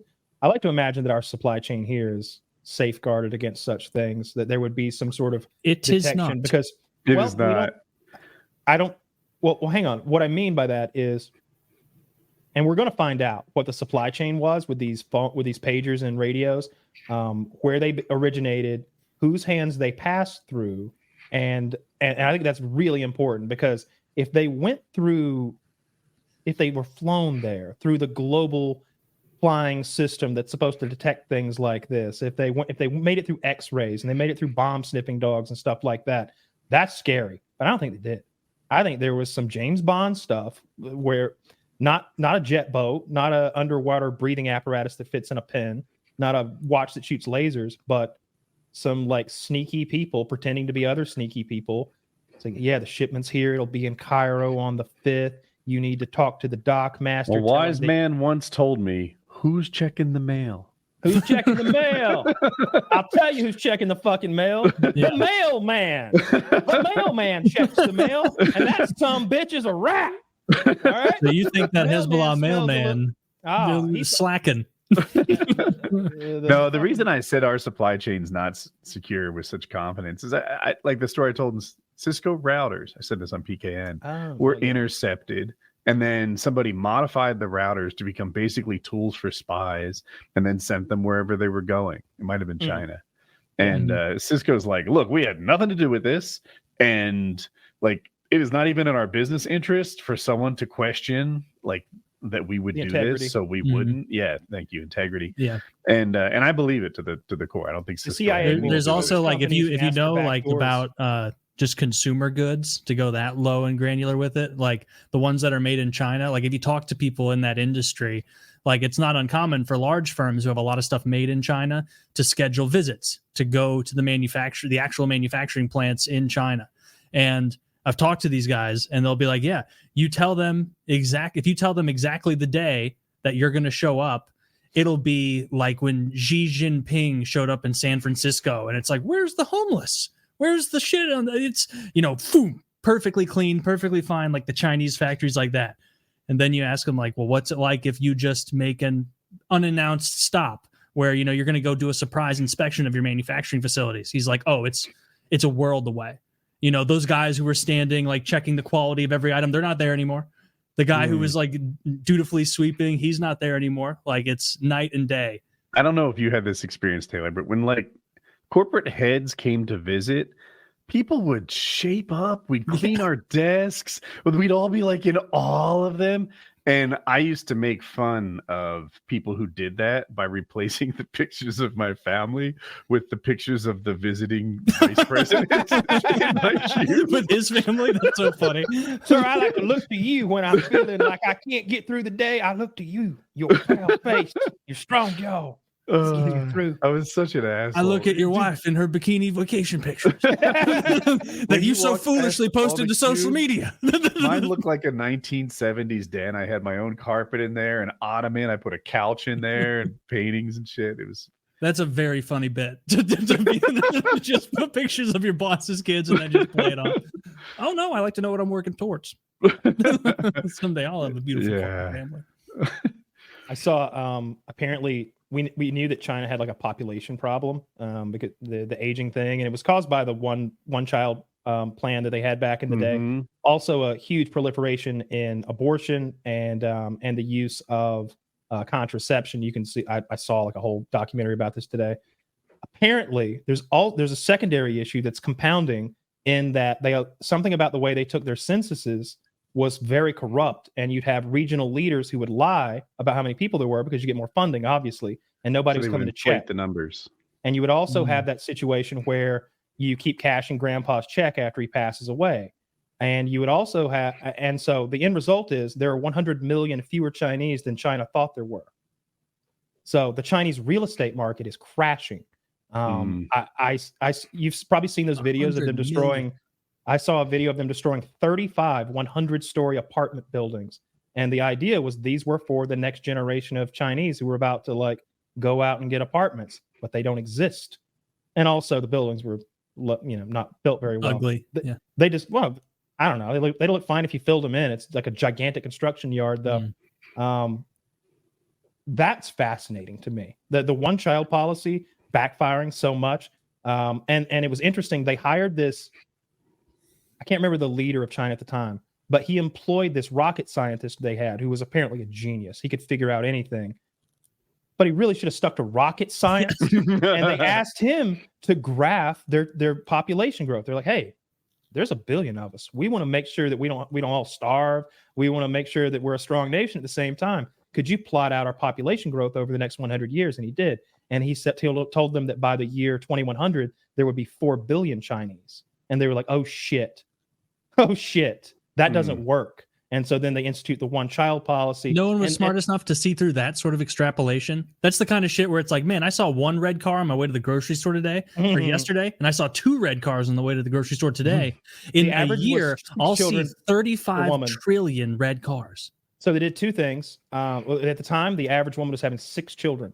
So the math checked out if you don't factor in some if you keep it linear, it factors out, and you don't equate for some other variables.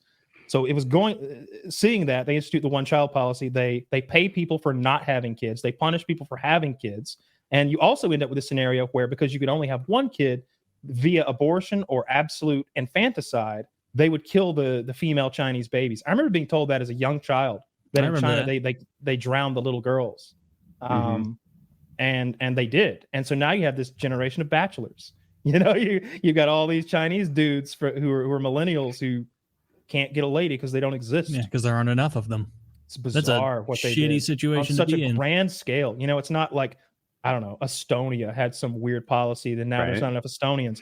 It's the most populous, it's the most populous country in the world. China's in a tough spot, and a lot of other countries are getting good at what they were good at. Foxconn is leaving China. Apple, they used to make all the iPhones. And I saw something today, a video where basically a town had shut down. They were showing the stats on what it took to support the employees at this place. There were so many. It was like 280 pigs, tons and tons of rice, something like 4,000 chickens, like an immense amount of food would just go in there every day to serve these guys their meals. And it's all empty now, gone. And there's like a hotel. They look like hotels. They're apartment buildings that reach into the sky, completely empty. It is wild. It's just a shutdown factory, and everyone in this city work there. That'll be interesting to see how this plays out. They call that generation. It's a real issue.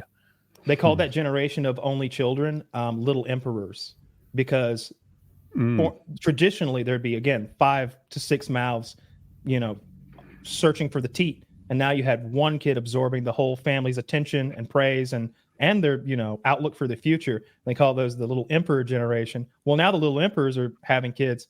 They want their kids to be little emperors. You can't convince them to go back to the old way of cramming 6 kids in an apartment, Yeah. It's not good. Yeah, that's pretty fucked for up. them. Yeah, fertility rates seem to drop as countries do better.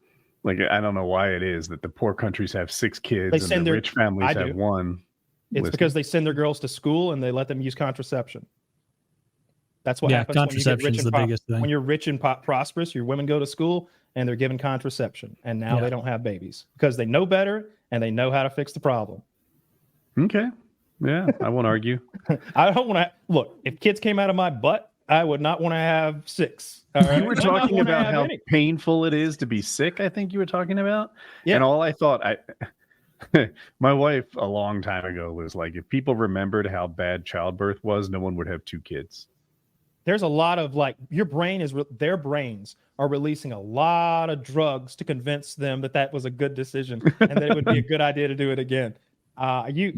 Imagine if you had to pass a grape through your cock, and that was going to be the egg that grew into your baby. That's how we reproduce, like hyenas, basically. Yeah. Well, you'd need an insane amount of endorphins in order to drive that. You need a fat cock or a C-section. Yeah, grapefruit's too much. I just couldn't do that. That's probably the ratio. I don't know what the ratio is. I don't know how big the average lady pussy is. It gets pretty big when business time's afoot. Goddamn right it does. Mm-hmm. Well, anyway, I think that was a wonderful conversation. I thought, it's a good night. It's a good night. All right. Well, sorry to the Lebanese I offended. Links in the description. PKA 718. Just click